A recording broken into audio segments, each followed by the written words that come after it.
Since you want to live off of someone, why didn't you come to me? Jaden Garner stared at the red marks on my collarbone, his eyes glinting coldly and dangerously. You have a girlfriend, I said. I turned my face and refused to look at him. Jealousy welled up from the bottom of my heart. Jaden was stunned for a moment. He did not speak for a while. Then he suddenly grabbed my wrist. He laughed in the next second as he uttered my name, Natalie Yates. When he called my name with a smile, his voice was low and magnetic. I had to admit that he had a very nice voice. However, it sounded very harsh to me. What was he laughing at? I tossed him a wary glance and quickly lifted the strap of my dress to cover the red marks. Could it be that he was laughing at me because I spent years in the entertainment industry pretending to be reserved and innocent? Yet I was now running out of the director's room in a disheveled state. Was that why he asked me to live off of him? Before I could react, Jaden held my waist with his broad palms, and then suddenly pulled me toward him. It was as if he wanted to embed me in his arms. Natalie, he whispered to me again and let out a sound that resembled a sigh as he moved his fingertips slowly up my face. I stiffened, feeling hot and uncomfortable. It was too close. I was too close to him. All of a sudden, I caught a whiff of a familiar fragrance of pine and cypress on him. There was also an extremely faint trace of jasmine perfume in the mix. One would not notice it if one did not pay close attention. The perfume belonged to a lady. My pupils suddenly contracted. I knew I should stay away from him, but I felt ashamed and devastated when I realized that I was reluctant to leave him. I could not help scolding myself in my heart. He had a girlfriend, but I liked him. I was too despicable. He suddenly grabbed the back of my neck with his right hand and forced me closer to him. Girlfriend? Do you have terrible eyesight? Huh? He looked down at me as his hot breath tickled my skin, and his low and hoarse voice rang out beside my ear. My breath hitched in my throat. My back tightened as he flirted with me, and my cheeks gradually became red and hot. My face changed slightly after understanding what he meant. My eyesight was great. I could see very clearly. On the contrary, it was he who had bad eyesight. Some memories suddenly appeared in my mind. May 20th, which was exactly a month ago, was such a tender and romantic day. The famous singer, Yell Quinn, happened to release a new album on that day, and Jaden chose to publicize his relationship on that day. What he posted on Twitter was very simple. There were only 2 words, followed by a heart emoticon. It read, "My girl." A picture of a woman was uploaded along with the tweet. The woman in the photo was richly bedecked, for she dressed in a fur coat and wore countless luxury goods on her body. Judging from the picture, she looked to be around 330 pounds, was an older woman, and had a kind appearance. In a short time, Jaden's official love declaration became the top trending topic. Jaden's family situation and his early life were terrible. His parents died young, but fortunately, he became famous at a young age, and his career had been smooth sailing ever since. Jaden looked noble and indifferent. He was both good-looking and had great acting skills. He won many prizes and thrived in the industry for many years without scandals. Suffice it to say, he had a good reputation in the industry. When the romance news broke out, the server was flooded with many comments and retweets, and it almost broke down. It was understandable, especially because the woman looked like a nouveau riche. There were many comments. The hottest comment had more than 500,000 likes. The profile picture was of Borden Milk, and the username read, "Deputy Director of Cutvine Eye Disease Research Center." The comment was short and curt. "Hello." The second comment was liked by more than 400,000 users. It was written by the best actor, Eunice Garcia, who was one of Jaden's few friends in the circle. He commented, "Amazing." The third most liked comment was written by Yell, the famous singer who got his trending topic taken away by Jaden's announcement. It was a curse word. In other comments, countless male fans were crying as they wrote their blessings, and more than half of the female fans could not accept their idol's taste in women, so they announced that they would stop being his fans on the spot. I felt like I was struck by lightning. I was not only his fan, but I also wanted to be his wife. Despite my acting degree, prominent and gorgeous facial features, as well as excellent acting skills, I had not been popular for many years. A year ago, I accidentally collaborated with Jaden on a drama series. I even publicly confessed to him on Twitter because I developed feelings for him when we were acting alongside each other, but he avoided me. After Jaden's official announcement, The netizens burst into a frenzy. Jaden would rather be kept by a rich lady old enough to be his mother than accept my confession. At that moment, I became the laughingstock of the internet. Even the tweet, which I confessed to Jaden a year ago, was found by the netizens and became a top trending topic. People laughed, gloated, and scolded me. Of course, I could not bear it. That day, I flew abroad directly, deleted Twitter, threw away my SIM card, and changed my contact information. After hiding for a whole month, I finally made up my mind to come back. Unexpectedly, Jaden bumped into me running out of the director's room that night. He stopped me and even told me to live off of him. Furthermore, he made fun of my eyesight. Thinking of that, I pressed my palm against his chest and struggled hard to push him away. However, he pinned my hands above my head and firmly imprisoned me in that position. I tried to break free, but my efforts were futile. I glared at him fiercely. My eyesight is perfectly fine. I gritted my teeth and did my best to keep calm, trying not to let the emotions that I should not leak out. Jaden stared at me with his dark and unfathomable eyes. He sighed as if he was a little uncomfortable. He then turned his face and asked in a dull voice, "Do you think I look like someone who has a girlfriend?" The atmosphere was still for a moment. I trembled and could not believe it. I did not expect an elegant and aloof man like Jaden to say such shameless words. Did he think that I was a fool or an outdated person who did not surf the internet? I trembled with anger and pushed him away as I questioned, "Do you think that I'm stupid?" Unexpectedly, Jaden glanced at me with eyes full of emotion. His lips were slightly parted, but he didn't say a thing. I let out a bark of laughter out of anger and curled the corner of my lips into a smirk. At that moment, the aura I was exuding was almost glacial. I steadied my breathing and looked up at him after a while. He was looking back at me with a dark look in his eyes. After staring at him for a long time, I suddenly smiled and said, "Do you really want to let me live off you?" He frowned and said nothing. I looked at him with irony in my eyes. He did not even want me when I went up to him before. Now that I came out of the director's room, he suddenly felt that I was precious. "I want you," he said in a low voice. I sneered in my heart and leaned toward him. I wrapped my arms around his neck and pressed my warm lips against his ears. "If you really want to be my sponsor, I have one condition in addition to giving me the resources I deserve." His breathing suddenly became rapid. "What's the condition?" I smiled, splayed my fingers on his warm chest, and rubbed his chest gently. I held in my laughter as my eyes gleamed. His eyes, on the other hand, were gloomy and full of lust. The next second, he picked me up and brought me from the corridor to his room. I fell into a soft bed. He leaned down, and his thin lips fell on the red marks on my collarbone. He bit me harshly as if he wanted to erase the marks left by others earlier. I trembled and raised my chin slightly. When he kissed all the way along the collarbone, I, too, kissed him naturally. My words overflowed between our lips and teeth. "I want money." Without an ounce of hesitation, he said in a low voice. "Okay." I pushed him away slightly, gasped for a while, looked up at him, and smiled casually. "I want $312,000, and I want it today." He still promised me and kissed me again. "Okay." My eyes were filled with tears. "Somehow," I suddenly said without thinking,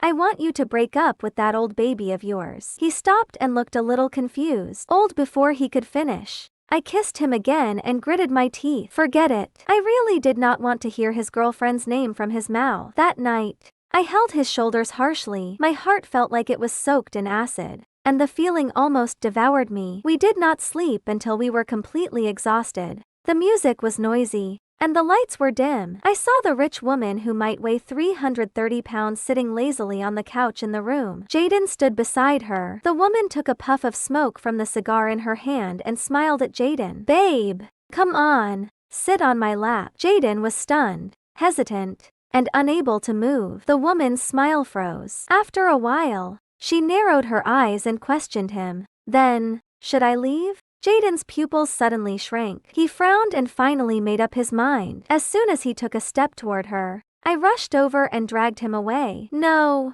don't go over there." Jaden was shocked and looked at me in disbelief. "And Natalie, what are you doing here?" I stared at his face, and the jealousy in my heart suddenly intensified as I chided him sadly. "Do you know she's old enough to be your mother?" When he heard this, Jaden's face paled, and his eyes turned red. His expression made my heart ache. I clutched his arm tightly and could not help crying hysterically. "Why did you choose her? Am I not good enough for you?" After I said that, the room was enveloped by pin-drop silence. Jaden glanced at the woman subconsciously. She was graceful and rich, and the faint blue light cast a glow on her luxurious fur coat. He withdrew his gaze and pursed his lips. After a long time, he closed his eyes and parted his lips, saying, "I'm sorry." I felt suffocated, and I kept shaking my head. I watched him tear my hands away bit by bit, and there was a deep and dark emotion in his eyes. "She's giving me too much." "No!" I jolted awake from my dream and opened my eyes. It was the next morning, and the morning light was seeping through the window. I was sore and weak all over,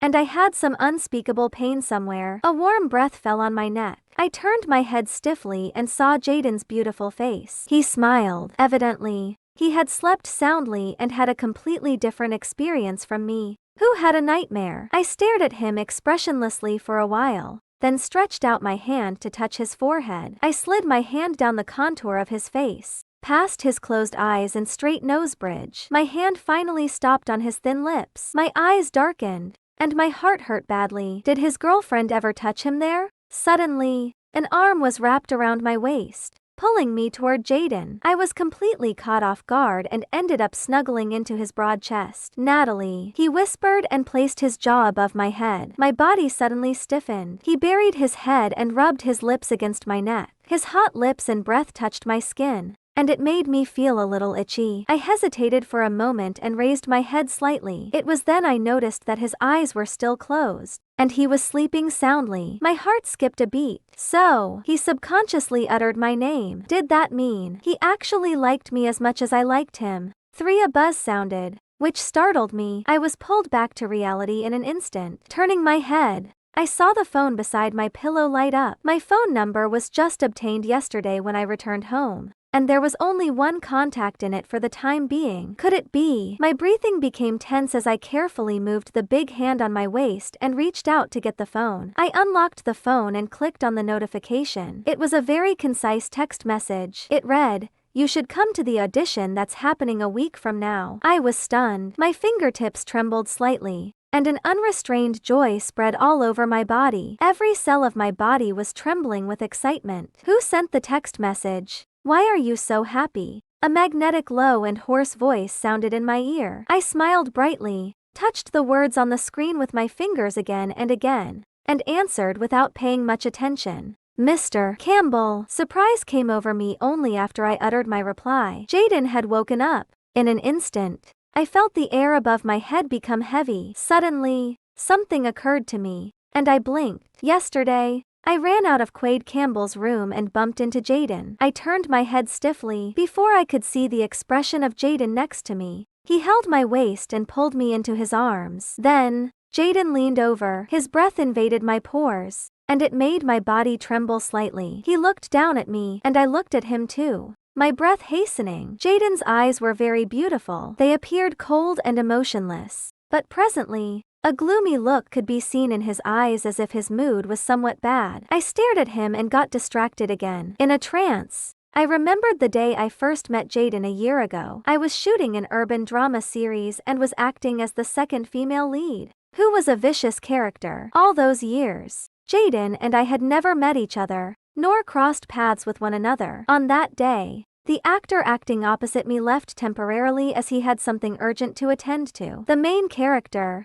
Eunice, saw Jaden in the neighborhood and got him to join the film crew to save the scene. That was the first time we acted together. Moreover, it was a scene in the bathroom. I vaguely remembered that the lighting was dim and romantic that night. The warm water washed down from the top of my head, and I was enveloped in fog. The reserved and elegant man suddenly raised his hand, slowly unbuttoned a button on his shirt, then leaned over to me and closed the distance between us. He stared at me then like he was staring at me presently. "Ouch!" I hissed. There was a sharp pain on the corner of my lips. I took a deep breath and instinctively glared at him as I muttered, "Jaden, are you a dog?" Jaden pressed his forehead against mine and licked his lips. "What were you thinking about just now?" Something flashed in my mind. My heart pounded crazily. But I forced myself to calm down and looked at him provocatively. "I'm thinking about you." He stared at me and swallowed hard. "But do you believe it?" I smiled slyly with a charming look in my eyes. He frowned as a storm brewed in his gaze. He tilted his head slightly, and his lips brushed over my face and pressed against my ear. "Natalie,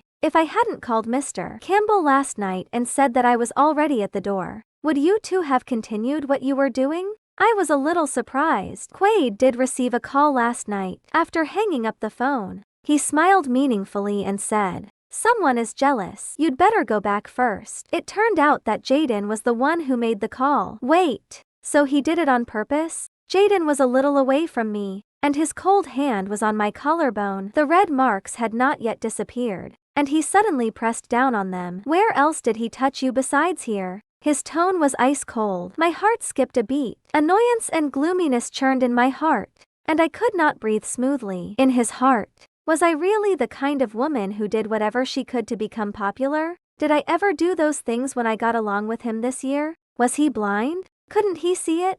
However, in a moment, I came to an understanding. Jaden had always been cold to me, and everything about me had nothing to do with him. So naturally, he would not pay attention to it. I could not help but lower my head, and there was a feeling of sadness in my heart. Suddenly, he held my face, and his fingers habitually rolled over. His eyes were dark. "Natalie, answer my question." I tried my best to control myself. I raised my chin, curled my red lips into a grin, and said coldly, "Why don't you take a guess?" He breathed heavily. "Natalie, for the sake of resources, you really..." He paused. His lips moved, and the line of his lips tightened, but he did not say anything more. "What about you?" However, I would not let him go. "Aren't you the same as me?" I sniffed, and some inexplicable feeling of grievance welled up in me. I blurted out impulsively, "We both use our bodies to get what we want. Are you any better than me?" Jaden was stunned by my roar. He was confused at first, but his eyes were gradually clouded over by complexity and gloom. I stared at the change of expression on his face,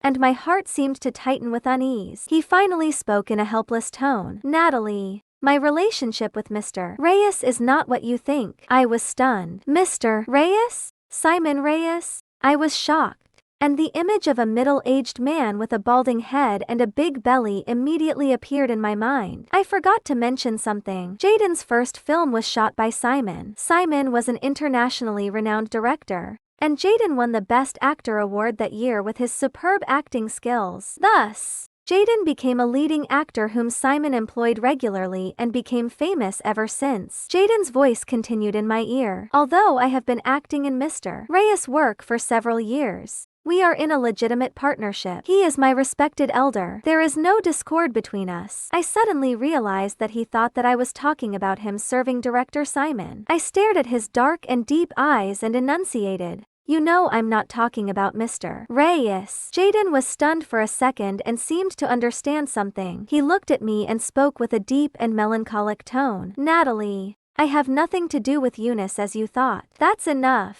I shouted, my voice trembling slightly. At that moment, it felt as if my throat was blocked. I knew that Jaden was playing dumb. Simon, the director who propelled him to fame, and Eunice, a good friend of his in the industry for many years, had been mentioned by him as shields, yet he did not mention his rich girlfriend. Was it because he was guilty? Well, what other reason could there be? The next second, I pushed him away, quickly turned over, got out of bed, and ran to the door. Before I touched the doorknob, Jaden hugged me from behind. He grabbed my wrist and pressed me against the wall by the door. I took a deep breath and yelled, "Jaden!" Jaden leaned over, and I could feel his hot and damp breath on my ear. "Are you going to go out like this?" My eyelids twitched. As the bright light shone on me, I realized that I was only wearing a silk spaghetti strap nightgown. Because of the tugging earlier, the shoulder strap slipped off one side, and a large mottled mark appeared with the fluctuation of my chest. If I bumped into the paparazzi in this state,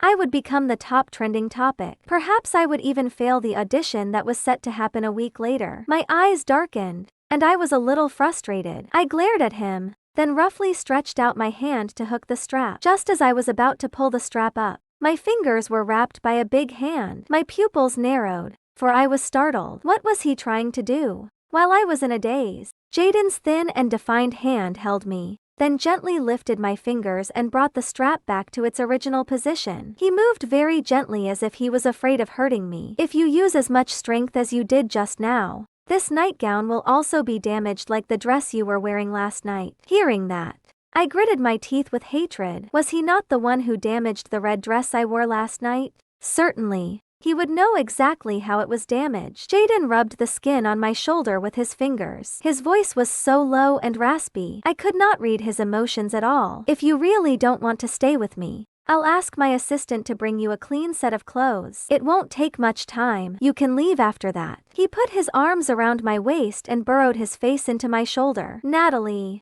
just stay with me for half an hour. As I took in the pleasant fragrance on his body, for some reason, I became misty-eyed. What on earth was wrong with me? Why did I seduce him even though I knew he had a girlfriend? Why did I get myself into such a situation? Half an hour later, Jaden's assistant arrived. He was a young man in his 20s, with slightly curled hair and a bright smile. He was not surprised to see me, and he said sweetly, "Natalie, I've brought the clothes over." My face was slightly hot. I took the clothes stiffly and suddenly felt that something was wrong. I turned my head and asked Jaden, "Where's Caleb? Did you change your assistant?" Jaden lifted his eyes and nodded placidly, humming a nonchalant response as he did so. On the other hand, a strange look flitted across his assistant's face when he heard the name. "Caleb, Natalie. You know that Caleb's." He paused in the middle of his sentence and scratched his head. A worried look crossed his visage. It was as if there was something he could not say. I frowned slightly. I did not know Caleb Zenos very well. All I remembered was that he had fair skin, big eyes, and an above-average appearance. As a normal person, he looked better than many celebrities in the industry. Jaden had always taken good care of Caleb, so why did he suddenly change his assistant? I opened my mouth and was about to ask when Jaden's phone rang. Jaden looked at the name on the screen and hung up. A few seconds later, the phone rang again. This time, Jaden frowned. I stole a glance at his phone screen and saw the name, Shiana Sanchez. My vision paused on the screen. Shiana Sanchez. Obviously, that was a woman's name. Could she be his girlfriend? My body stiffened again. Answer it. Maybe there's something important. After the phone rang several times, I urged him to answer it as if I was not bothered, but my face gradually turned pale. Jaden froze for a moment. He looked at me with his deep eyes and said, "Okay." I looked down. After a while, I saw Jaden answering the call. The room was very quiet, and a delicate and whimpering female voice rang out. I could hear her crystal clear. "Jaden, you finally answered my call." "Jaden," she addressed him intimately. I took a deep breath and closed my eyes. When I came back to my senses,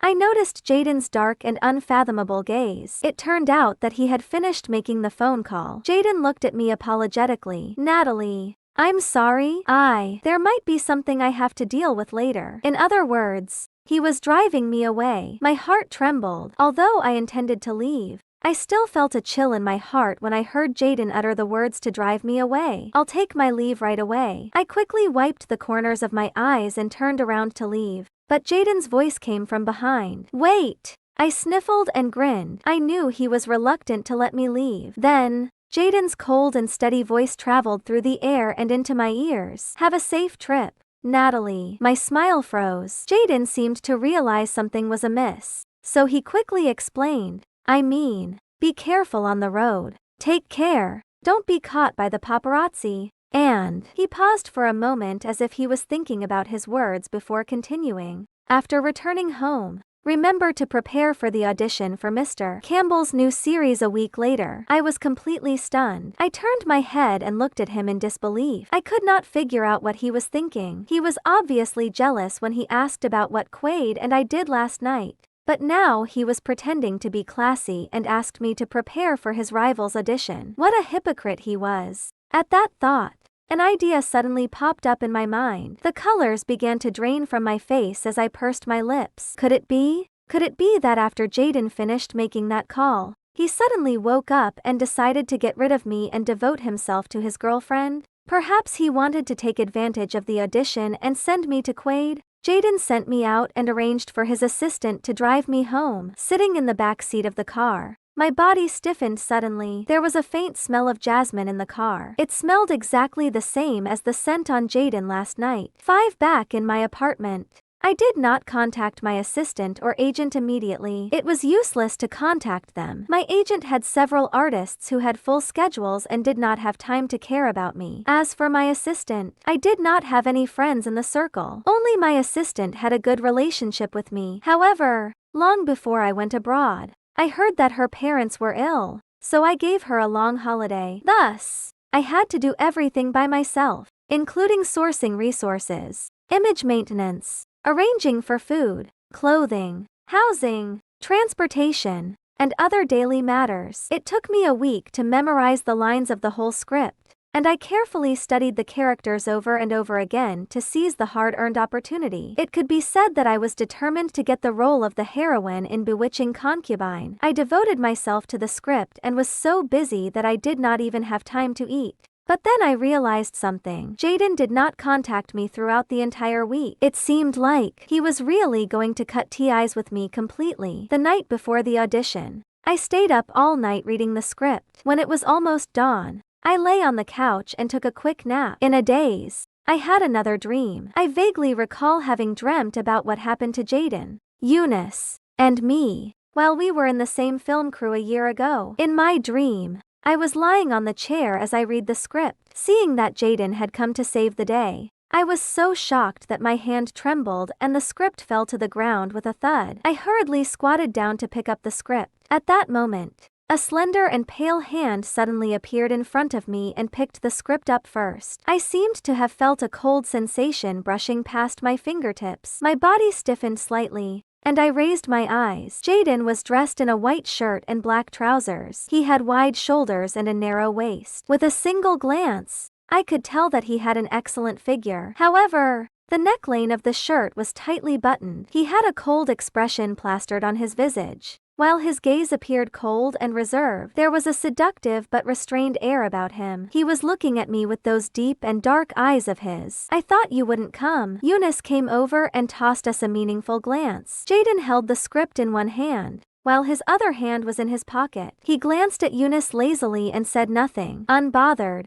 Eunice turned to look at me. "This is Natalie, who I told you about before." Then, he raised his eyebrows at Jaden and questioned the latter. "Well, I'm right, aren't I? Natalie is even more beautiful in real life." My heart skipped a beat, and I subconsciously wanted to see the expression on Jaden's face. Unfortunately, Jaden was expressionless. He ignored Eunice's words and slowly swept his gaze across the script. Then, he handed it to me. His tone was indifferent when he uttered, "I've seen your acting in monochrome. It's great. Compared to drama series, you are more suitable to act in movies." My heart skipped a beat. Monochrome was my first and only movie. I played a blind girl who was trapped in darkness and mire but tried to pursue the light. It was a tense literary film with little popularity. I did not expect Jaden to have seen it. I was inexplicably emotional. I lowered my eyelids, took the script from him, and said in a low voice, "Thank you." When I first asked him to come,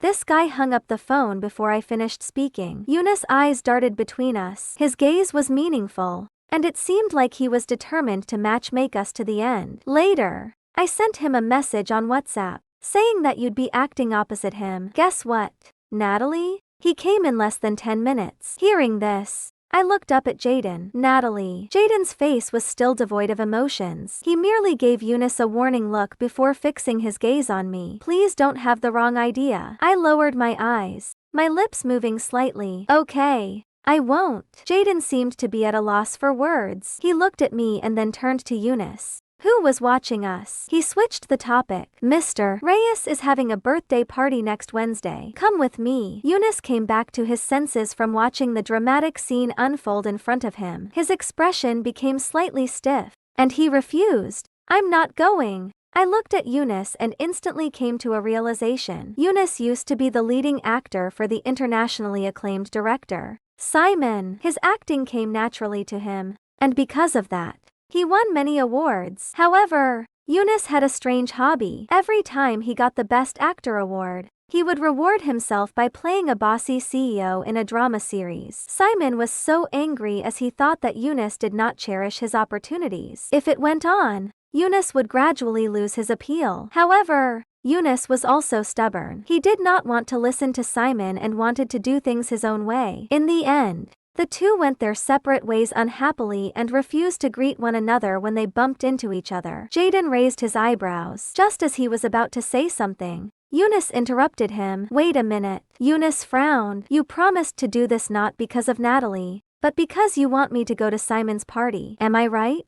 I was stunned. Jaden glanced at him and said, "You're not too stupid." It turned out that I had misunderstood him earlier. When I woke up, I was in a daze and spacing out while hugging a pillow. It seemed that even my dreams were implying something to me. Whether it was a year ago or now, it seemed that it was me who had misunderstood. 7. Seeing that Jaden was also one of the judges, I bit my lower lip slightly. There was no change in my expression, but my heart skipped a beat. There were only 3 judges in total. One was a former colleague who gave me preferential treatment, and the other was a current lover who had slept with me several times. There was only one person left with little power to reject me. It seemed that Roxanne was right. I would succeed in the audition steadily. Damn it. I was being pretentious. After the staff left, there was only the sound of 3 people breathing in the audition hall. Quaid glanced at Jaden and then looked at me with ambiguous eyes as he smiled. Natalie, we were just talking about your past. I frowned and looked at him in surprise. It almost occurred to me that Jaden looked unhappy just now. Was it because of what Quaid said?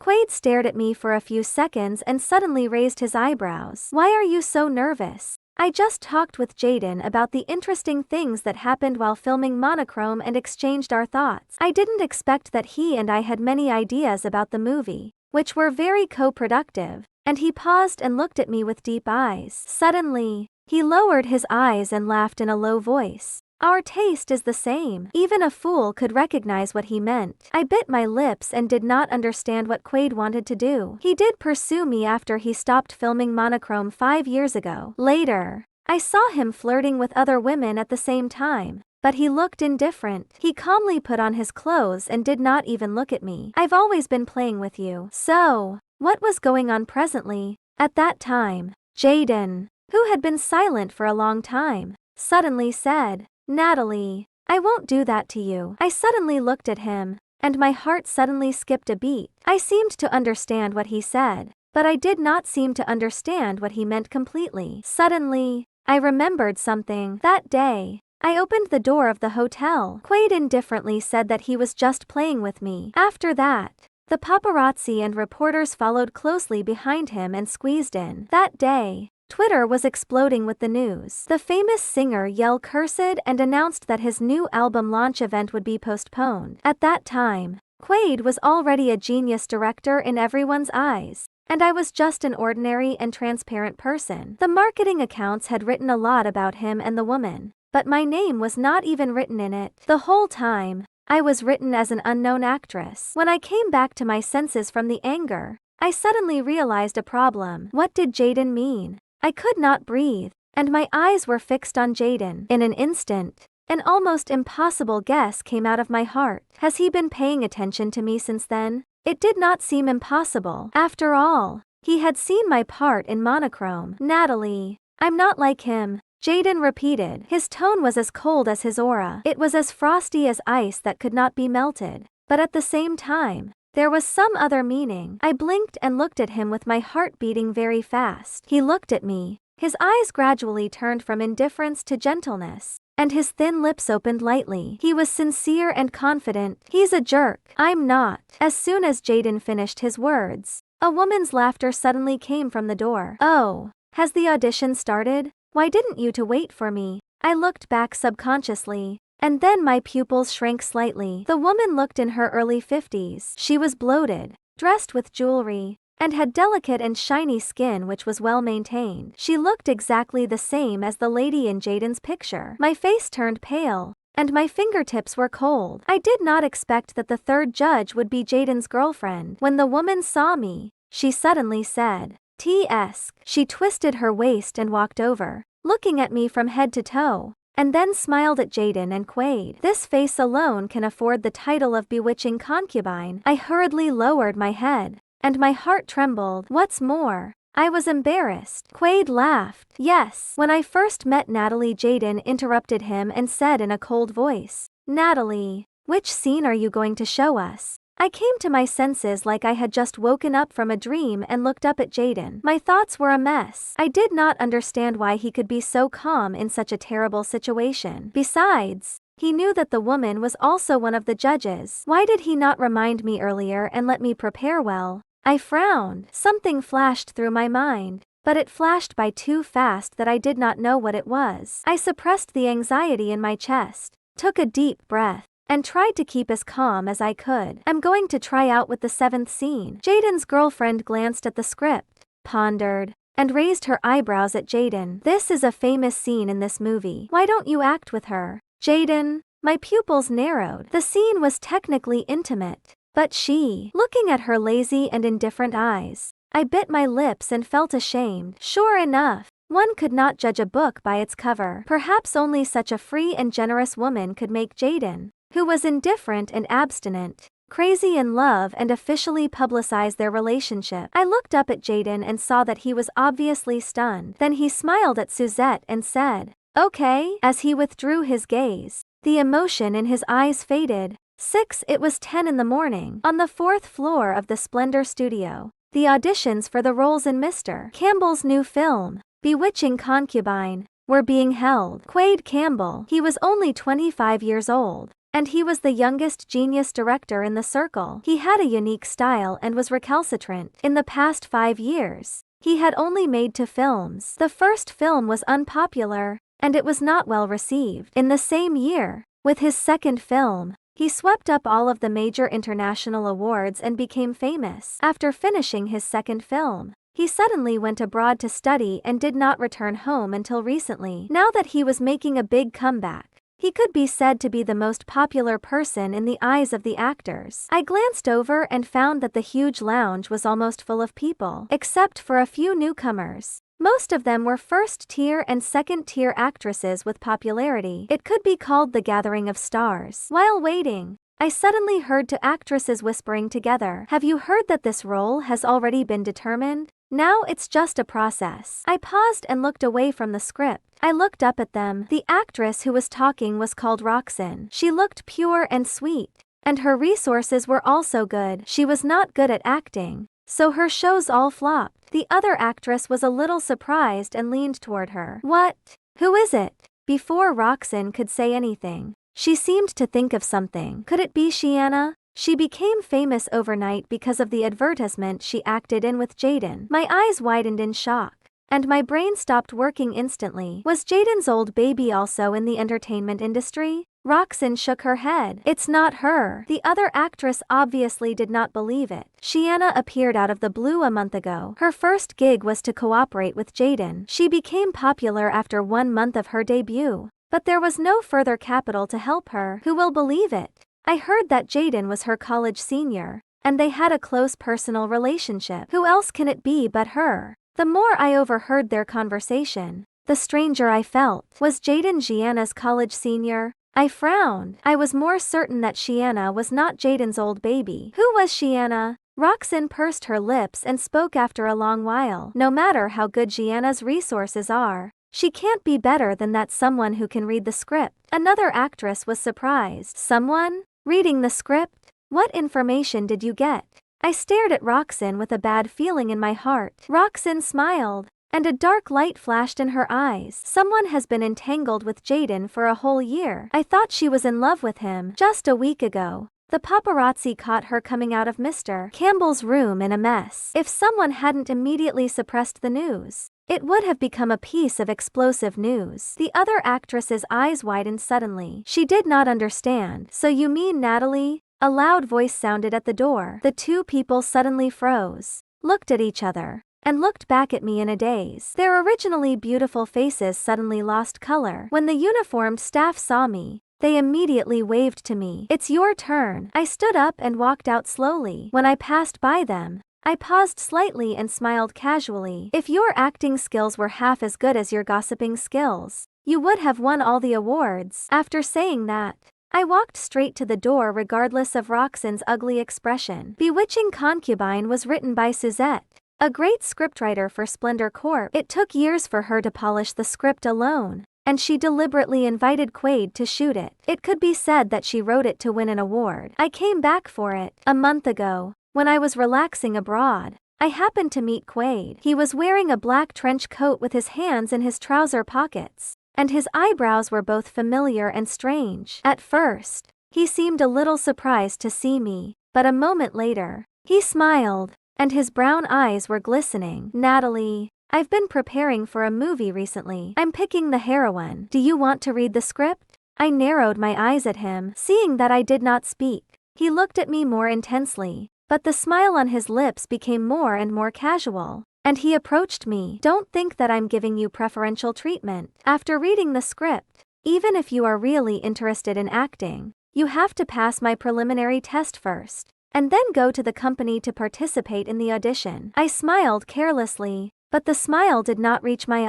eyes. "Why do you think I can still act in your movie?" "Yes." Why would he think that I would fail by working with the same person again? "Oh, I forgot to mention that my first film Monochrome was directed by Quaid." He smiled and hummed, "Are you still angry with me?" I gave him a big eye roll, accompanied by a curse word, and turned my head and left. However, in the end, I returned back to the country with Quaid. After reading the script, I only had one sentence in my mind. "Ah, this is really interesting." As for that night, when Jaden found me coming out of Quaid's room, we were really practicing for the show. Rather, it was a test given to me by the Quaid. The red marks on my collarbone, which Jaden minded a lot, were all made by me in order to better integrate into the character. I pinched myself viciously and endured despite the pain. "We're here." The staff's curt and concise words pulled me back to reality. I calmed down, thanked him politely, and then looked up at the judge's seat. There were 3 soft chairs in total. Sitting in the middle was Quaid. He crossed his legs and looked sideways,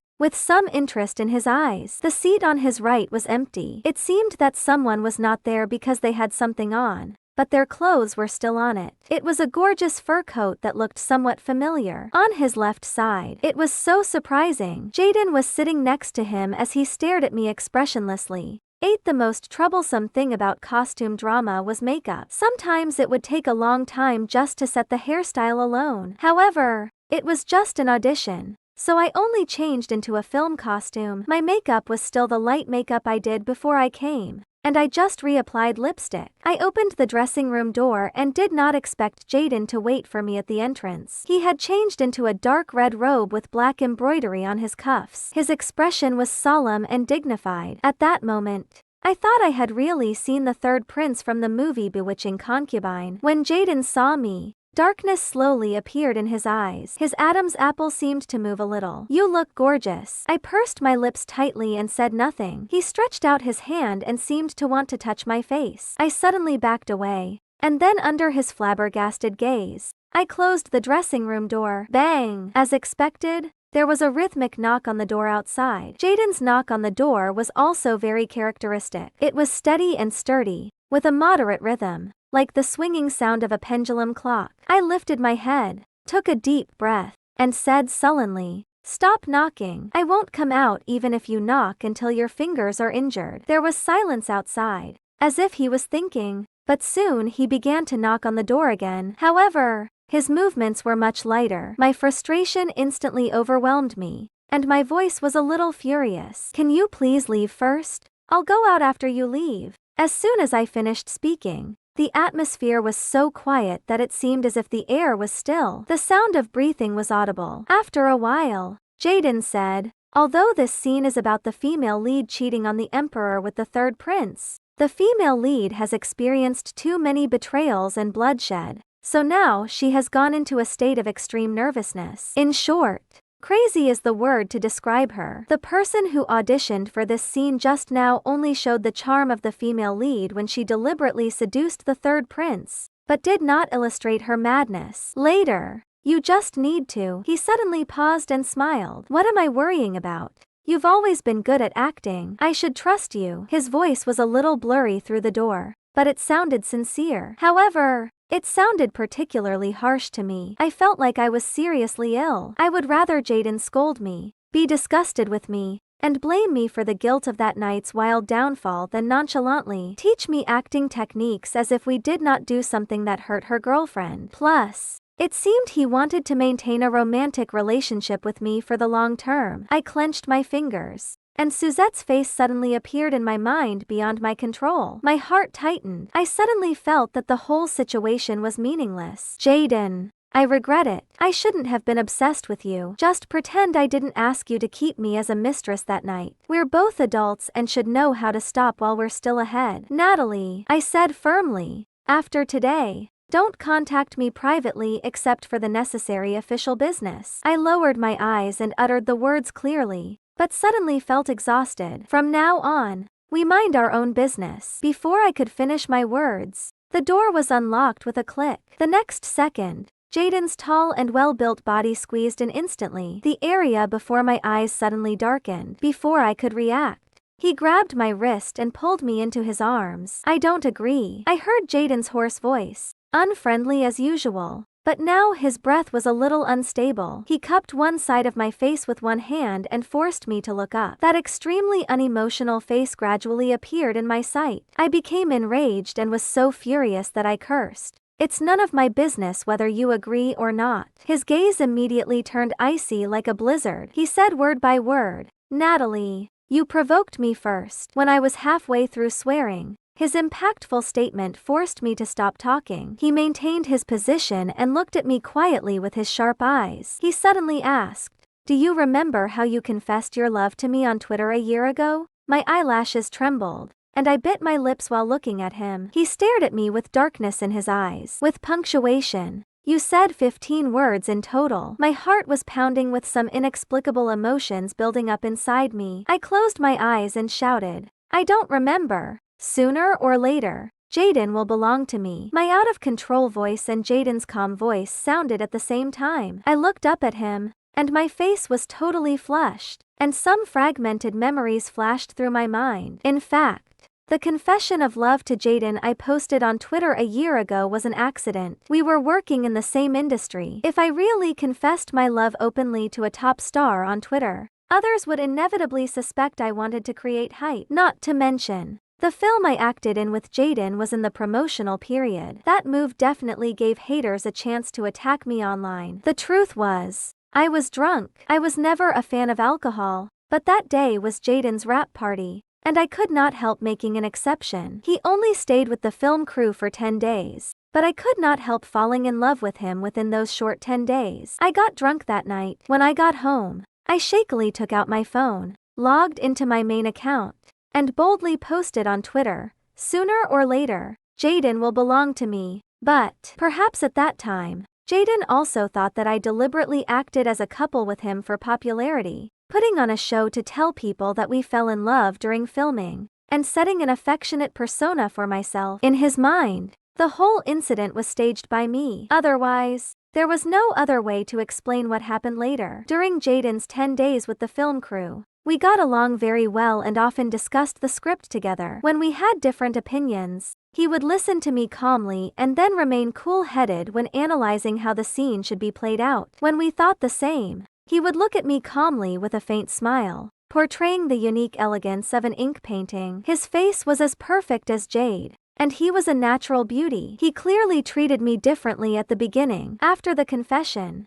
I nervously went to him and wanted to go with the flow and confess my feelings to him in person. However, he ignored me and gave me an excuse to leave before I could say anything. He acted as if I was a stranger. The following year was no different. He was even colder, which made me try my best to pursue him. Yet, he never even looked at me from the beginning to the end. A strand of my hair scattered, and Jaden naturally raised his hand to hook it behind my ear. His action made me regain my thoughts. Jaden looked askance at me. You even mentioned me after you confessed your love to me on Twitter that day. He paused and laughed faintly. 3 times. He looked at me as if he had other thoughts. As if you were afraid that I wouldn't see it. I retorted, it's all over. My ears were so red that they could bleed any time. I was really drunk at that time. When I realized what I had done, I planned to delete the tweet to destroy the evidence. My mushy brain made me look at Twitter repeatedly, thinking that the message could be deleted by posting it 3 times. Jaden smiled slightly and wanted to say something more. Suddenly, there were 2 heavy knocks on the door. Shortly afterward,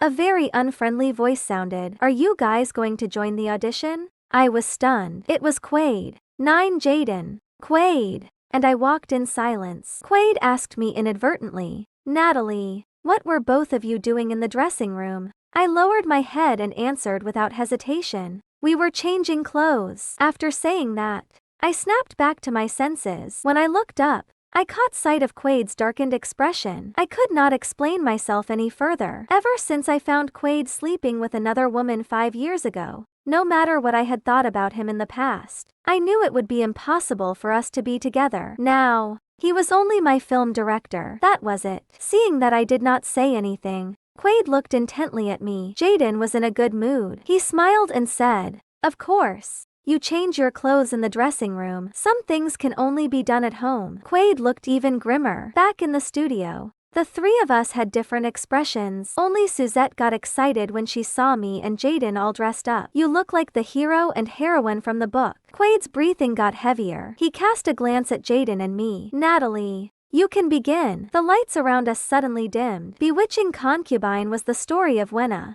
who lived a very short life. Wenna was a first-rank female official in the royal court. During the years of the Reformation, her family was framed, their assets were confiscated, and the entire family was sentenced to death for treason. However, Wenna managed to escape. In order to find out the truth, Wenna became a concubine of the king. She quickly rose among the ranks of her fellow concubines because of her good looks. The 7th scene of the film was with Wenna's former fellow official in the court.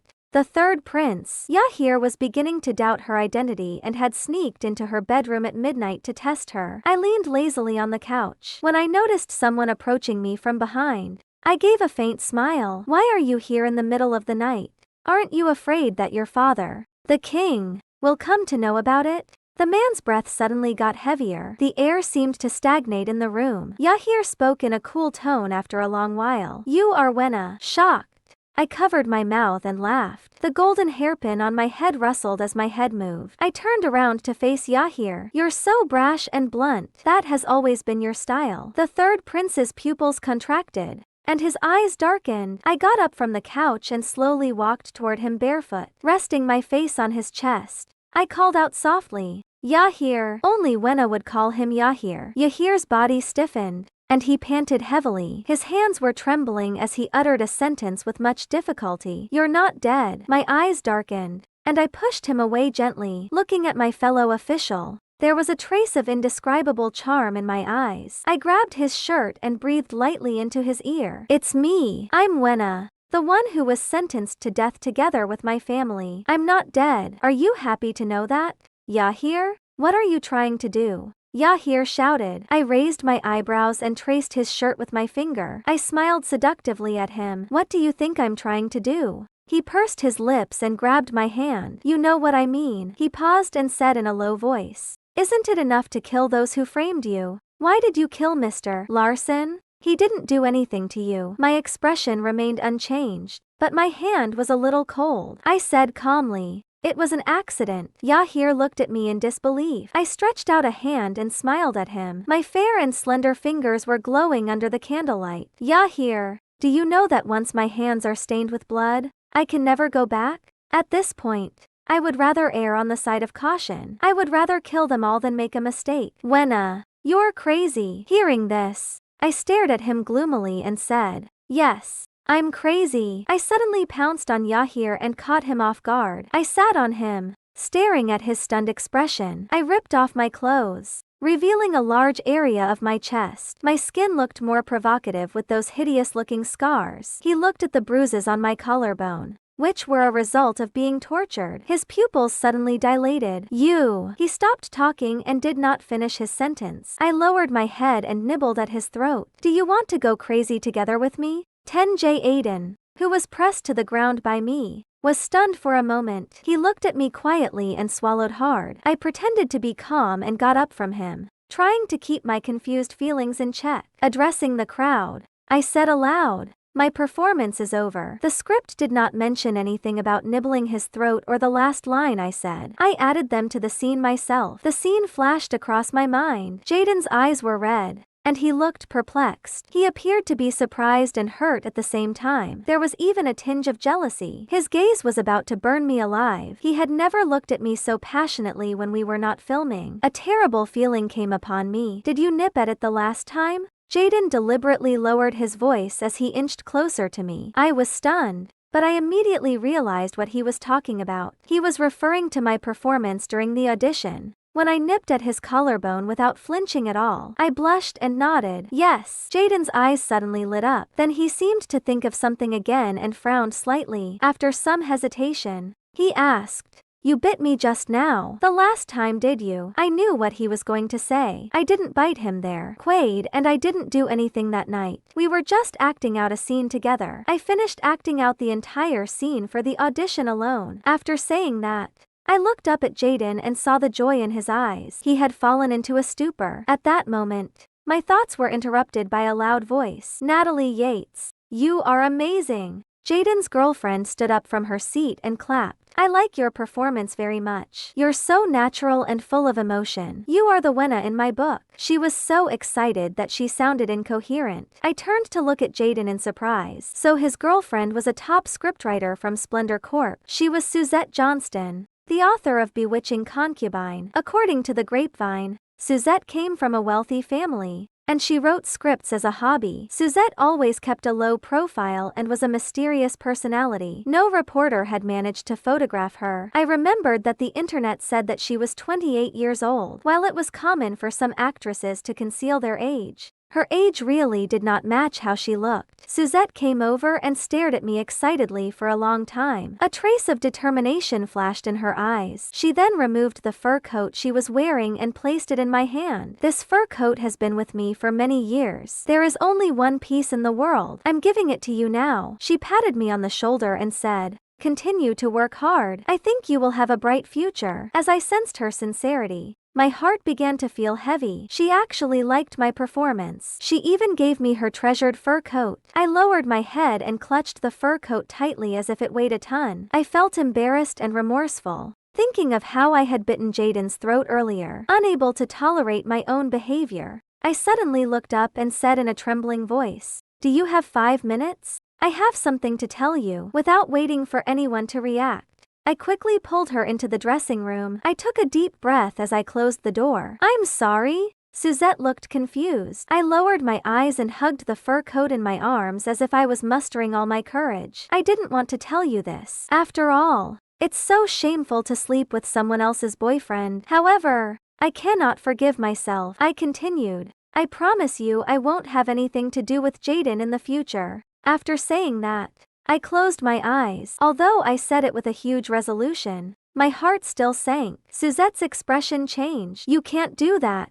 This time, I was the one who was stunned. I gave her a puzzled look. She was so magnanimous that I could not believe my ears. Suzette pursed her lips, and a trace of hesitation flashed in her eyes. After a while, she continued, "Forget it. I'll be honest with you. We've already decided on Jaden as the male lead all this while. The contract has already been signed. Your performance in the audition this morning was excellent. We should cast you as the female lead if nothing goes wrong. You'll have a lot of scenes together in the future. We'll be filming for 6 months. How can you not have anything to do with him?" I was stunned. It suddenly dawned upon me that if Jaden was not the male lead for Bewitching Concubine, he would be one of the judges for the audition today. Wait a minute. Suzette seemed to suddenly realize something. "From what you said just now, did you think that Jaden is my boyfriend?" I saw the surprise in her eyes and swallowed unconsciously hard. "Isn't he?" "Of course not," she blurted out. "Didn't you read the news on the internet? I made a public announcement on May 20th. Caleb is my boyfriend." After leaving the audition hall, I had the fur coat sent home first, then took a taxi to the street near Splendor Corp. I chose a coffee shop that I usually patronized, ordered an iced black coffee, and sat by the window waiting for someone. When I was in the car, I browsed through Twitter. The person I was waiting for was about 10 minutes away. I took out my phone and habitually turned on the top trending topic. The first one that came to my sight was a topic with the hashtag Eunice. My leg was just broken. and ended with a smile emoji. I frowned and scrolled down further. The second one was with the hashtag Yell releases a new song, and ended with a surprise emoji. Then, the third one was with the hashtag Eunice high amputation, which ended with a candle emoji. My lips twitched, and I immediately figured out my thoughts. It should be that the marketing accounts started to spread rumors to increase popularity when they heard some news. And then Eunice posted a Twitter update to clarify it. When I clicked on the first topic,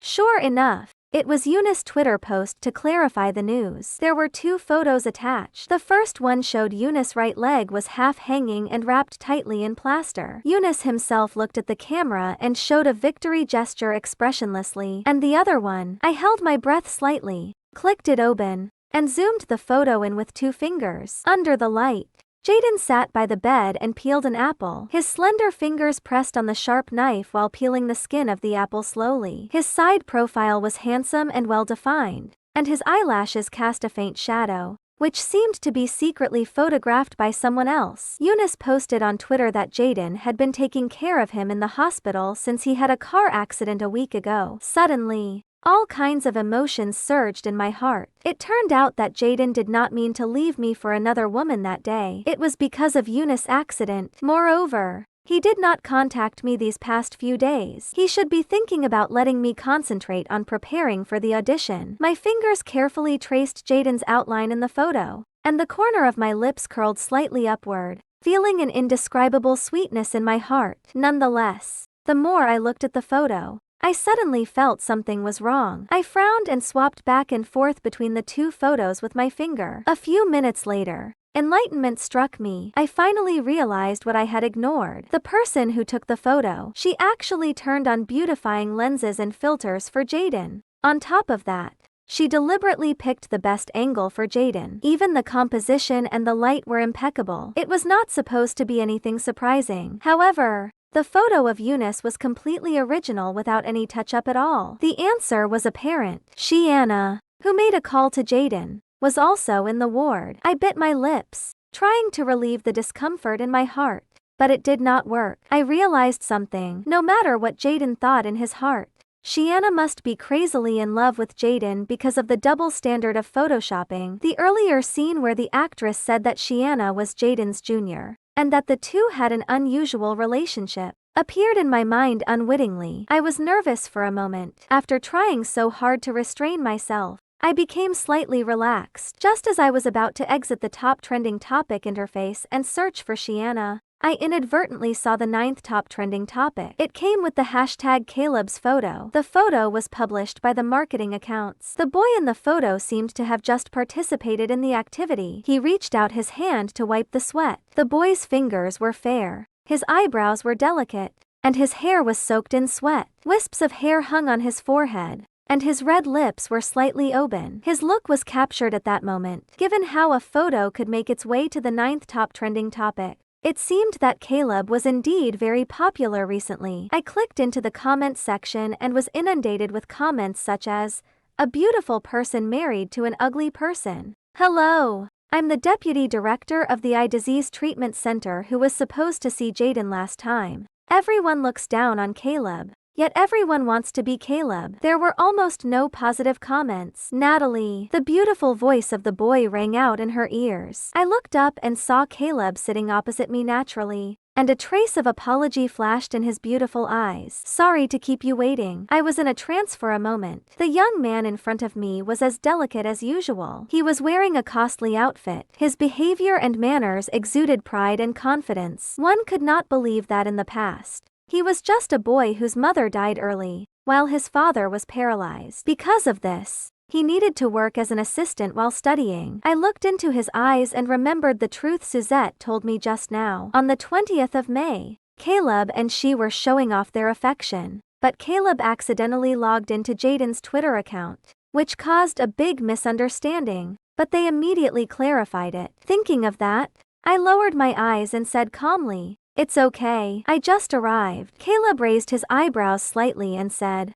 "Natalie, you asked to see me today. I think it's not something as simple as drinking coffee, right?" I smiled, stirring the coffee in my hand, and did not answer his question. "Does Suzette treat you well?" At the mention of that name, Caleb was suddenly stunned. There were some complicated emotions deep in his eyes. After a while, he lowered his head and said, "Quite good." I asked again, "Do you really like her?" Caleb clenched his fingers and tried to keep a smile on his face. "Natalie, just say it if you have something to say." I stared at his face for a few seconds and said slowly, "You did it on purpose that day, didn't you?" The atmosphere seemed to be completely still. The waiter brought up the coffee ordered by Caleb. I looked at him through the hot steam. The smile on Caleb's face slowly faded. "Natalie, what do you mean?" My gaze remained fixated on him and analyzed according to my own thoughts. "You want to be famous." "No. To be more accurate, you want to be famous overnight." Caleb's expression changed suddenly. "You're Jaden's assistant,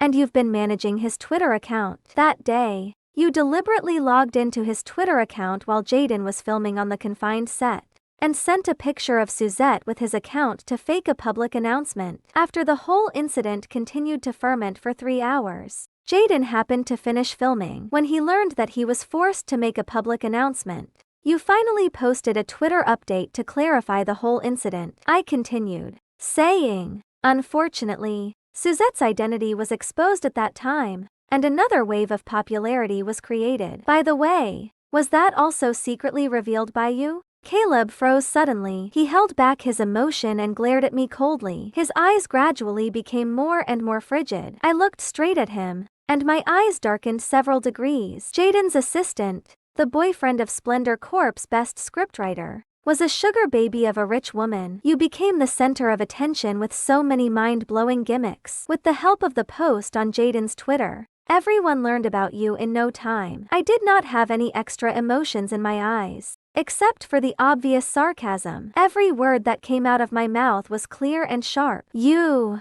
Caleb Zenos, have become completely popular." Caleb lowered his eyes slightly without saying anything or retorting. Nonetheless, the veins on the back of his hand were protruding from holding the coffee cup too hard. "But I don't understand." I glanced at his hand, paused, and sighed suddenly. "You are Suzette's boyfriend. She has money and resources. If you want to become a celebrity, why didn't you seek her help instead of taking such extreme means? This would not be good for your future development." "What's wrong with this?" he asked quickly and sneered. "I'm popular anyway, regardless of whether it is negative popularity." My face darkened slightly. I did not agree with his opinion, and I really did not want to argue with him about that. "I talked to Suzette today. She likes you very much." "If T.S." Caleb sneered. He looked up at me and said sarcastically, "She just treats me as a dispensable toy who isn't allowed to show up in public." Hearing Caleb's words, I immediately remembered the scene where Suzette's face turned red, and her eyes lit up at the mention of Caleb. I frowned immediately. Caleb saw that I did not believe it. His eyes darkened, and his hands hanging beside him suddenly clenched into fists. After a long silence, he said slowly, "We met each other through the League of Legends." My heart skipped a beat at his words. He pursed his lips and said, "She is petite, tender, and sweet in the photo, and she has 2 little canine teeth when she smiles, which is completely my ideal type." As he was speaking, Caleb tilted his head and looked at me briefly. After a year of online relationship, we finally decided to meet up. I looked at him with complicated emotions in my eyes, as if I could predict what would happen next. The moment I knew the truth, I almost broke down. I didn't expect her photoshopping skills to be so good. I opened my mouth and did not know what to say. I could only sigh silently. "But..." Caleb clenched his fists tightly, and the emotions in his eyes changed the moment I rushed out of the place. "She grabbed me." I remembered Suzette's strong physique and squeezed out a sentence with difficulty. "Did she force herself on you?" Caleb shook his head with deep and obscure emotions in his eyes. A moment later, he raised his head and looked at me with gleaming eyes. A sentence came out from his thin lips. "She gave me a fur coat." I was confused upon hearing that. He added, "She also told me that that is the only fur coat in the world that has accompanied her for many years." I was rendered speechless. Caleb's clear voice was slightly hoarse at that moment. "Who can refuse the temptation of a fur coat?" I was stunned. Later, I learned that she didn't lie to me. It was really her in that photo. But it was her in the past. Caleb suddenly pursed his thin lips and breathed heavily. "She was ill and took a lot of hormonal drugs, and the side effects caused her obesity. She was only 28 years old, but she looked like a person in her 40s or 50s. I widened my eyes. Suzette was only 28 years old. She was very nice to me after we got together. That time, my dad was attacked by sudden asthma, and I was not at home. If she hadn't come in time and sent my dad to the hospital, I would have lost my only family in the world. Caleb closed his eyes and said, I thought we would stay like this forever until I saw it with my own eyes later. My heart skipped a beat. I wondered if Suzette cheated on him. Caleb's face was as sullen as calm water, and his eyes were red. He said in a hoarse voice, she actually gifted a fur coat to another man. I was dumbfounded. My head was buzzing, and I felt that the whole world became unreal. Suddenly, my brain connected everything quickly. I had a sense of speculation and asked with trembling teeth, is that man Jaden? Caleb was stunned. His jawline seemed to have gradually tightened, and his breathing also paused occasionally. After a long time, he nodded in sorrow. A year ago, during the audition of the leading actor for Bewitching Concubine, she looked at Jaden with a burning desire. Her desire was so strong that I was afraid she would leave me in the next second and throw herself into the arms of Jaden, who was more outstanding than me in every aspect. I thought he had overthought. He lowered his head and said in a low voice, fortunately, Jaden didn't accept her fur coat at that time. I lowered my head silently. Fortunately, I did not bring the fur coat over. I didn't know until then that everything about her was a lie. I'm not the only one she loves, just like she doesn't only have one fur coat. He continued, you know what? Caleb's thin lips were pursed as thin as a thread, and a trace of tiredness crept onto his eyes. She opened a fur coat factory. I was absolutely stunned after listening to his words. To her, I'm afraid there's no difference between me and those fur coats in her factory. I held the coffee spoon in a daze, opened my mouth slightly, and did not close it for a long time. He actually compared himself to a fur coat. Caleb's lips trembled slightly, and his voice was extremely hoarse. So I began to plan for myself and schemed this public announcement. If I were abandoned one day, I wouldn't have to go back to those days when I had nothing. As soon as he finished speaking, a suppressed silence pervaded the air around us. I did not know how long had passed. Looking at the gloomy and sad look on Caleb's face, I said slowly, I'm not a very smart person. Caleb was stunned and looked at me for a moment. What? Suzette might have thought of the things I can think of. He was apparently stunned by the way he gazed at me. I sighed,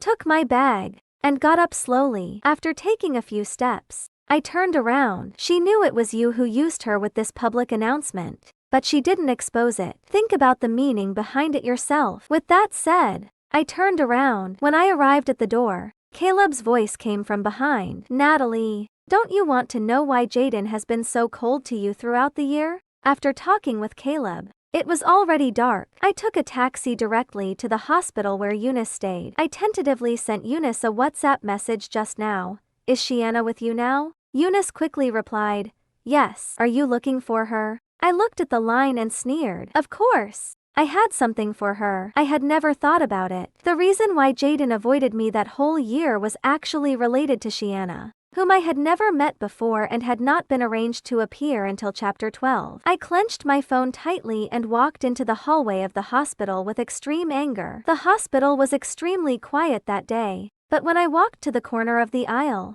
I bumped into a person carelessly. Watch out! As my body unexpectedly fell backward, someone held my waist firmly and locked me in his arms. The familiar breath instantly shrouded me. I looked up. It was Jaden. Looking at his cold and handsome face, my anger subsided. I blinked and asked, the audition is over? Jaden stared at me with his dark eyes and hummed softly in response. Just when I was about to say something, Jaden leaned over and hugged me. His face was buried in my shoulder, and his voice was slightly hoarse. I'm so tired. As he spoke, the warm and damp breath he poured on my neck slowly penetrated my skin and quietly spread along my sensitive nerves. I was suddenly short of breath and pushed him. Someone is here. He did not move, and his low voice was a little lazy. Make it public if our photo is taken. I was stunned that time around. You said we needed to be careful last time and not get caught by the paparazzi. My words paused abruptly as I realized that he used the word public. My breathing stopped. I take back what I said last time. Jaden's voice suddenly became a little dull. He kept a slight distance from me, but his eyes fixed on me as he asked seriously, can you pretend that you didn't hear anything? When I looked at him, I suddenly wanted to laugh. And then I really chuckled. He listened to my laughter, and there was some doubt in his eyes. After thinking for a while, he cupped one side of my cheeks with his palm, rubbed it, and said gently, "Natalie, let's announce our relationship publicly." My eyelashes suddenly fluttered, and my heart was racing extremely fast. For some reason, I felt that he was a little different now. "Did Quaid say something to you after I left?" He shook his head. He didn't say anything. I stared at him suspiciously. Jaden looked at me intently, which made me feel a little uneasy. However, he suddenly sighed. "I'm just a little scared." "What are you afraid of?" I raised my face and met his eyes, asking him. He paused, and his gaze darkened. Then, he pinched my cheek and whispered, "You already know." Before I could retort, he said again slowly, "Quaid is back again." I frowned slightly and did not understand what he meant by again in his words. "I told myself that you wanted to play a role in Bewitching Concubine because it is a good script, not because the director is Quaid. It's why I encouraged you to go for the audition. But I'm still scared." He pursed his thin lips tightly. "I'm scared that you approached me deliberately, as you did a year ago, just to use me to provoke him. I'm scared that you're not even." I interrupted him. "I did not." He was stunned. I looked straight into his eyes and felt a sullen sensation rushing within my body. "Nothing happened a year ago, and nothing happens now. I've never thought of you as a substitute for anyone." His pupils suddenly contracted, as if he could not believe what he heard. I took a deep breath and enunciated my words clearly. "You're the one I've always liked." He opened his thin lips slightly and was in a trance for a moment. When he came back to his senses, he stared at me with his dark eyes. They were so dark that they could blend in with the night outside. He murmured, "But at that time the video Shiana showed you is fake. The woman in it is not me at all." My teeth creaked, and my hand turned slightly red from clutching my phone with too much force. In the photo album on my phone, there was a video that Caleb had just sent to me. In the video, the woman was dressed in a bareback red dress with long curly black hair and fair skin. She seemed to be talking to another person. Her voice was calm and extremely cold. Like him? What a joke. How could I really like Jaden? It is only because Quaid is back, and he has hurt me so deeply. I just want to use Jaden to provoke him. That's all. After saying that, she smiled slightly, revealing the same side profile as me. "Caleb told me a year ago, when Shiana came to Jaden with that video, Caleb clearly saw Shiana sneering in a corner when no one noticed it. However, Jaden was so devastated that he did not notice it. He wanted to remind Jaden, but at the thought that Suzette almost gave the latter a fur coat, he did not want to say anything anymore." I looked up at Jaden, and the flame of anger lit up in my eyes. "A year ago, I had no idea that Quaid came back to secretly choose the leading actor for Bewitching Concubine. How could I say something like that?"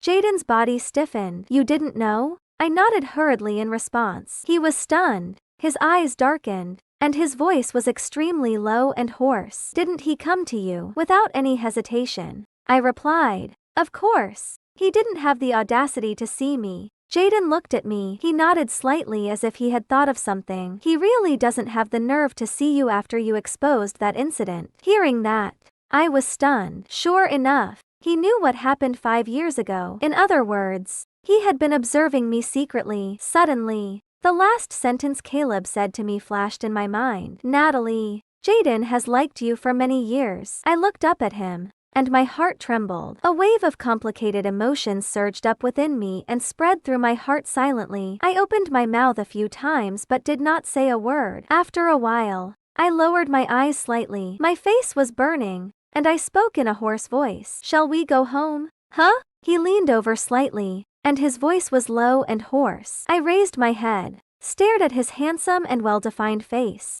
and licked my lips. "I have a script that I want to discuss with you." "Of course." It's a real discussion about the script. When the door was snapped closed, I reached out and put my arms around Jaden's neck, pulling his head down. My eyes were foggy, and my voice was soft. Jaden raised his eyebrows slightly. At that time, a few buttons of his collar were unbuttoned, revealing a large area of his collarbone and chest. My gaze fixated on him, and I could feel my face burning. Even the place that my fingers touched was burning. He chuckled in a low voice. "Okay, let's discuss the script then." It's not as soon as I spoke, Jaden stepped forward, pressed me against the wall, locked my chin abruptly, lowered his head, and started kissing me. My whole body trembled, and I tiptoed to kiss him back. A moment later, his lips pressed against mine while rubbing them softly. His voice was hoarse. Yahir looked at Wenna. She exposes all the scars in front of him, and her watery eyes are covered with a mist of humiliation. His first reaction is not to wipe her tears away, but to kiss her. Jaden sealed my lips again. Possess her! He picked me up horizontally and took me to the bed. And then his body got on top of mine. Just like this. Jaden gnawed at my chin gently. Like this. He went further down and kissed my collarbone passionately. I looked up at him, and the mist in my eyes became thicker. My body trembled violently. He gulped, and his fingertips lifted my shoulder straps with extreme restraint. His slightly cold hand slipped down, and his breath was vague and hoarse. And like this, too. I did not expect it. Jaden really discussed the script with me all night. The discussion made my voice hoarse. The next day, as soon as I woke up consciously, I saw that Jaden was wearing a shirt. His physique was well built, with muscles covering his slender body evenly. He looked lean in his outfit, yet he could flash his figure without an outfit too. I licked my lips, and my eyes were burning with desire. The next second, a familiar breath engulfed me. A kiss fell between my eyebrows gently. The crew of Bewitching Concubine is expected to officially start in a month. It's a film mainly focused on the female lead. You will be exhausted at that time. Have a good rest the next few days, and I will take care of other things. I was stunned for a second and then asked happily, did they confirm me as the leading actress? Jaden curled his thin lips upward with amusement overflowing in his eyes as he said, Natalie, we shall have another good time working together. I looked at him, and my red lips curled upward. I wrapped my arms around his neck and jumped on him directly. That month, I did not have a good rest. As Jaden told me, do not ask why. The Bewitching Concubine was about to start filming. As the leading actor and leading actress, we should concentrate on discussing the script. There was one time when I mentioned to Jaden that I had misunderstood him and Suzette, and I was so ashamed that I buried myself in the quilt. Hearing that, Jaden was slightly stunned. He pulled me out of the quilt with a red face. His beautiful eyebrows knitted tightly and stared at me with his deep eyes. Didn't you see any of the text messages I sent you? My eyes widened, and my heartbeat went faster, uncontrollably. What text message? I blocked his number on WhatsApp and Twitter that day, but his phone number was not blacklisted. However, I threw the card away directly. Even if I restored it now, I was afraid I could not find those text messages I received before. I threw the card away that day. What did you send me? I was curious. Jaden avoided my gaze and got up abruptly. He said in a low voice, I'm going to take a shower in the bathroom. I wanted to stop him, but he walked fast. Before he left, he seemed to take a look at his phone. I blinked and immediately understood his hint. I could not read what he sent to me, but I couldn't read from the sender's phone. My heart beat fast, as if it was going to jump out of my chest. I picked up his phone and accidentally touched the fingerprint. The phone was unlocked immediately. I was stunned and looked in the direction of the bathroom door, wondering when Jaden saved my fingerprints into his phone. Although I felt that respecting the privacy of each other was a common understanding for a couple, a faint smile still crept onto my face. My heart seemed to be wrapped in layers of joy. He knew how to make me smile. I loved him so much. Then, I clicked open the text message and found the messages he sent. Jaden hardly sent any text messages, except for a few working replies. The rest of the messages were all sent to me. I found those sent on the 20th of May. Natalie, I was filming just now. I didn't send that Twitter post. Soon, another message was sent. I've asked Caleb to clarify it. After that, he would send me a text message every day, but it was always a short sentence. Where are you? Finally, it was the latest one. Jaden seemed to be drunk or something, and he sent it without correcting the typo. Natalie, I like ya so much. I looked at the word like ya in a daze, and my fingers and heart trembled uncontrollably. Eunice said that Jaden never drank alcohol. I wondered if he was drunk because he could not find me, or he wanted to act cute after being serious for a long time. Some strange scenes flashed across my mind. I shook my head quickly, thinking that the idea of Jaden being drunk was more logical. The day before the filming, Quaid suddenly came to me, and Jaden happened to go out to buy me oatmeal. When Quaid saw the man's slippers placed in front of my house, His expression stiffened slightly. Did you two live together? I did not deny it. I leaned against the door lazily and did not intend to let him enter the house. What can I do for you? He fixed his gaze on my face and made a difficult sound in his throat. If stop. I raised my eyebrows and said, let's not talk about the past few years. When you pursued me back then, I never wanted to be with you. Why?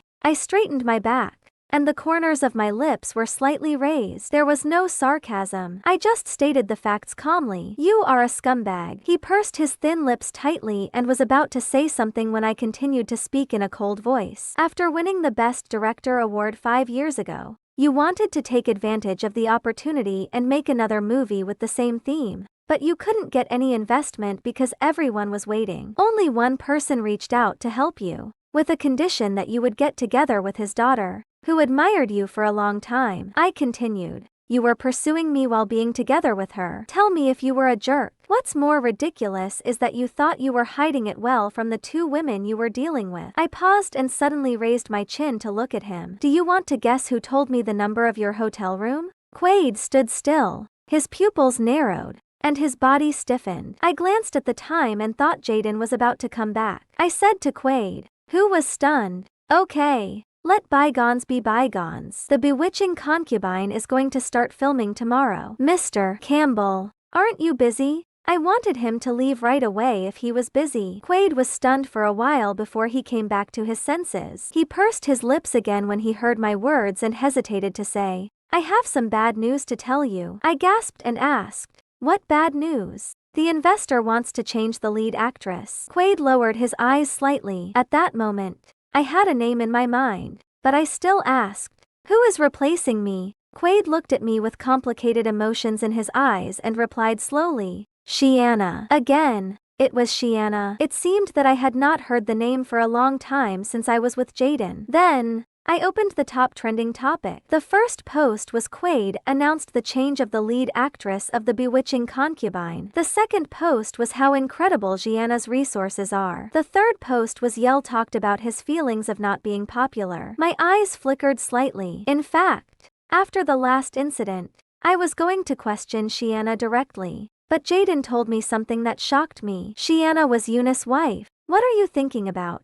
A cold and low voice sounded in my ears. My thoughts were suddenly interrupted, and I replied casually, I'm thinking about Eunice. Before I could finish my words, his breath engulfed me, and he wrapped my waist with his long arms to let me sit on his lap. Jaden's eyes were filled with impending danger. Eunice? I gulped and subconsciously completed the last words of the sentence. His wife. Jaden's eyes relaxed as if he had thought of something. He looked down at me and asked, what's wrong with Shiana? I looked at him and said through gritted teeth, she stole my role in Bewitching Concubine. She wanted to work with you. Hearing that, Jaden frowned. He lowered his eyes and thought for a long time before saying, maybe she'll give it up soon. I was confused. What do you mean? Maybe Jaden himself felt that there was no logic in his words. He pursed his thin lips and decided to start telling from the beginning. Eunice and Shiana have been a couple since they were at the university. They were both good-looking and were a perfect match together. They got married right after graduation and had been together for 6 years. Nonetheless,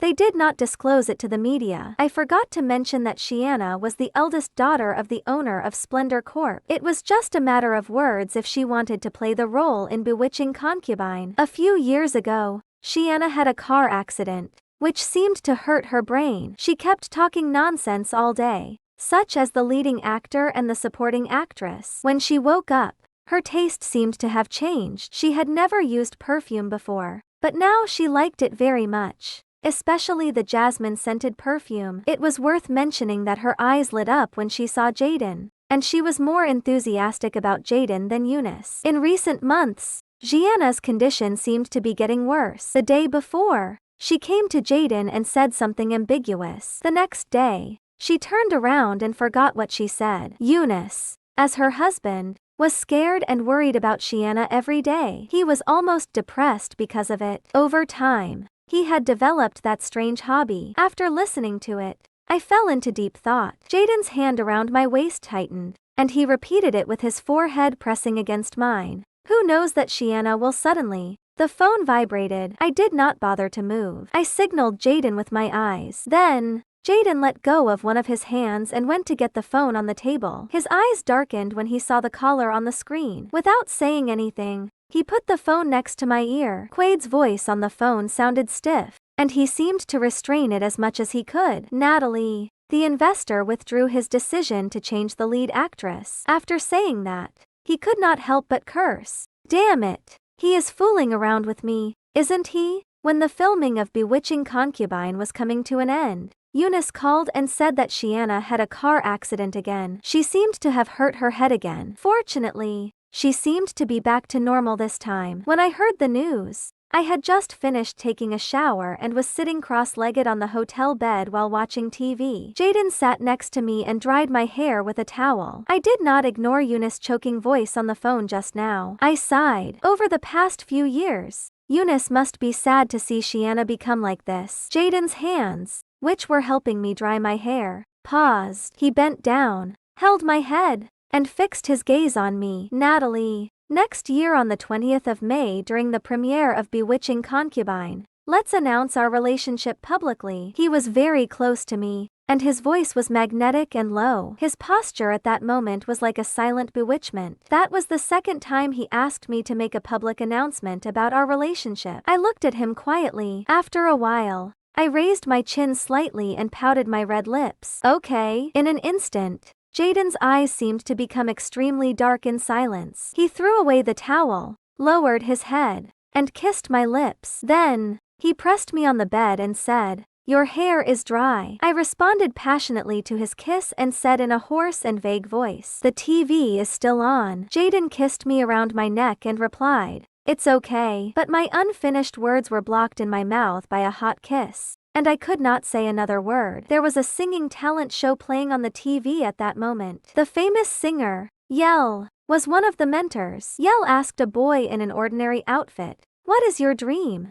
The boy burst into tears. "My family has been having difficulties since I was a child. My mom told me that a child from a poor family should learn to earn money early. My dream is to be a singer." After the boy finished speaking, every mentor was moved and started shedding tears. Just then, the boy changed the topic. "So, Yell, what is your dream?" Yell was stunned. He closed his eyes and shed a tear in the corner of his eyes. "Next year on the 20th of May, when I release a new album, I want to be the top trending topic." Bloopers. When the time came, Yell's dream did not come true. The 20th of May was such a beautiful and romantic day. The topic with the hashtag Jaden and Natalie announced their relationship publicly appeared as the top trending topic, with the bright red word popular next to it. At 1:14 p.m., Jaden retweeted my confessional Twitter post from 2 years ago. "Sooner or later, Jaden will belong to me." Jaden retweeted and mentioned me 3 times.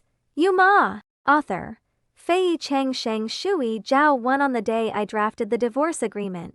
Zachary J became famous overnight. He topped the Twitter trending list, and photos of him flooded the screen on Instagram. Without glancing at the divorce agreement, Zachary rolled up the agreement sheets and gave me a soft knock on the head. "Ava Jones, you're really silly." His eyes were slightly bloodshot because of the all-night program recording. "What? I'm just afraid that as a married man, your career in showbiz will be affected." I rubbed my head helplessly. "I'm a songwriter, not a prostitute." Zachary threw his coat on the couch and said, "I'm fine with it if you want a divorce, but I'm afraid you'll be in trouble when someone finds it out." Zachary's words reminded me that it was not a good choice to put myself in the eye of the storm by divorcing at this juncture, but it was not appropriate for me to be with Zachary. Zachary's mother had been diagnosed with terminal cancer some time ago, and her only wish was to see Zachary get married before she died. The J and Jones families used to live opposite each other, and I used to sit next to Zachary at high school,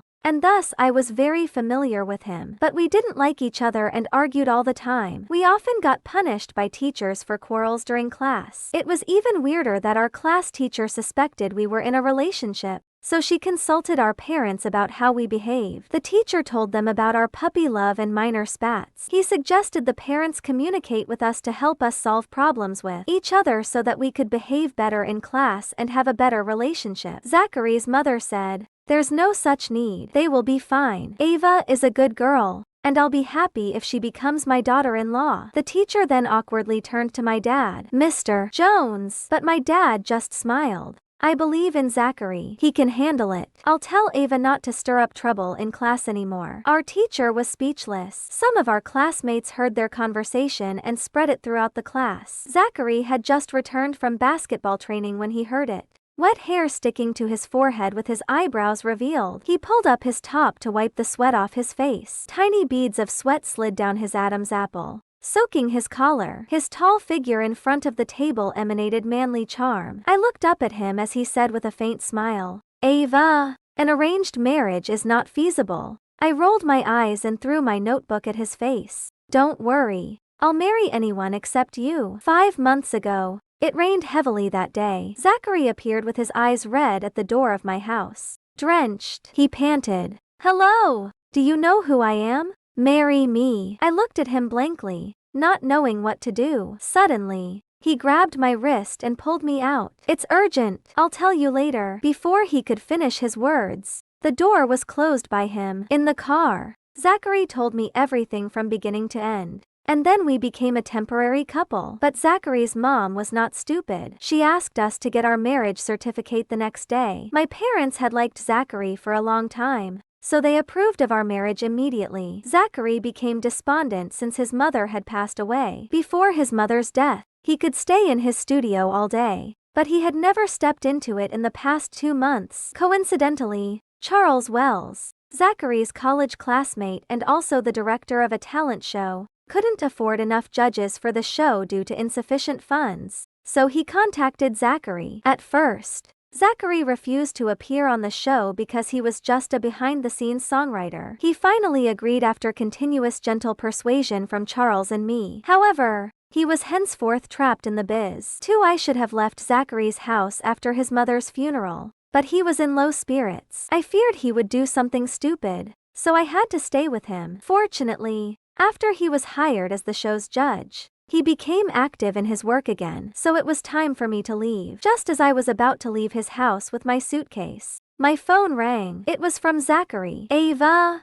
I need you to pick me up at the TV station." "But now shouldn't you be responsible for me? It was you who persuaded me to be here." His voice was hoarse, which was different from usual. I suddenly felt uneasy. "Okay, I'll be right there. Send me the detailed address." Unexpectedly, Zachary's address was not the TV station but the hotel next to it. He was waiting for me in the hotel's underground parking lot. He pulled his black cap very low over his face, but I could still recognize him at a glance by his sharp jawline. "Zach." I waved at him. He quickly walked toward me, then pressed all his weight on me as if he was about to collapse. I could feel his hot body temperature even through my sweater. "Have you got a fever?" I helped him into the car with great difficulty and then reached out to feel his forehead. It was terribly hot. He looked blank with his cheeks red. "Let me take you to the hospital." I bent down to fasten his seat belt. He refused as his slightly hot breath brushed past my ear and messed up my hair, making me itch. "No. Let's go home." "But you're burning up." I turned around and found that we were so close to each other,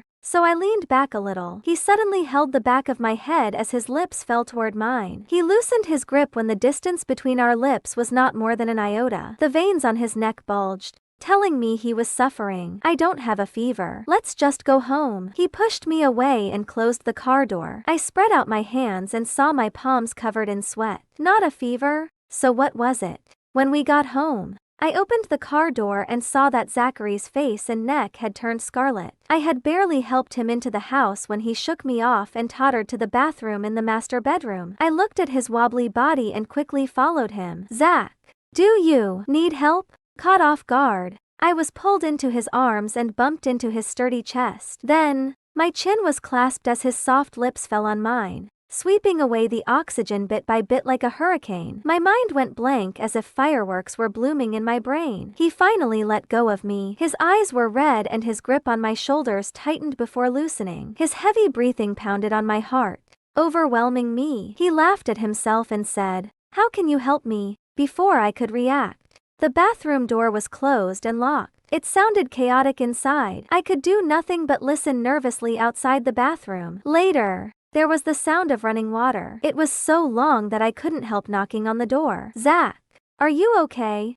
A tall figure suddenly appeared at the door, scaring me so much that I took 2 steps back. Zachary came out of the bathroom wrapped in a bath towel. His hair dripped with water. His eyes were still red and his face and lips had lost color. He avoided me and walked straight to the bed. He closed his eyes and fell heavily onto the bed. Zach, your hair is still wet. You'll get a headache. I hurriedly walked over and pulled him up. He opened his eyes and glimpsed at me, then silently fell back to the bed. I sighed and said, "Get up, let me dry your hair." Zachary turned his gaze at me. "The hairdryer is in the bathroom." "I know." I took out a set of clean pajamas from the closet and threw them to him. "Put them on quickly, or you might catch a cold." Zachary slightly raised his eyebrows. "I still need underpants." I almost slipped over when I heard this. I gritted my teeth and returned to the closet to take his underwear. "Don't argue with a drunk man. Calm down," I spoke to myself. I reached into the closet and threw a random pair of underpants at his face. He caught it smoothly, but when our eyes met, he collapsed on the bed weakly. Droplets of water slid down from his wet hair and damped his eyes. He looked so innocent with his watery eyes. My mouth twitched with amusement. This man could be a talented actor if he wanted. "Tell me when you're done." I looked away helplessly. I waited for Zach to get dressed outside the bathroom, but suddenly, there was a dull thud from inside. I hurriedly pushed the door open and found him sitting half naked on the floor. "Are you all right?" I asked worriedly. Then I was shocked when I felt the heat of his arm. "Don't try to feel me up." He lazily raised his eyes and fixed them on me. Then, he slowly held my hand. Before I could react, my hand appeared on his well-defined abs. My hand gradually heated up as I felt his burning body. I withdrew my hand awkwardly, helped him to the bed, and wiped his hair with a dry towel. As for Zachary, he kept his eyes closed with a look of despair on his face. My fingertips passed through his soft hair when the hot wind from the hairdryer blew. Drying his hair was so dull that my gaze wandered aimlessly, gradually shifting from Zachary's head to his face. It was true that he was indeed a handsome man when he shut his mouth. "Ava, are you taking revenge on me?" I suddenly heard Zachary's faint voice through the noise of the hairdryer. And only then did I realize that I had been so focused on his face that I had forgotten to move the hairdryer. The back of my hand and that patch of his hair had become terribly hot. Zachary's ears even turned red because of the heat. For Zachary had a high fever all night and was almost unconscious on the bed. I had to stay up to look after him for the whole night. My baggage also stayed at the door for the entire night. When it was nearly dawn, Zachary's temperature finally returned to normal. I took my hand back from his forehead and heaved a sigh of relief. I stretched myself and was ready to prepare his breakfast. I had just started when the doorbell rang. As soon as I opened the door, Charles appeared with a pile of gifts in front of me. "Mrs. J, is Zach all right?" I closed the door with a cold face. He hurriedly put down the gifts and held the edge of the door. "Mrs. J, it's not my fault. I didn't know Amanda Lewis had put some aphrodisiacs in the wine. If I had known, I wouldn't have handed the wine to Zach." Charles was so strong that I couldn't stop him from stepping inside. As soon as he entered, he saw my baggage and knelt before me with a thud. "Mrs. J, Zach did nothing wrong. Don't send him packing. Amanda's to blame. Zach truly respects you. I swear that he never looked at any woman at the recording site. He was either sleeping with sunglasses or writing songs in the dressing room." Charles' words amused me. I didn't expect Zachary to be so ascetic. "Honey, look. He made me almost break my loyalty to you. You made me kneel for 2 hours yesterday. Please don't be angry anymore, okay?" Before I let out a giggle at Charles' words, the voice of Zachary came from behind. Seeing the look of despair on Charles' face,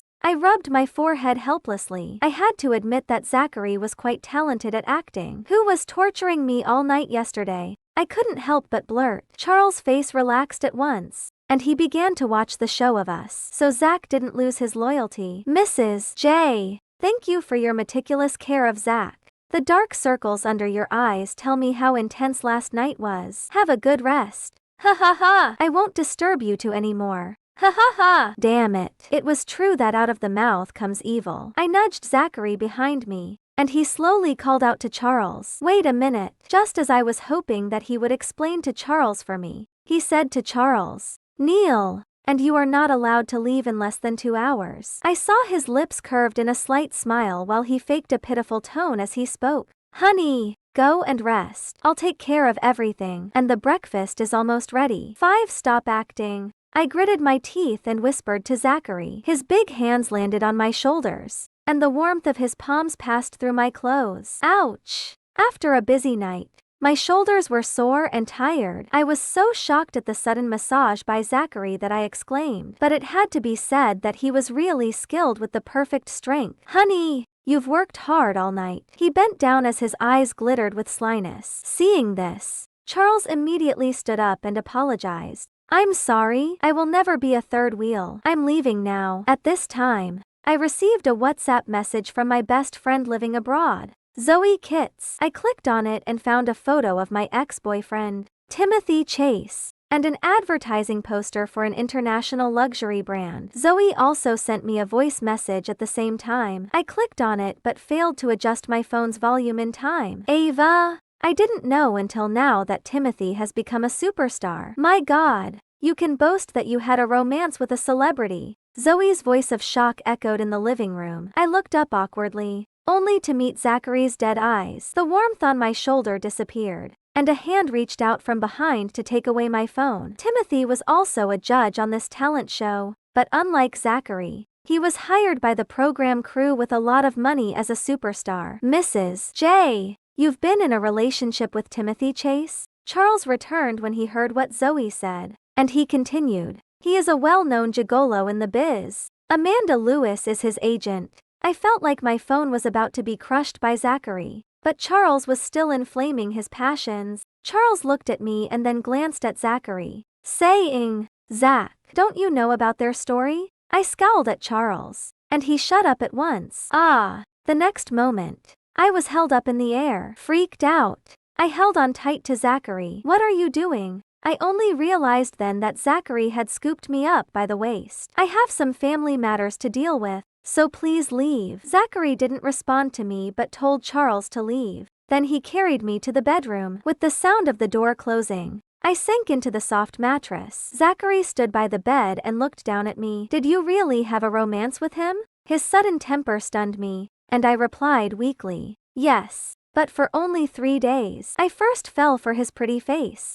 but after we got together, I felt we were not a match, so I broke up with him. Hey, Zach, do you think you are my real husband? I picked up the pillow next to me and threw it at him, but he didn't dodge it and could no longer hold back his laughter. Zach, you're talented. You can change your job and be an actor. I'm just afraid that your parents will worry about you if someone breaks your heart, he said seriously without batting an eye. But you're not a rich woman, so Timothy should be the one to feel sad. Get lost. I was infuriated by him. I should have left you alone and not cared about you even though your temperature skyrocketed yesterday. I was so angry that I spoke incoherently. As for the culprit in my rage, Zachary just crossed his arms in front of his chest as if he was watching a good show. No, I paused momentarily and said with a smile, looking after you all night was my duty. I'll take it as a payment by labor for a prostitute. I deliberately emphasized the last word. The smile on Zachary's lips gradually froze. Ava, he called out my name expressionlessly. I quickly got out of bed and ran out. As I ran, I said, Mr. Prostitute, don't worry, I know you're weary. Let me get you some nourishing breakfast. Zach, be gentle. My shoulders. Zach, I was wrong. Mr. J, my handsome music producer, please let me off. Boo-hoo. After graduation, I opened a fashion design studio with my college classmate Bob Lennon. Over these years, our business was booming. Many B-list and C-list stars frequented our studio. 2 months ago, we were hired as the stylists for the contestants of Charles' talent show. It was actually thanks to Zachary. Bob knew about my 3-day relationship with Timothy, so he only arranged for himself and 2 assistants to take charge of the work. However, one of the assistants asked for leave today. I was slightly scared that the pain Zachary had suffered last time would happen again, so I told Bob that I would temporarily take over the assistant's work. Bob was dumbfounded when he heard that. He even reached out to touch my forehead and asked in surprise, Ava, are you okay? You would turn around and leave when you saw him from afar since you broke up with him in college. What's wrong with you today? I patted his hand and said, it's been so many years. He's the one who should be avoiding me. Besides, Will you be able to finish your work today without me? Bob rolled his eyes at me. Why didn't you tell me earlier? I was worried that you would feel sad when you saw Timothy. So I kept you away from this work. I've been so busy at the TV station working without you every week. I'm here now. Since there was no elimination yet, there were a lot of contestants. As soon as we arrived, we started working non-stop. Miss, can I add you on WhatsApp? I want you to design my style in the future. I turned my head and saw a contestant standing next to me. Just add me. She's a newlywed and doesn't have much time to deal with the studio's affairs. Bob stood between the contestant and me and showed his QR code. Ava, you got married. When did this happen? The assistant, named John, turned to me in surprise. My smile froze in my mouth, and I glared at Bob with a murderous look. Now the whole studio knew. Bob ignored my gaze and turned around to gossip with John. She just didn't want us to know. If I hadn't accidentally seen her personal information form that day, I wouldn't have known that she filled out the spouse column. Bob, stop. If he continued, I would be exposed. Bob patted me on the shoulder and pretended to comfort me, saying, "It's just the same name as our music producer Zachary J. What's to be ashamed of? So many people share the exact same name throughout the country." Hearing Bob's words, everyone in the dressing room rushed over. Ava, do you often compare your husband with our judge? They're both called Zachary J, but the gap between them is enormous. Tell me about it.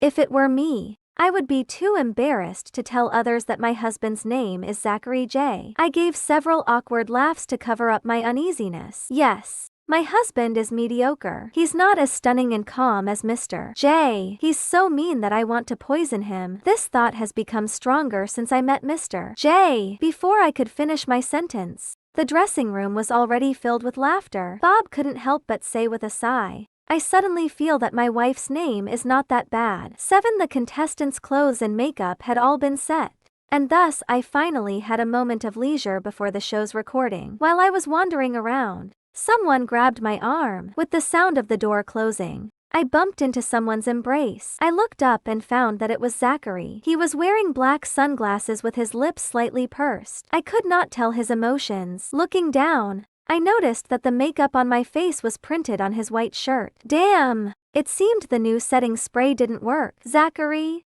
do you know how many brain cells of mine you've just killed by scaring me? I scolded him boldly since it was he who scared me first. He tapped my forehead and said, "It's not like you had many to begin with. Besides, who's the one speaking ill of me everywhere? Who talks trash all day long?" His tall figure blocking the light above my head was intimidating. What? I pushed him away. It's a fake marriage. The fewer people who know about it, the better. I have to find some excuses. The recording will start soon. Deal with your clothes first. I pointed to the stain on his clothes. Zachary took off his sunglasses and glimpsed at the stain. He lazily raised his eyes and said, "I've only taken this shirt today." I sighed helplessly. This man must do it on purpose. It was fine to ask the crew for a new shirt, but if others saw the makeup printed on the clothes, things would become complicated. Take off your shirt. I'll use the makeup remover and dry it. I should be able to make it. Zachary put his hands in his pockets and remained unmoved. I curled my lips and reached out to unbutton his shirt. The door was pushed open when I had just taken off his shirt. I was so frightened that I hurriedly covered my head with the shirt. Zach. Hearing that it was Charles, I took the clothes away and looked at him in dismay. The second half of his sentence seemed stuck in his throat, and his eyes changed strangely. Zach, the recording is just half an hour away. Can you finish it before that? I immediately understood what Charles meant. I casually replied, "Don't worry, he can only last for about 5 minutes." Charles' jaw dropped in shock. He patted Zachary earnestly and said, "Zach, don't give up. It's all about technique." Charles ran outside and closed the door, but I was already laughing so hard that I collapsed on the sofa. Don't give up. Suddenly, some pornographic sounds came from the opposite side of the wall. I instantly realized that it seemed to be Timothy's dressing room. Zachary had already put on his headphones and mouthed "have fun" to me. I was surrounded by the crazy pants next door, coming one after another as if I was in a Dolby Atmos movie hall. I was so ashamed that I couldn't help scratching the floor with my toes. Next to me, Zachary looked as if he was used to it. Whether I said, "Sorry, I'll tell Charles that you can do it for 2 hours," or "You're much better than the guy next door," Zachary remained indifferent and refused to lend me the headphones. Finally, when it was only 5 minutes before the recording, Zachary's clothes were ready. As soon as I reached the doorknob, I was stopped by Zachary. He chuckled and said, "Ava, apply some concealer to your ears next time." With that, he opened the door and left first. I looked at myself in the mirror. The tips of my ears all turned red out of embarrassment. Zachary is so handsome. Why does he always wear big framed sunglasses to cover his face? I can hardly see his perfect face clearly at all when he does that. Isn't it obvious? Zachary is loyal to me. He will only allow me to appreciate his handsome face at our home. Hey, your hubby last month was still Timothy Chase. You remarried so quickly. Of course. Zachary is now my new husband. Two young girls chattered and giggled as they scrolled through photos on their phones. But a middle-aged woman beside them suddenly interrupted their dream of infatuation with handsome stars. Hey, you too. Why do you call other men your hubbies so casually? The two girls looked puzzled, and one studied the woman with disdain. Who are you? What's wrong with you? I'm saying that my new husband is Zachary J. So what? Zachary J is my son-in-law. The instant she finished speaking, the two girls burst into laughter. What a lunatic. This middle-aged woman was my mother, Sylvie Jones. Just as my mother was about to deliver a stern lecture to them, I arrived in a hurry and stopped her. "Mom, what are you doing?" My mother glared at me grumpily and handed me her stuff. "See? Loads of girls are obsessed with Zachary now. You should feel scared. You even forgot your husband's birthday. You'll finally regret it when your husband is taken away." My mother even poked my temples as she spoke. I carried 2 large bags of food and said, "It's not such a big deal to get a divorce." I regretted saying so immediately as my mom kept scolding me hence. Fortunately, I didn't tell her that my marriage with Zachary was fake. Otherwise, she would never let me off. When I got home, my father was already preparing the soup while Zachary was assisting him. Instantly, my mother switched from a serious mother to a kind mother-in-law. "Zach, you're so nice." Ava has hardly ever helped with housework since she was a child. I silently put down the ingredients and was about to enter the room,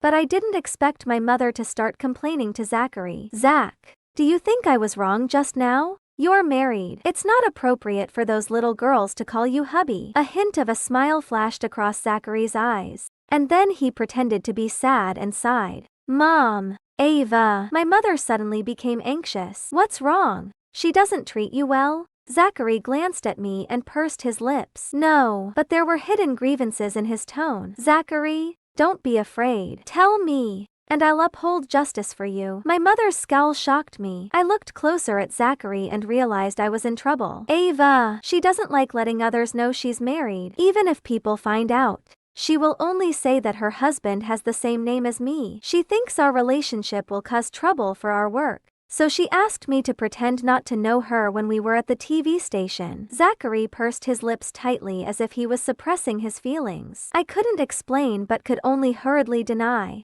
"I didn't." "Mom, I'm your daughter. I only have one son now." "Dad, Mom is acting crazy." After dinner, my parents sent us downstairs. I didn't know what Zachary had whispered to my mother, but I saw her sincerely comfort him by saying, "Zach, there's no hurry to have a baby." My mother glimpsed at me, who was at a loss, and said, "Ava is lazy and never exercises. Encourage her to get more exercise." Zachary put his arm around my shoulder and nodded with a victorious smile. "Mom, don't worry. I'll take good care of Ava." I had to admit that Zachary was exemplary at acting. I even believed we were a real couple for a few seconds. But as Zachary's car stopped at my new residence, I came to my senses and accepted the fact that everything was fake. Recently, I had been so busy with the studio's work that I had forgotten the time my period would come. Today, I had inadequate sleep because of my period pains. When I got up and looked in the mirror, I saw my terrible dark circles, almost turning me into a panda. I bought my iced Americano from a cafe near my house and rushed to the studio. Today was another day to record the show. I endured the pain in my lower abdomen when looking for suitable clothes for the contestants. Cold sweat broke out on my back while my head was dizzy with pain. I turned around and was about to drink some more coffee to refresh myself, only to find that my iced Americano on the table had disappeared. How come there was someone who would even steal another person's beverage? It's very kind of Mr. J to give me the beats of music he made, though I've heard the songs he produced before. I didn't expect that he would arrange music for me and come to discuss its details with me," a contestant said in a low voice, unable to hide his excitement. "That's right, he's not only handsome but also talented with a good personality. Initially, I thought he was just a nobody who came to gain popularity, but later I learned he produced many hit songs." Another contestant nodded in agreement. I looked back in the direction of the voice. I didn't know when Zachary had come to the dressing room. Now he was walking outside with a laptop in his hand and my half glass of iced Americano in his other hand. I reached into my pocket for my phone and was about to question him on WhatsApp, but I found a pack of painkillers. There was also a thumb-sized note in the pocket that said, "Remember to take the painkiller." Zachary's handwriting was the same as it was in high school, sharp and uninhibited. I folded the note and put it away with an unconscious smile. I could feel the warmth deep down. After another round of busy work, a voice suddenly came from outside the door. "Is Zachary's lady around? Your coffee is here." Everyone stopped what they were doing and looked toward the door. Their gazes left the delivery guy a little at a loss. He looked at his phone and said, "It's indeed Zachary's honey written here." "Who on earth is Zachary's honey? You've ordered a hot coffee." Everyone was waiting for the owner of the coffee to appear, including me. I couldn't help but think that whoever had ordered a takeout coffee named Zachary's honey to Zachary's dressing room was fearless of embarrassment. The delivery guy became a little impatient. He looked at his phone again and said, "Zachary's honey. The last 4 digits of your phone number is 3523. I've called you many times, but you didn't answer." I suddenly remembered that my phone number also ended in 3523. Could it be? I quickly took out my phone and found I had accidentally muted it. Sure enough, there were a bunch of missed calls. Needless to say, it must be Zachary playing tricks again. I pretended it had nothing to do with me and tried to keep a calm face as I slowly moved my legs, ready to escape. However, Bob suddenly asked, "Wasn't that your phone number?" I was dumbfounded and almost died of embarrassment on the spot. Everyone turned to look at me, and then the dressing room was filled with a sudden burst of laughter. I forced a smile and said, "My husband likes to kid around." "Ava, your husband is so sweet." "Ha ha ha." "Ava, is your husband jealous? Does he want to declare his exclusive love by this?" "Ava, you and your husband are so funny." Ha ha ha. While they were teasing me, I picked up the cup of hot coffee. The remaining warmth in my heart was replaced by the impulse to splash the hot coffee on Zachary's face. "Zachary, thank you so much for embarrassing me." I put the coffee heavily on the table. Zachary slowly took off his sunglasses and looked up at me with an innocent face. "Stop pretending to be pitiful. Do you know how ashamed I was when that delivery guy called me in front of everyone in the dressing room? So you are Zachary's honey?" A faint smile on the corner of his mouth slowly turned into a chuckle. In the end, he collapsed on the sofa and trembled with laughter. "Stop laughing." I picked up a pillow and threw it at him. Zachary caught the pillow and put it behind his back. "You can let the delivery boy put the coffee at the door." I had my phone muted during working hours. Besides, I had no idea you ordered me coffee. I complained angrily. "I just bought you a shirt as a birthday gift out of kindness. Maybe I should just give it to a homeless man now." "Hey, don't do that." Zachary quickly got up from the sofa and pulled me back. "Are you mad at me?" I shook off his hand and walked out of the door. "How about this? You order takeout for me, too, and leave the name Ava's hubby. I'll let the delivery guy wait and call this name in the television studio for half an hour before I get it." He clasped my hand and placed his mobile phone in my palm. I laughed with rage. I stuffed the phone into his hand and said, "Don't try to take advantage of me, Zachary. Our marriage is not real." After that, I stormed out of the dressing room without looking back. Just as I had pushed the door open, I met Timothy, who was about to return to his dressing room. "Ava?" With this, I could no longer pretend I didn't know Timothy. Before I could think of what to reply, Timothy asked, "Why did you come out of Zachary's dressing room looking like a thundercloud?" The polite smile I had faked froze on my face, and I couldn't say a word. Suddenly, a man's hand stretched out from behind with a piece of paper and said, "The signature is done." Timothy was stunned as his face darkened. "So you're a fan too, Ava?" I glanced at the paper. There was no signature on it at all. Instead, it wrote, "You're welcome." Yes, Because my husband shares the same name as Mr. J. I came here for an autograph. Timothy, is your dressing room right next to his? I nodded to him with faint alienation. Behind me, Zachary suddenly said, don't you want to take a photo with me? Oh, yes, yes, I said as I took out my phone. Timothy withdrew his gaze and tensed his jaw as if he was trying his best to adjust his facial expression. I won't disturb you. Then, my eyes followed Timothy until his figure vanished at the door, and only then did I feel relieved. As soon as I turned my head, Zachary took my phone away. What are you doing? I asked him in confusion. Delete the photo you just took. I don't want you to make fun of me with it. He scrolled the screen of my phone and then looked at his phone. After a while, he returned the phone to me and said, done. I'm not as boring as you. I rolled my eyes at him, elbowed him back, and left quickly with my phone. How can you repay my kindness with ingratitude? Behind me, Zachary sighed and closed the door. I suddenly remembered that I hadn't put my finger on the camera shutter of my phone at all. 11 on the day Zachary's birthday gift was delivered. He went to the studio early in the morning to arrange music for the contestants. He sent a message informing me that the housekeeper would come to his house today. I was a little bored while waiting for the housekeeper to finish the domestic chores. Therefore, I couldn't help but click on the online video platform. I could make some memes with screenshots of Zachary on the show to tease him. However, as soon as I entered the talent show column, I found that the latest episode's extended version for VIPs had been uploaded, of which the cover was a photo of Zachary raising his t-shirt to wipe his sweat, revealing a part of his ab line. The title was, "With the power outage during recording, contestants and judges sweat profusely." I stared at the cover and began to laugh wildly. The program crew was so crazy that they even used Zachary's appearance to attract audiences. I couldn't wait to see Zachary rage after he knew about it. I had to admit that the cover was quite tempting. I clicked on the episode and paid for the VIP membership. I was in such a hurry that I accidentally used Zachary's debit card. This debit card was given to me by Zachary's mother the day I got the marriage certificate with Zachary. She urged me to link the card to my account. I returned the card to Zachary when his mother passed away, but I forgot to remove it from my account. I usually shopped with my own card,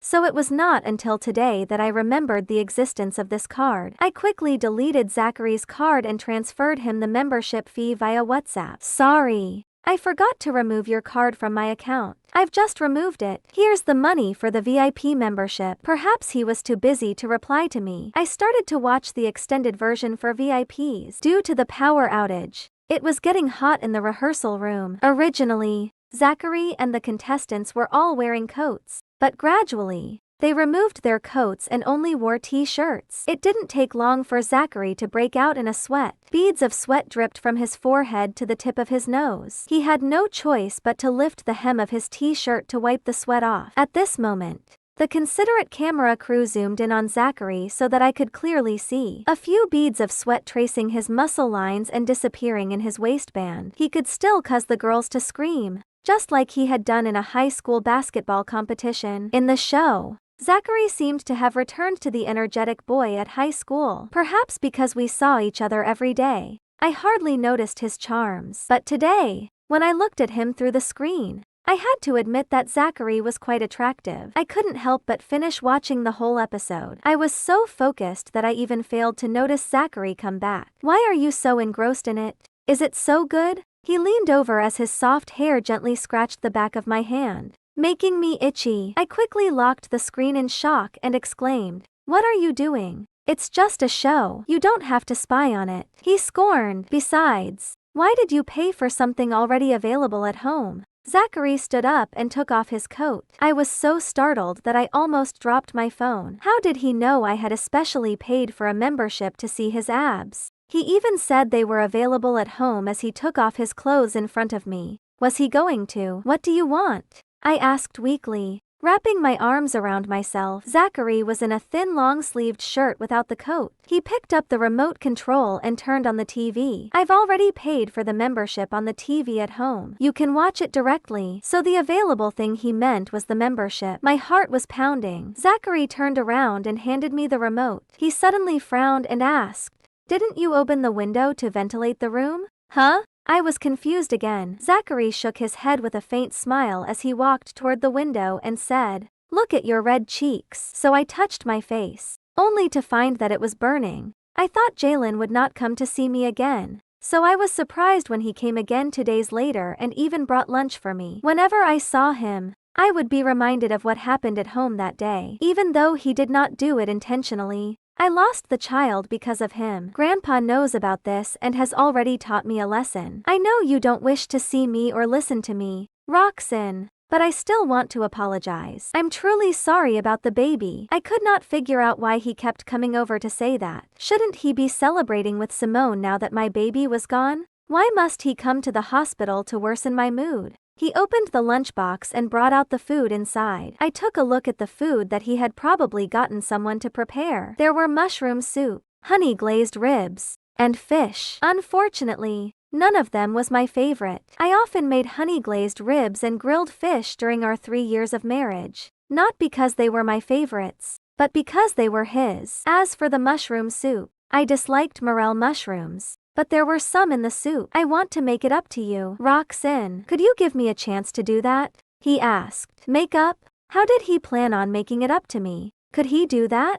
Take it back. Spencer will bring me food in a bit. As soon as my words fell, Spencer pushed the door open and came in. You must be starving, Roxy, Spencer said. However, his face darkened as soon as he saw Jalen. What are you doing here? He snapped. He came over, moved the things Jalen had brought to the side, placed the food he had brought on the table, and opened them one by one. Guess what I brought you today? You can't eat greasy food since you just recovered. Cece specially prepared your favorite pumpkin risotto and ham and cheese omelet before going out. After saying that, he glanced at the food Jalen had brought and snorted. I'm impressed. Jalen, Roxy would find none of the things you brought acceptable to her taste. She doesn't like to eat honey-glazed ribs, fish, and morel mushrooms. You'd better take your things and get out right now. Otherwise, I'll beat you to the ground. Spencer had already beaten Jalen up outside the ward that day. I could hear it from inside the room, but I said nothing to stop it. After crying all day yesterday,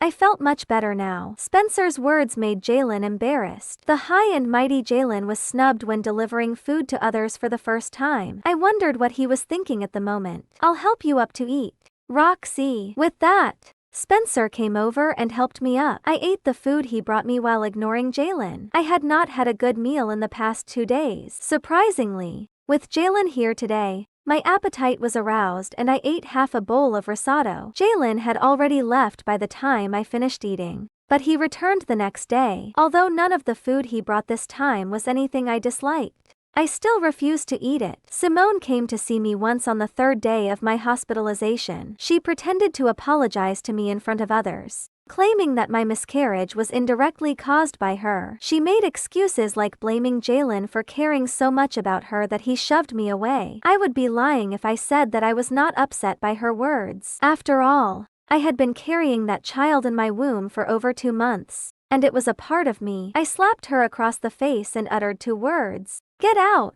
She covered her face and wanted to say something more, but Cecilia kicked her out. Simone, you little bitch. I'm leaving my words here today. Only one of us can remain in the entertainment industry. I'll fight you till the end. Just wait and see. I'll expose all your evil doings and rotten affairs little by little. I will destroy you, even if I have to bet on everything I have. I was glad to have a best friend like Cecilia. However, I kind of regretted merely slapping Simone. After 5 days in the hospital, I was discharged. The first thing I did after getting discharged was to call Jalen to go to the city hall and obtain our divorce certificate. I did not wish to wait for another day. After receiving my call, he picked me up from the hospital. Instead of taking me to the city hall, he sent me home, saying that he would let me rest for a few more days and that there was no hurry to get the certificate. If you're worried that Grandpa Andrew will blame you, I'll explain to him. I figured it must be Andrew who put pressure on him to prevent him from getting a divorce now. Spencer told me everything. After he beat up Jalen in the hospital that day, the latter went home and Andrew beat him with his walking cane several times. That was also the day I realized I would no longer feel sorry for him. 18. It's not because of Grandpa. What then? Because of guilt. I looked up to lock gazes with him and found that his deep eyes held a few more emotions that I had not seen before. I could not figure it out, and I did not want to either. At present, I just wanted to divorce him so that we could go our separate ways. At my insistence, he ultimately took me to the city hall. When I came out with the divorce certificate, I suddenly felt very relaxed. I had loved him for over a decade, but it ended in this way. Jalen, I wish you both happy. I raised the corners of my lips to form what I thought was a very sincere smile. However, deep down, I was wishing for his happiness alone. They did not deserve it, and especially her. 19 Due to being hospitalized, I missed recording a variety show with Simone. Cecilia mysteriously told me that she had taught Simone a lesson for me. I was curious as to how she did it, but she kept the suspense going by saying that I would find out when the show aired. On the day the show aired, Cecilia, Spencer, and I watched it at Spencer's house. Simone was embarrassed the entire time as Cecilia made full use of her sharp tongue. It was a show where cast members visited the countryside and lived in a big house with a yard for 2 days and 2 nights. Everyone worked in the fields and cooked meals together. Simone's persona was that she came from the countryside and could endure hardships. Also, she could never put on weight. However, she did not know how to plant wheat and peanuts or light a fire with firewood in the show, and her persona collapsed instantly. During mealtime, Cecilia told the cameraman to zoom in on Simone's face and dished out a large bowl of noodles for her to eat. She reasoned that the latter could never put on weight, and it was to advertise the noodles in her hometown. What was worse, when she got up the next day, Cecilia deliberately started a live stream for her fans early in the morning and accidentally filmed Simone applying minimal makeup. Cecilia's live stream was at 6:30. While the television crew started shooting at 7. How could someone who was applying makeup at 6:30 appear completely barefaced on screen at 7? The worst thing was that someone in the television crew asked about their relationship, and Simone said that she had never been in one. Cecilia immediately sneered and said bluntly, "I didn't mean to laugh at you, Miss Quigley. I just think everyone has a few rumored boyfriends. Maybe they haven't made it official yet, but my rumored boyfriends and I only have business relationships. Is the one you can bring home also just a rumored boyfriend, Miss Quigley?" Simone had scandals with people in the industry very early on. Later, she was photographed spending the night with Jalen. A few days ago, she even posted a tweet, which read, "You are finally mine." What a blatant slap in the face. Simone's expression turned gloomy at what she said. She hesitated for a long time before saying with an awkward chuckle, "That was just hanging out with friends. I didn't take anyone home. I had many friends with me that day." As soon as the show came out, it was followed by Simone's crumbled persona trending online. Everyone was criticizing Simone for being fake. They commented that her acting skills had been worsening even though she had studied abroad for so many years. Apart from the lack of acting skills, she also had no reputation. Some even went as far as to say that she might as well die abroad and never come back. Of course, there were Simone's fans who criticized Cecilia, but they were all rebuked by my and Cecilia's fans. There had been rumors about me and Simone being on bad terms since long ago, and everyone knew that Cecilia and I were good friends, so it only confirmed the rumor. In short, the end result was that Cecilia risked her reputation to teach Simone a lesson verbally for me, and let her first stop in her comeback end in failure. But this little blow is nothing to her. Once she and Jalen got married, she would not care about it at all. Although I had given up, I still felt sad when I thought of that. Jalen did not want my child, but he would treat Simone's child as a treasure in the future. There was a significant difference between children who were loved and those who were not. "Don't worry, they won't get married," Cecilia said solemnly as she held my hand. "Huh? What do you mean?" I looked at Cecilia in bewilderment. "You can't seriously think that what I said about messing with her was just criticizing her in a perfunctory way on the show?" Cecilia winked at me slyly. I still did not understand what she meant. Spencer tapped me on the head and said, "You're dumb. She has a game changer. Of course, that woman isn't simple." "What is it?" I was very curious and wondered what they had found behind my back. Instead of telling me, Cecilia asked, "When will you return to work?" "Next week. I'll start by shooting an advertisement and filming the show on Friday." The show was scheduled for their episode previously, but due to my health, the television crew temporarily postponed the episode for me. "Tell me now, what's the big show you're both planning?" "You'll know when the time comes." They both acted mysterious and refused to tell me, In the recording of the next episode, Zachary wore the shirt I gave him as a birthday gift. With his deep facial features, he attracted the attention of the audience the instant he stepped onto the stage. The light shone on his neat face, and his delicate facial lines seemed to have been carved by the creator himself. It was my first time sitting in the auditorium with my assistant. Amidst the screams, I heard some whispers. "Oh my God, Zachary's stylist today deserves a reward. He looks so good in this outfit."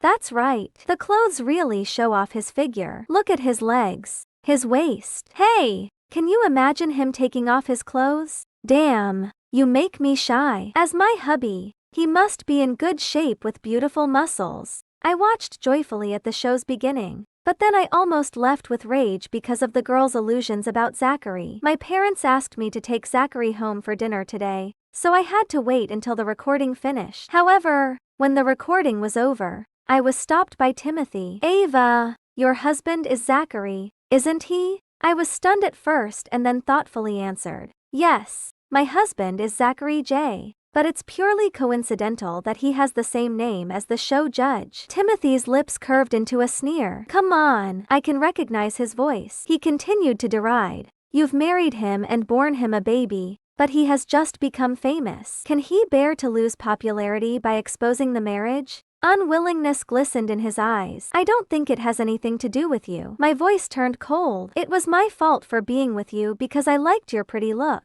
But so many years have passed." "Timothy, you are not such a petty man, are you?" Timothy stared at me with a reluctant gaze. Just as he was about to refute me, an arm pulled me back from behind and wrapped around my waist. "Honey, why are you still here? Mom and Dad have been waiting for us for a long time." Zachary's gentle voice came from behind. I turned around, at a loss. I looked into Zachary's profound eyes and saw my reflection. For a moment, I was so immersed in his gaze and his embrace that I almost surrendered to my feelings for him. He raised his eyes and glanced at Timothy in front of him. "Our child will turn 100 days old in a few days. Are you interested in taking a look at him?" I grabbed Zachary's arm tightly and signaled him to stop talking nonsense. Rage flashed across Timothy's eyes. He turned around and left with his mouth tightly closed. One of Zachary's hands held my elbow, which was about to hit him, while his other hand landed on my shoulder. "Have you thought about making our relationship public on Twitter?" There was a hint of pride in his voice. His voice was not loud, but it was clear enough for Timothy to hear every word. I silently mouthed the word boring to Zachary. He smiled indifferently and bent to whisper in my ear, "You don't want to act with me? Or do you want to rekindle your romance with this stupid guy? Aren't you afraid that Timothy will expose it?" "It's you who fear," said Zachary in a slow and indifferent tone. I was so angry that I shook off his hand and quickly strode away. He kept up with a rush of footsteps. "What are you afraid of? If no one is willing to marry you in the future, you can keep our marriage certificate with you." His gentle warm breath caressed my face. Was it a joke or a promise? I could not be sure. "You're crazy," I scolded him in a low voice as he gazed at me with smiling eyes. "By the way, this outfit doesn't seem to suit you. You'd better not wear it any longer." "Why?" The makeup artist praised it today. "I'm a professional fashion stylist. Believe me, it's not suitable. Besides, didn't you say that you haven't gone to the gym for a long time? Do you think you still look good in such clothes that show off your figure? If so, isn't your birthday gift a little useless?" Zachary raised his eyebrows slightly as he spoke. "Then this birthday gift is invalid now. Give me a new one." "Greedy?" "I'm greedy? Do you think you're a little mean to your legal spouse?" 14 Since we were at the TV station, I deliberately stayed 10 steps away from Zachary and ensured no one was nearby before I got into the car. I lay down in the car's rear for fear of being photographed. "Ava, will you try hot intimacy with me there?" Zachary looked back at me with interest. "Cut the crap." I kicked his seat and urged, "Hurry up and drive." It took him ages to slowly turn back and start the car. At this moment, the car stereo began to play a radio program, of which the theme was musicians. As luck would have it, the protagonist of this episode was Zachary. Zachary J is considered the most popular man this year, the new husband of thousands of girls. But as a music producer,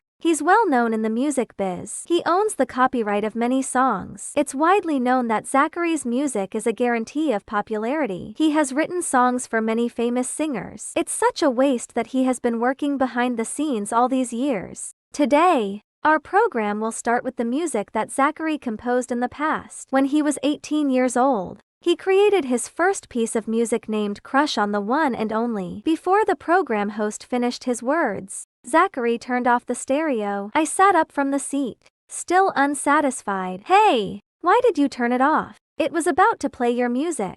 Zachary raised his eyebrows slightly as he looked ahead, saying, "There's nothing to listen to. It's embarrassing, but I want to hear it. It's your maiden work." I strongly protested. "Wait, you wrote it at 18, and it's called Crush on the One and Only." "Zach, did you have a crush on a girl then?" The tips of Zachary's ears were visibly red. He closed his mouth tightly and pretended not to hear. "Did it happen in the 3rd year of high school or after graduation? Did you get rejected when you professed your love to her?" I kept speculating as Zachary remained silent, but I felt a little sad at the same time. "No, I didn't tell her." "Why?" "Because." He deliberately dragged out his words and stopped the car at the traffic lights. He glanced at the red light in front of him and then turned around to give a glimpse at me. She had a wandering eye. She had fallen for so many boys that, an innocent boy like me would have no chance to gain her love. With this, my words were stuck in my throat. I didn't expect Zachary to fall in love with such a girl. "How long did your crush on her last?" The light turned green. I lowered my eyes and asked Zachary as I told Zoe on WhatsApp to recall such a girl in high school. "Nearly 9 years. Zachary rotated the steering wheel as I leaned against the car door. 9 years. Zachary was 27 now. "I didn't expect you to be so devoted to her." I was still feeling blue when the phone screen lit up. It was a message from Zoe. "The girl with a wandering eye. Are you talking about yourself? Back then, your affections changed frequently. If I remember correctly, you almost fell for all the boys in the school, didn't you?" I was so depressed that I replied to Zoe with suspension points. Then, I took out my earphones and clicked on the music player to listen to the song Crush on the One and Only. Every note of the song was like a sour bitter orange pill that was fed into one's heart bit by bit. Then, the bitterness in the heart poured out, and only disappointment remained. The moment the car stopped, Zoe's WhatsApp message came again. "But there was a boy you've never liked." It was Zachary. All of a sudden, I seemed to awaken to something. Perhaps there was a slight possibility that Zachary's crush was me. When we got home, my mother felt sorry that Zachary had lost much weight and blamed me for it. Then, she threw me a shopping list and asked me to go out. I had no choice but to reluctantly obey. However, it was not until I reached the checkout counter that I realized that I didn't bring my wallet and phone with me. Damn, a total of $55. Cash or? The cashier was stunned when she saw me rummaging through my pocket. She tilted her head and asked, "Miss, you will pay by Apple Cash." A familiar voice sounded behind me. I looked back and saw Zachary, who had his face covered and only revealed his smiling eyes. "Didn't I tell you to wait for me? You're always so careless." Zachary reached out and ruffled my hair. "Did you follow me all the way?" I leaned over and whispered. "Mom was worried that you were too slight to carry the stuff, so she asked me to come and help." Zachary bent over me and said, "Ava, you're not very vigilant." I nudged him and said with my teeth gritted, "Bad guys are not so idle as you." After paying the bill, Zachary took all the stuff in his hand before I did. I quickly caught up with him. The cold wind blowing outside pained my face a bit. The snow just began to fall out of expectation. A man happened to sing with a guitar in the snow. "Hey, Zach." An idea suddenly came to my mind. "How about playing Truth or Dare?" Zachary walked in silence and slowly turned his gaze to me. "I'll take it as a silent yes," I quickly uttered, not giving him a chance to refuse. "Truth is who is the girl you have a crush on. Dare is to sing a song there." I pointed with my chin to the boy who was singing in a deep voice not far away. "Okay." Zachary walked toward the boy. 2 minutes later, he began singing while playing the guitar. The song he chose to sing was unexpected and surprising. It was my favorite song. His shoulders and the tips of his hair were sprinkled with snow. The street lamp stretched his long figure while the bustling pedestrians all stopped to listen. It was like a dream when I stood at the very front, overwhelmed by the wonderful scene. As I woke up from the dream, I found that there were a lot of raised mobile phones around me, and Zachary was at the center of those screens. Seeing this, I couldn't help but hasten to walk up to Zachary and interrupted his performance. This was a stupid idea. Run! I gave the guitar back to the boy and pulled Zachary toward me. We rushed out of the crowd and left a row of footprints on the snow. As the snowflakes glistened in the light of the night, our hands were red because of the cold wind, but our palms holding together were warm. After we were far away from the crowd, we slowly stopped and gasped for breath. Zachary pulled off his mask and stared at me, smiling. He said, "You suggested we play truth or dare. Why did you chicken out? I didn't expect you to dare. Didn't you fear being recognized?" I glared at him and said, "It's your turn now." Zachary smiled mysteriously and said, "I'll keep this chance and use it next time." Humph, it's up to you. I have no fear. 16 after dinner, Zachary drove me home. Tonight, he acted like he was drunk. He had not only sung in public but also discussed with my parents the plan for our honeymoon and having children in the future. During the discussion, I kicked him several times and motioned him to stop, but he was still in high spirits, which made my parents grin from ear to ear. "Zachary?" After the car was parked before my house, I couldn't help asking, "Are you drunk or out of your mind?" Zachary ignored me. He unfastened his seatbelt and got out of the car to open the door for me. He suddenly approached me and lowered his eyes with a smile. "I'm sorry to disappoint you. I'm completely fine." His breath was hotter than the last time he was hammered and had a fever, making my heart skip a beat. "Then why are you acting so weird today? Don't be so close to my parents. I'm afraid that they can't bear to part with you when we get a divorce later." "I know what I'm doing." Zachary took a step back so I could get out of the car. "Be careful. Don't drive too fast." I couldn't help but turn around to remind him, only to meet his earnest gaze. "All right."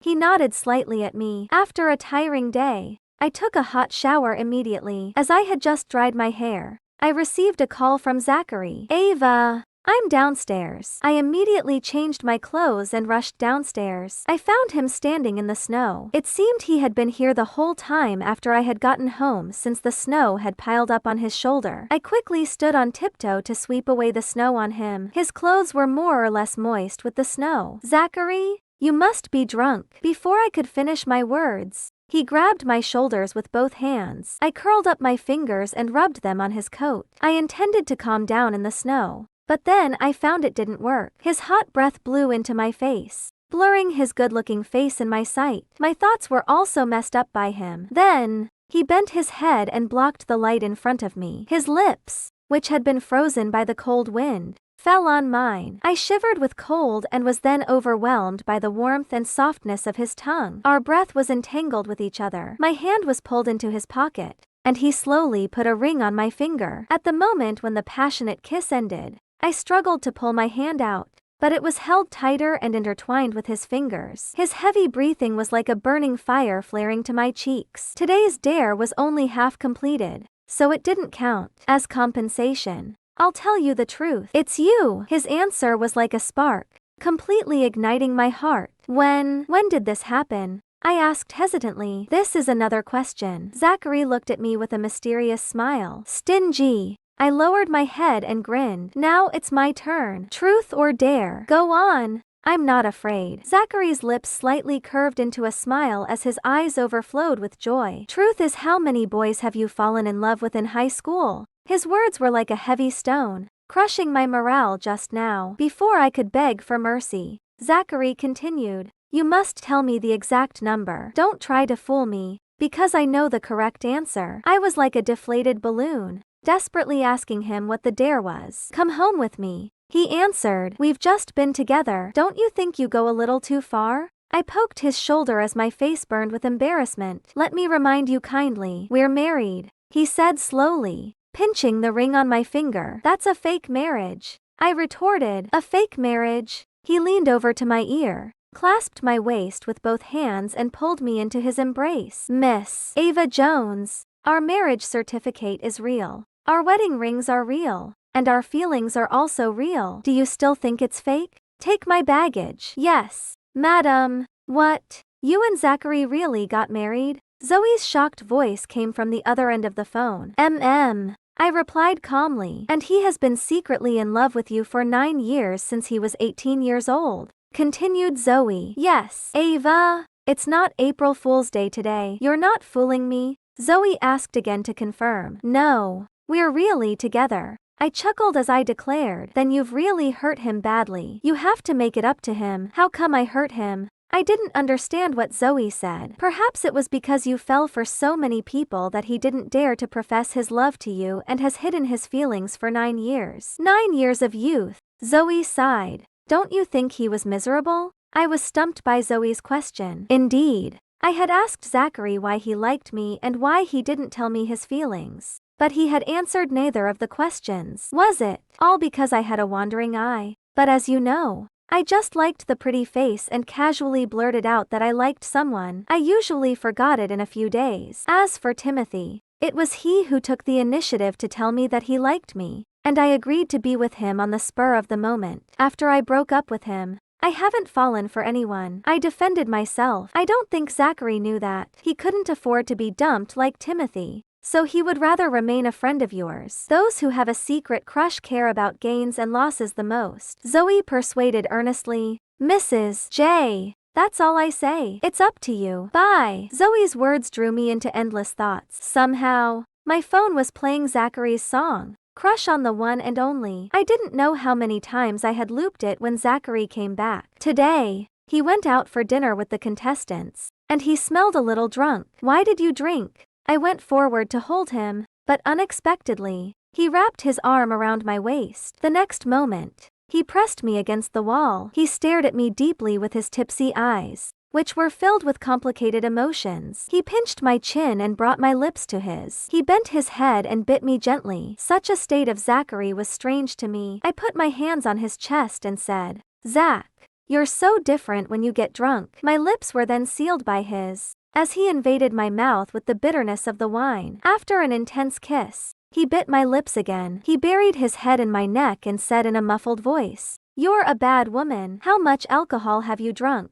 I was at a loss. Not much. 3 glasses of red wine with Sprite. What? Wait a minute. I pushed Zachary. That's what we drank at the senior prom in high school. Right. Zachary let go of me and staggered to the couch. I was afraid that he would fall, so I quickly followed him. However, it was still too late. I watched as he picked up the kettle on the table and drew it to his mouth, but he lost his balance and the water hence splashed all over him. Zach! I hurried over to put away the kettle. Then I found that his eyes had regained their clarity. Sober now? I finally let out a sigh of relief. Hurry up and take a shower. Zachary looked at me and answered in a deep voice. Then he stood up and dragged me into the bathroom. What do you want? Zachary pulled me into his arms and said with a serious look, Service. I was stunned for a while before I came to my senses and quickly replied, No need. Then, just as I was about to run away, he carried me directly into the bathroom. It stemmed from the story that had happened this morning. I got up and saw the debit card that Zachary had left for me. Then I took a selfie with the card, made the photo a meme saying, Thanks for your service, and sent it to him. And after an hour, Zachary, who had buried himself in work in his studio, replied to me with an MM. It was not until tonight that I understood the meaning of the MM. Therefore, tonight, the man devoted himself to providing the exclusive service for me. My guess that he could only do it for 5 minutes was also smashed by his actual efforts. At noon the next day, I was woken up by a phone call. It took me quite a while to touch the phone in a daze. Hello! My voice was very hoarse as if my throat had been burned. Ava, are you okay? Your voice was fine yesterday. Why is it hoarse today? Zoe asked worriedly. I'm fine. I just talked too much yesterday. I rubbed my eyes and found that the culprit was staring at me meaningfully by the bed. Zoe could tell that I couldn't talk much, so she just exhorted me to take care of myself and then hung up. Zachary bent down to put away my phone and said with great interest, Did you enjoy my service last night? I raised my eyes and glared at him, but it's too good for me to enjoy it for a second time. As I spoke, I stuffed the debit card into his hand. For your hard work last night. He couldn't hold back his laughter and kissed me gently on the cheek. You worked harder than me, so you'd better keep it. I was so angry that I turned my back on him. He held me in his arms and whispered, Well, It's time to get up. I narrowed my eyes and pretended a sleepy look. I can't get up. It seems that I should take you with me the next time I work out at the gym. Don't. I've already worked out too much with you last night. 18 in the end. I was pulled out of bed by Zachary with reluctance. After getting washed up, I collapsed on the couch and was about to continue my sleep. Right at that moment, the doorbell rang. Its intermittent sounds woke me up instantly. Zachary hadn't opened the door for so long that I had to support myself with my sore legs to open the door with impatience. Zachary? Why did you order takeout food again? Didn't I tell you not to? The moment I opened the door, I swallowed the rest of my words because it was not the delivery guy standing outside, but the members of Zachary's team in the talent show. One of them was having the camera lens of his phone pointed at me. Naturally, they recognized me and couldn't help but ask, "Ava, why are you?" Well, My mind went blank and I couldn't find an excuse to fool him. "She's my wife." A deep voice came from behind when I was held back into a firm embrace. Zachary reached out to block the phone lens. "She's timid and doesn't want to be the center of attention." The owner of the phone, Fabian Lind, was suddenly aware of what he was doing. He quickly swiped his fingers across the screen and said, "I'm sorry. I thought that Mr. J was single. I've already turned off the live streaming now. I'm truly sorry." Live streaming? My body instantly turned cold, and I almost tumbled as my legs lost strength. Zachary helped me to the side and motioned for the contestants to come inside. "Come in and have a seat. We'll make tea for you in the kitchen. Just find a place to sit." As he spoke, he held me in the kitchen. I looked at Zachary, who was calmly preparing the tea, and I suddenly understood something. "Did you do it on purpose?" I drew closer to him and glared at him. "Huh?" Zachary didn't stop his movement while he looked up at me and slightly raised his eyebrows. But unfortunately, the curve on his lips told me about his thoughts. "No wonder you insisted on pulling me off the bed today. Also, someone knocked on the door just now but you deliberately refused to open it. However, you showed up shortly after I opened the door." I questioned him angrily. "Zachary, can you explain it to me?" Zachary looked at me innocently and said, "I'm wronged. I pulled you up to avoid disturbing your orderly lifestyle. As for why I didn't open the door, it was because I was occupied at that time. Occupied with tweeting." "Tweeting? What a lame excuse." Zachary nodded and handed his phone to me. I clicked on Twitter and found his latest tweet. "I'm Ava Jones' husband. As she has just acknowledged, there was a photo of our hands in rings, which had been taken to cater to Zachary's mother. The other one was that my head was turned away while Zachary was looking into the camera. I could tell by the clothes that it was shot on the last time I had bumped into Timothy at the TV station and pretended to take photos with Zachary. Needless to say, it must be Zachary who secretly pressed the shutter and then used my mobile phone to send him the photo via airdrop. I looked at the time the tweet was posted. It was 10 minutes ago, just before I opened the door. "Zachary, I really didn't expect you to be so calculating." As I spoke, I threw the phone back to him. Zachary caught the phone and pulled me into his arms. "Yes, I'm afraid you'll abandon me, so I have to seize the initiative to verify my identity." His words made my heart ache and melt. I remembered Zoe had told me before that Zachary had kept me in his heart for so many years, but it was not until now that I was aware of my feelings for him. "How would I dare?" I said in a muffled voice. "You're so popular now. So many girls call you husband. Besides, you've made our relationship public in such a dramatic way. What should we do if we get tired of each other in the future?" Then, I looked up to Zachary, only to find his face and eyes darkened. "Will you get tired of me?" Zachary's grip on my waist was slightly tightened, and I instantly became alert. I looked at his frowning eyebrows and said weakly, "It's just in case." His eyes gradually turned cold. I immediately cringed and corrected myself. I was wrong. There won't be no such a case. His furrowed eyebrows finally relaxed. He reached out to pinch my cheek. "The tea is ready. If you don't want to stay here with them, you can wander around. I'll pick you up tonight." I stared after him as he left the kitchen and realized that I had lost before this quarrel even began. Unexpectedly, after my relationship with Zachary was made public, it did not attract any criticism from the netizens. Instead, it set off a trend of digging up our story in the past. Zoe told me that it started with an anonymous post. It could be one of our classmates at high school. The post went as follows: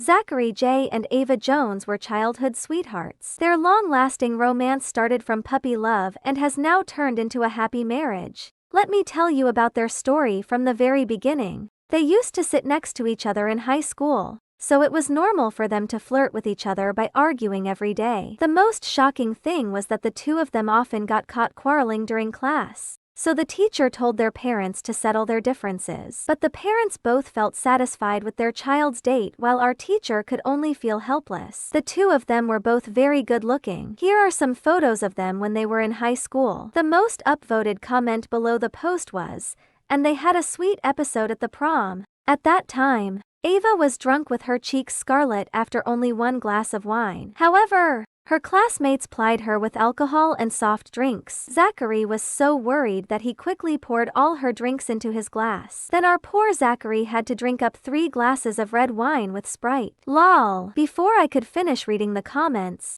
Zoe sent me another post with the title "Evidence of Zachary J's Affection for His Wife." Previously, I watched several episodes and found that Zachary had been wearing the same ring. I just thought that he must like this ring very much. It wasn't until he tweeted about his marriage that I realized it was a wedding ring. Oh my god, this is so romantic. Finally, here are some photos of Zachary's hand with the wedding ring. Following was a pile of screenshots of the show. Mrs. J, are you still watching his photos? We'll arrive at the TV station soon. Isn't it better to watch the real person? Said Bob with a glimpse at my phone screen. I even sympathized with you back then. We've been friends for so many years. It's all right that you didn't tell me you were married, but you even hid your spouse's identity from me. As Bob spoke, he pretended to be sad and said, "It seems that someone has neglected her friends after getting married." John, don't you think so? All right.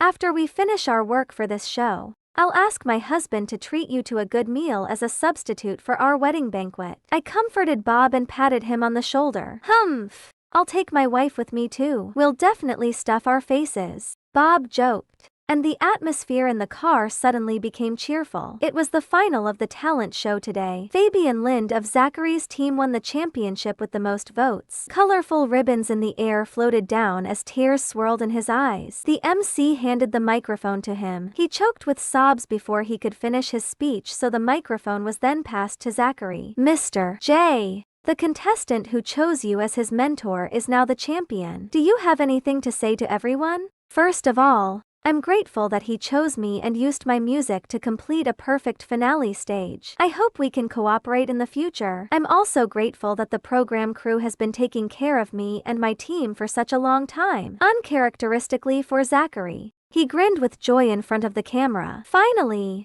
I want to express my sincere gratitude to my wife for persuading me to participate in the show and leave my dispirited time behind. I was in the dressing room looking across the screen at Zachary. I couldn't help but tear up. Just as I walked outside the dressing room to wait for Zachary, I happened to see Amanda Lewis and a contestant of Timothy's team coming out of Timothy's dressing room. The hickeys were all over the neck of the contestant while Amanda was slowly buttoning up her blouse. "So you are Zachary's wife?" Amanda called out to me first. I smiled politely and didn't reply. She raised her head and asked, "How was the aphrodisiac last time? Did you enjoy it?" My face suddenly burned with embarrassment. I didn't know how to react. If you're tired of playing with Zachary, let me know. I'll exchange some young flesh for Zachary with you. After all, she pretended to ponder and then left with a sentence. One will be sick of eating the same dish all day long, even if it's a delicious one. I was so shocked at Amanda's words that I almost failed to notice Zachary coming. What's wrong?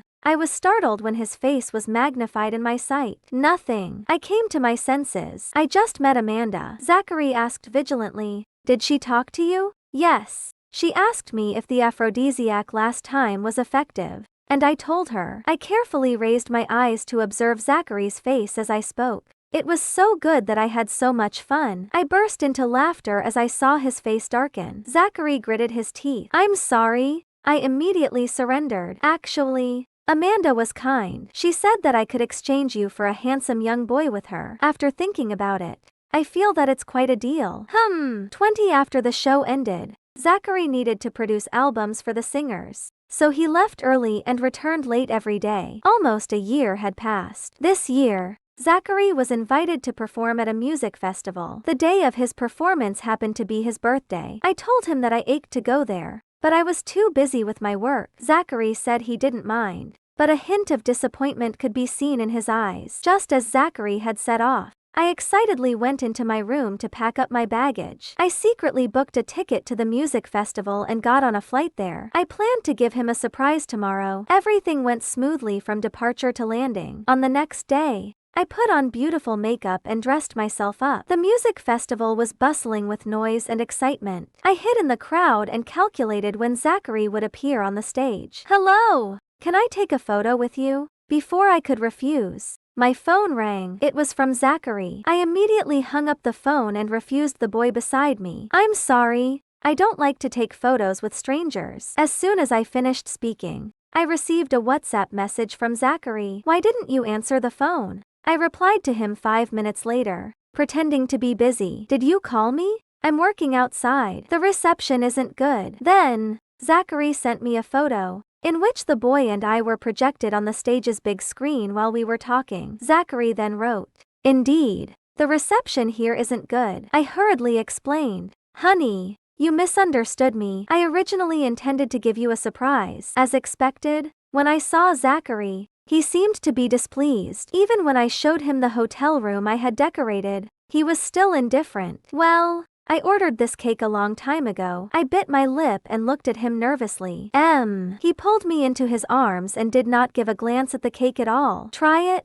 I asked him tentatively. "I'll try the gift first." He refused me with a serious face. "What gift?" The instant I had finished my words, I felt a chill on my back as he untied the laces of my dress easily. "Zach, you bastard. Then you're a liar." Not long after, Zachary really received a gift. His son, Jones J. Story of Zachary, at the senior prom. Ava was hammered. Her face was already scarlet, but she still insisted that she was not drunk. Eventually, Zachary drank up all the drinks for her and then sent her home. When they reached Ava's home, Ava suddenly wrapped her arms around Zachary's neck and pressed her lips against his. Zachary was stunned at first, and then he quickly withdrew his arm that was embracing Ava. He thought he was not drunk, but alcohol seemed to have overwhelmed him, and uncontrollably, his mind was in a mess. The wine at the prom was sour and bitter, but the taste he absorbed from her mouth was very tempting, so sweet and juicy like a ripe cherry. In the end,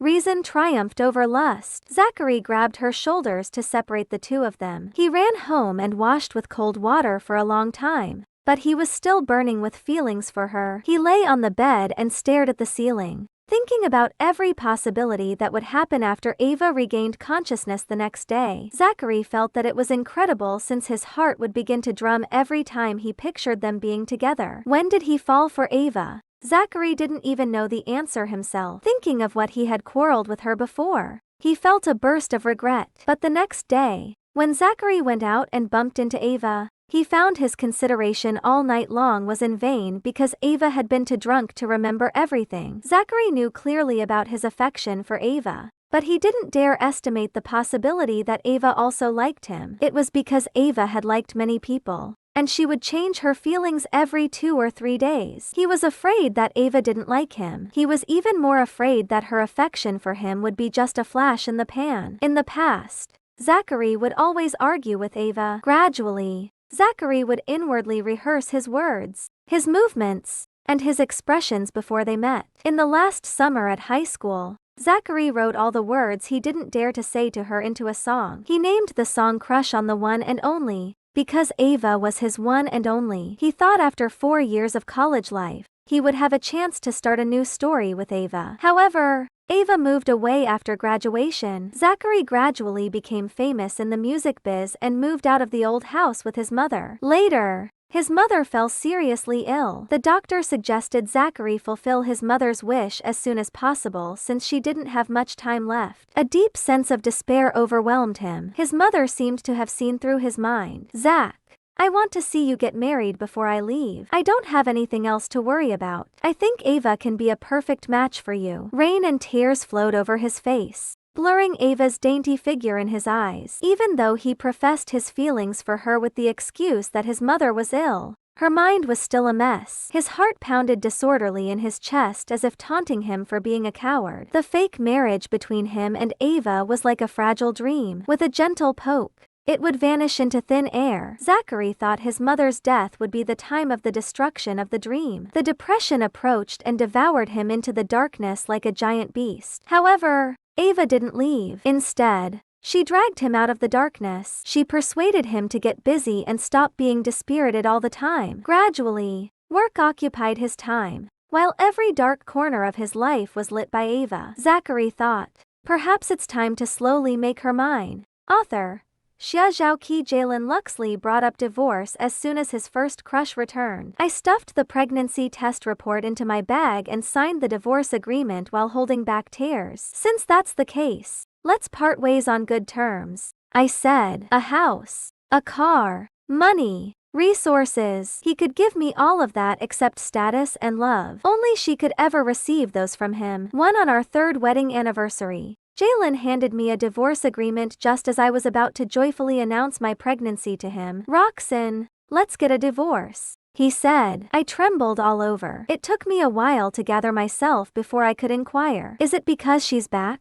Yes, he was eager to divorce me because his first crush had returned. However, he was unaware that the baby inside me was already more than 2 months old. Must we divorce? I looked up and asked him, clinging to the last bit of hope I had. I tried my best to appear calm, not wanting him to detect any signs of longing or reluctance. Nonetheless, I still found myself choking up as I spoke. My eyes gradually moistened as well, though that was not a detail he would catch. Roxanne, the 3 years is up. His words shattered the little hope I had within me. Our marriage had nothing to do with love. It was merely to unite the 2 families for the sake of their family businesses, and the marriage contract was bound to end after 3 years. I thought 3 years would be enough for him to accept me and slowly fall in love with me. I never thought that I would be the only one who took this marriage seriously. He, on the other hand, had been counting down the days and wishing that these 3 years would go by swiftly. I didn't expect 3 years to pass so quickly. I feigned lightheartedness and laughed a little as I reached out to take the divorce agreement he handed over. Since that's the case, let's part ways on good terms, I added. Even as I spoke those carefree words, my heart was aching. Jalen and I grew up together as childhood friends. For as long as I had known him, I had admired him. To be honest, it did occur to me when I agreed to marry him that this day would eventually come. However, I never expected my heart to hurt so badly when it finally arrived. I've already transferred this house to your name, and I've also transferred 5% of the company's shares to you. In addition, I'll get my assistant to transfer some cash to your bank account. It's not much, but it's enough for you to live comfortably. His words instantly destroyed my final defense. Whether it was this house or the company's shares, transferring them to my name took time. Therefore, it was obvious that he had planned this divorce a long time ago. I wondered if he was indeed so eager to divorce me and then marry her, so much so that he could not even wait one more day. I was so upset that my hand shook slightly as I received the divorce agreement. Not wanting him to pick up on that, I quickly took it over, turned to the last page, and picked up a pen to write my name. You've been waiting for this day for a long time, right?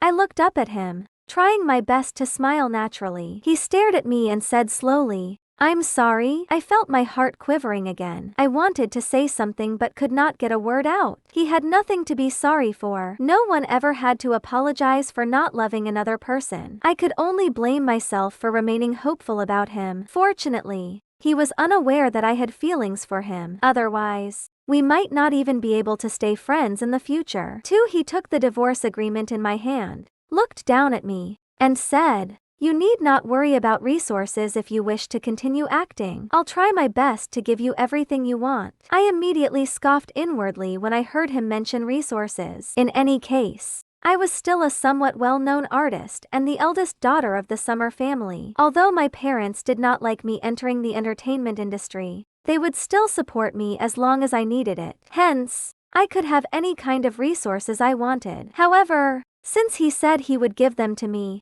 I saw no reason not to accept them. Thank you, I replied. I would just treat it as a gift for the baby in my womb, though I was not sure if I wanted to keep the baby. Ding! Just then, the doorbell rang. I figured it should be the cake I ordered. I walked to the door, opened it, and brought the cake in. Then, I explained with a smile, my assistant helped order a cake. Let's have some together. Seeing his slight hesitation, I added, just treat it as a celebration of our divorce. As soon as I said this, he nodded and walked toward me, standing aside and watching me unpack the cake. Large words were written on the cake. Dear husband, happy 3rd anniversary. I found the board with the red words extremely striking, so I quickly scooped it up and tossed it into the trash can. I should have told the shop owner to write happy divorce instead, I remarked with an awkward chuckle. If I had known that I would be getting divorced today, I would never have asked the assistant to order this cake. It doesn't matter what's written, was his response. Fair enough. To him, what was written did not matter. What mattered was that he could finally get rid of me and be with her. He sat down slowly and then reached out to take over the plate that held a piece of cake that I had just cut. Then he ate it in front of my eyes. As Jalen did not like sweet food, I assumed he was so happy about the divorce today that he made an exception and finished the whole piece of cake with me. I smiled bitterly as I watched him finish the small plate of cake I gave him. However,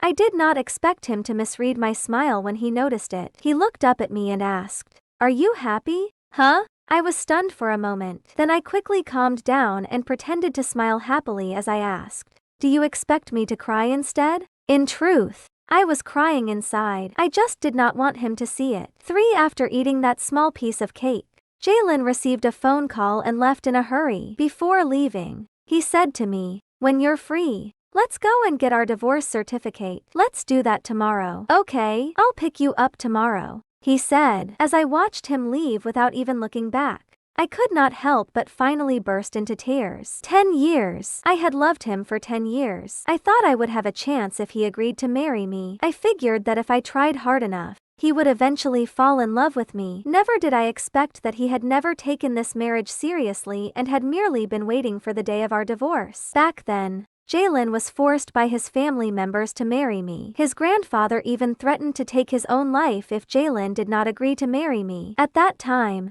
Jalen told me, "I can marry you, but all I can give you is the title of being my wife and nothing more." On the day he agreed to get married, he gave me a prenuptial agreement and told me that our marriage would last for 3 years. We would divorce as soon as that period ended, and he would compensate me then. "As long as you agree, Roxanne, I'll give you 5% of Luxley Group's shares as compensation once those 3 years are up." It was a very tempting reward, but I agreed to marry him simply because I liked him, not because I wanted his shares or money. In fact, at that time, I truly wanted to tell him that I married him because I liked him, but I held back. Having known him for nearly 2 decades, I knew what kind of person he was. If I had told him that I liked him back then, he would definitely have decided not to marry me but to marry somebody else instead. This was because what he needed was an obedient wife, one that he could break off their relationship with at any time he wanted. So I lied to him that I also had someone I liked. It could not be considered a lie. I did have someone I liked,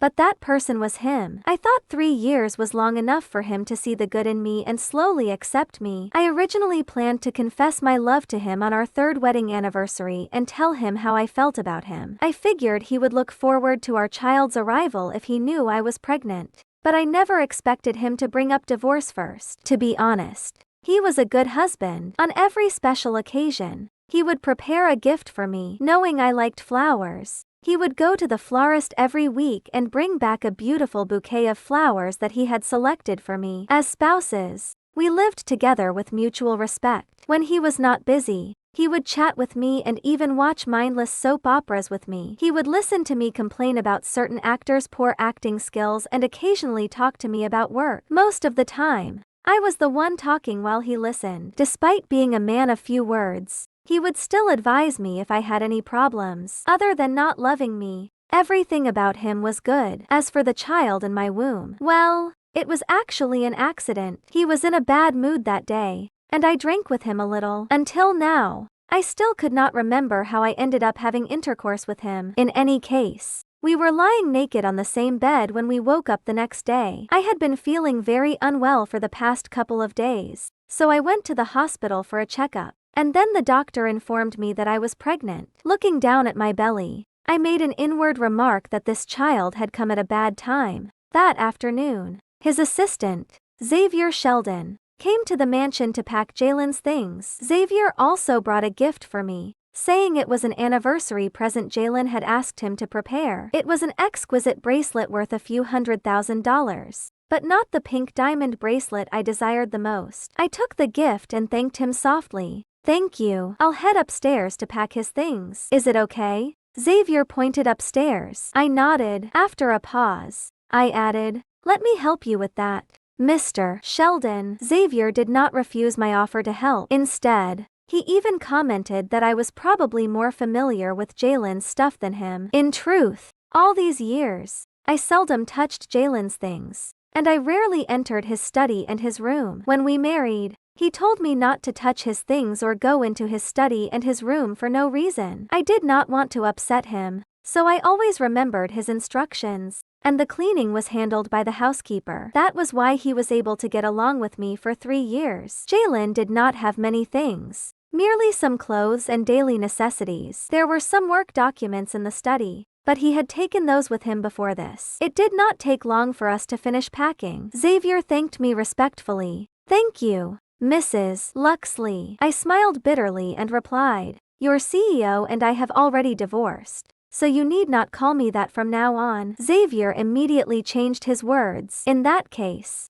thank you, Miss Summer. If there's nothing else, I'll make a move first." "Okay, goodbye, Mr. Sheldon." Although I was the one who told him to change the form of address, I felt very sad when I heard him immediately call me Miss Summer. My heart felt as if it was pierced by a sharp knife, and the pain was excruciating. In their eyes, I was probably just a woman occupying another's position. Sure enough, in the world of love, the one who was not loved was the mistress. I then wondered about this child who was not loved by his father. Should he not come into this world? 5 after Xavier left, my heart suddenly felt as if it had just been hollowed out as I stared at the empty house. I had loved him for 10 years, but in the end, it was all just a dream. Those 3 years of marriage came to nothing other than the baby in my womb. He did not leave anything behind. While I was helping with the packing, I secretly kept a white shirt that he had worn before. It was not so that I would remember him, but as a constant reminder to myself of how foolish I had been to have loved him all these years. At 8 o'clock in the evening, my best friend,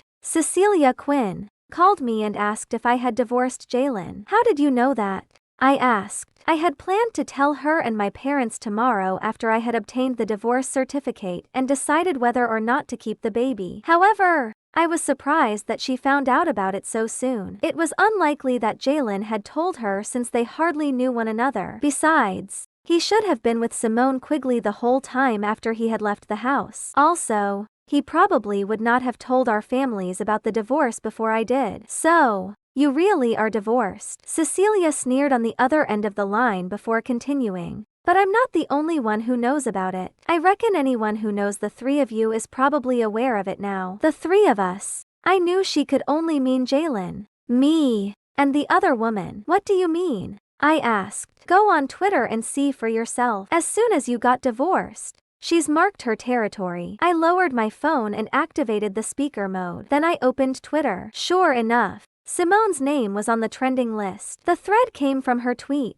which read, "You are finally mine." The image that accompanied it was a flower bouquet. The overall composition of the photo was very ingenious. It consisted of a table by the window of a high-end restaurant. The flowers were placed on it, and her hand, which was wearing an exquisite bracelet, was making the sign of a heart. If I was not mistaken, the exquisite bracelet she was wearing was the limited edition pink diamond bracelet I wanted. It was just released on pre-sale a week ago. There were only 3 pieces in the entire world, 2 of which had been reserved, and the final one would be auctioned off. At that time, I was reading a fashion magazine when Jalen saw me staring at it and asked, "Do you like it?"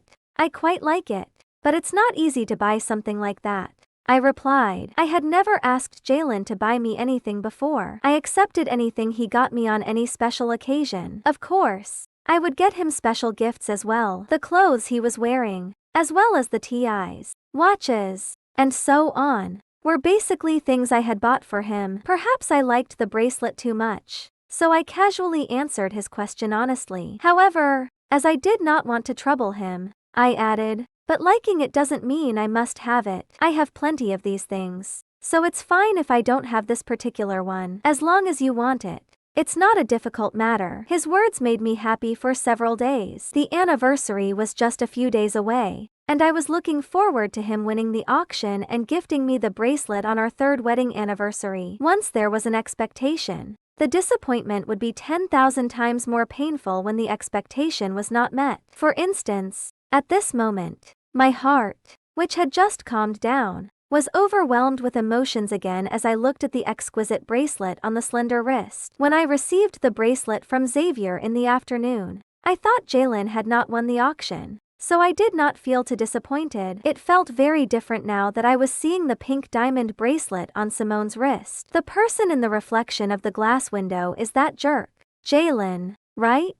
Cecilia's words pulled me back to reality, and I looked at the screen again. Sure enough, there was a faintly visible figure in the reflection on the glass window. Others might not be able to see who was reflected on the glass window. However, there was no way that I, who had loved him for 10 years, and Cecilia, who had known him for 15 years, could not recognize him. Yes, it's him! He truly could not wait to be with her. He had already gone to see her to celebrate even before we received our divorce certificate. 6-1's a scum, and the other's a wench. Aren't they afraid of retribution? On the other end of the phone, Cecilia cursed through gritted teeth. Simone, that pretentious bitch. Since she dared to come back, I'll give her a hard time. Don't do that. CC, I said, with Jalen openly backing Simone at present and the Luxley family not standing in her way. I could not compete with her at all. I did not want Cecilia to offend Jalen because of me, so I said,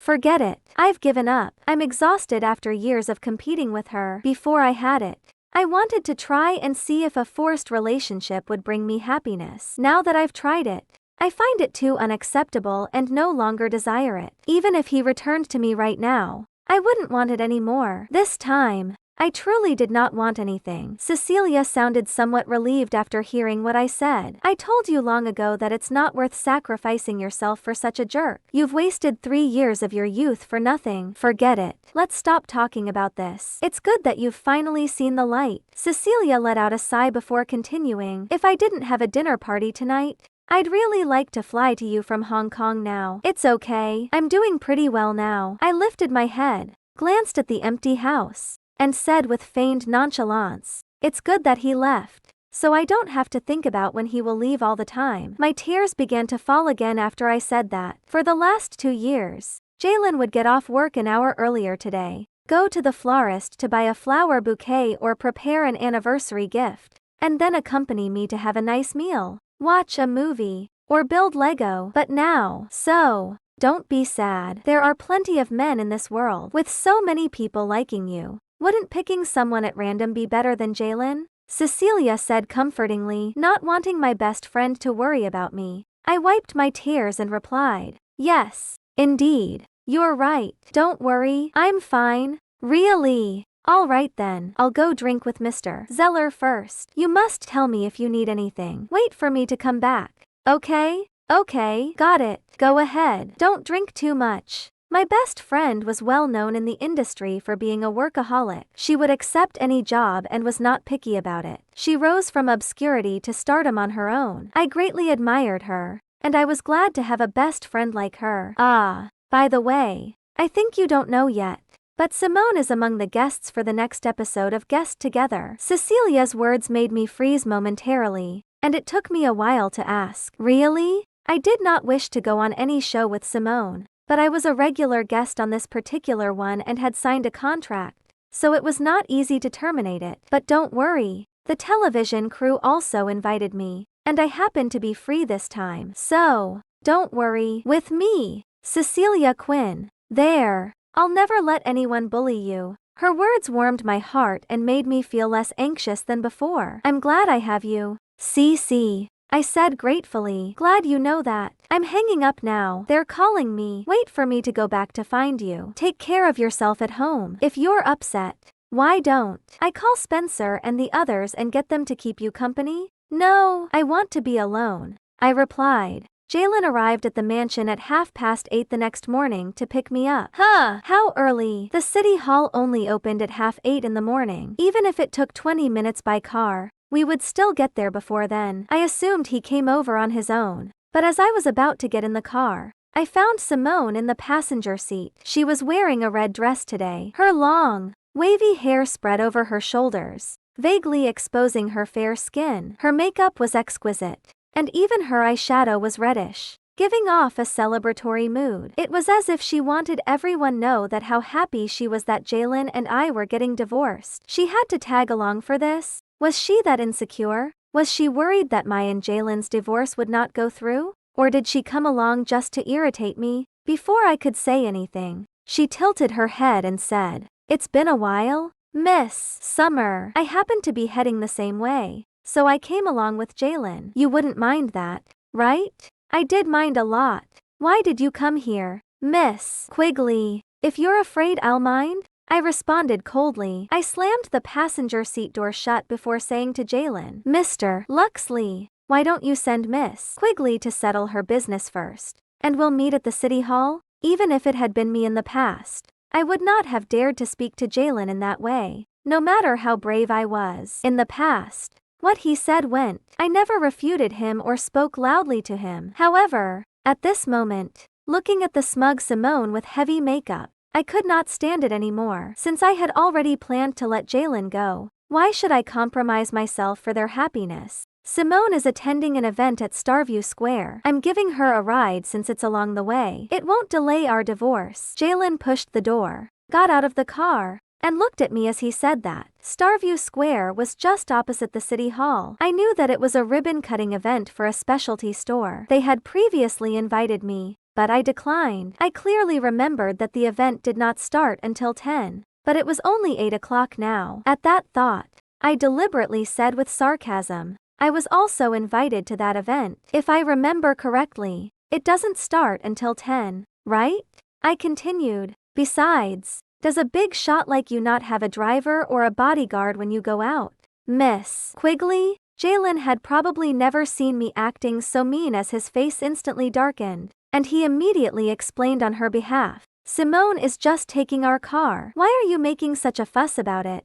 I scoffed inwardly. He said I made a fuss. It was her who was irritating me. She deliberately dressed in a bright dress to send us to get our divorce. Yet, in his eyes, I was the one making a fuss. Looking at Jalen's well-defined handsome features and his sharp eyes sweeping toward me like blades, I suddenly felt that my existence was like a joke. I'm sorry, Miss Summer. My driver asked for leave today, and my assistants also took a taxi there. I initially thought it'd be fine to hitch a ride with Jay, but I never thought, if you truly mind that much, I'll take a taxi there. As Simone said that, she opened the door to get out of the car. Jalen walked over, reached out, and pushed the door to keep her from opening it. He was unaware that Simone had just made a show of pushing the door. She had not even unfastened her seatbelt and was not holding the door handle at all. Either you go with us, or you go by yourself. Jalen looked at me and said in a fierce and grim tone, since you're so insincere in getting the divorce,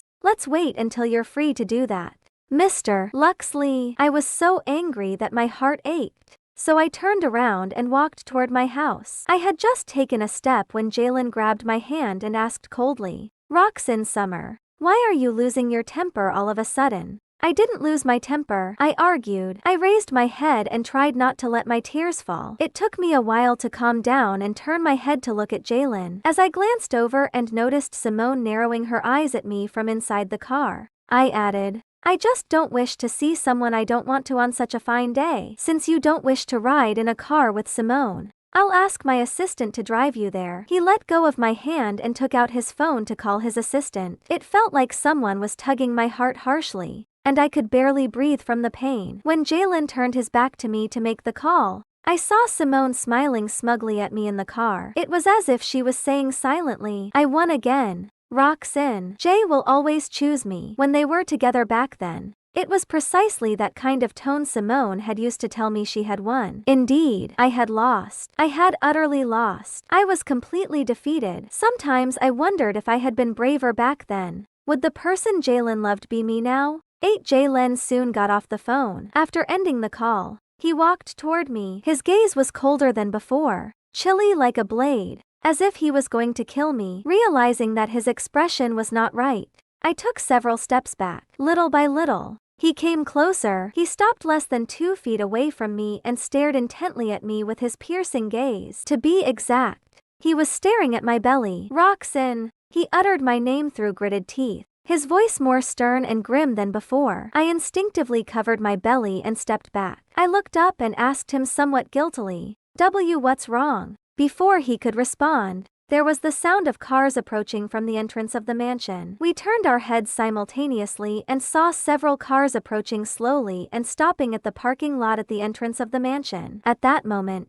the phone in my hand suddenly vibrated. I turned it over and found that it was a call from my manager. An ominous feeling came over me. I did not dare to answer the call, but Jalen uttered with a cold expression, "Why aren't you answering it?" I looked up at him in astonishment, momentarily speechless. "Hello, Nancy." I picked up the phone and answered the call. As soon as I spoke, I heard Nancy on the other end of the phone asking nervously, "Roxanne, did you read the news? Some paparazzi photographed you going to the maternity hospital and said that you're pregnant." The paparazzi nowadays are so capable. They can write about anything. If going to the hospital meant that someone was pregnant, does it mean that someone's entire family was dead if they went to the morgue? Nancy went on cursing and only asked after she was done, "Speaking of which, why did you go to the hospital?" She knew that Jalen and I were in a marriage of convenience, so her first reaction was that the reporters made that up. When I remained silent,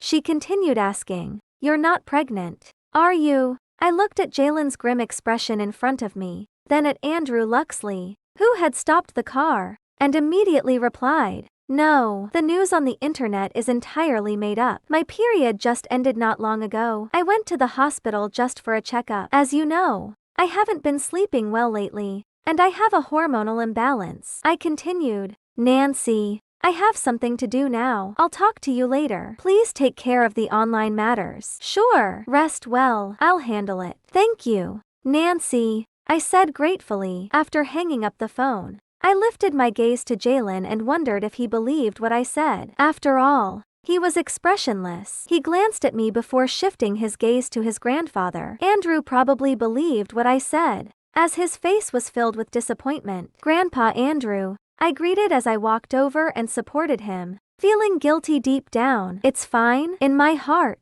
you'll always be my granddaughter-in-law and like my own granddaughter." Andrew held my hand and patted it gently. He probably already knew about our divorce. I figured he came here because he had seen the news and thought that my pregnancy could keep Jalen from leaving me. Unfortunately, I had let him down. At some point, Simone had gotten out of the car. She approached Andrew and greeted softly, "Hello, Mr. Luxley." Andrew merely snorted and ignored her. "I'm sorry, Grandpa Andrew. It was I who failed your expectations, and it was my fault for being unable to make Jalen fall in love with me." "Silly girl, why are you apologizing to me? It's my family's misfortune." He sighed and glanced at Jalen sorrowfully before continuing, "Since I'm already here, aren't you going to invite me in?" I saw clearly the expectation in his eyes. He seemed to want Jalen to change his decision, but his grandson was unmoved. 9 out of courtesy and respect, I helped Andrew into the house, made him a cup of coffee, and chatted with him for a while. Everything he said was aimed at persuading his grandson and me not to divorce. However, Jalen's mind was made up, and he even brought up his grandfather's promise 3 years ago. "You promised me back then that you wouldn't care about my affairs after 3 years. I must get this divorce today, and I must marry Simone," Jalen uttered resolutely. Andrew turned pale with anger, but there was nothing he could do. After seeing Andrew off, only Jalen and I were left in the house. I lowered my head to clean up the cups on the coffee table, not daring to look up at him, but he walked over to me and asked, "Roxanne, is it true that you're pregnant?" Despite it being a question, he said it as if he was sure that I was pregnant. I was indeed pregnant, though. "No, as I said just now, I just wasn't feeling well, so I went to the hospital," I replied. "Huh!" He sneered. He then reached out and grabbed my hand, pulling my body straight in front of him and forcing me to face him. "You can fool others, but you can't fool me," he uttered solemnly,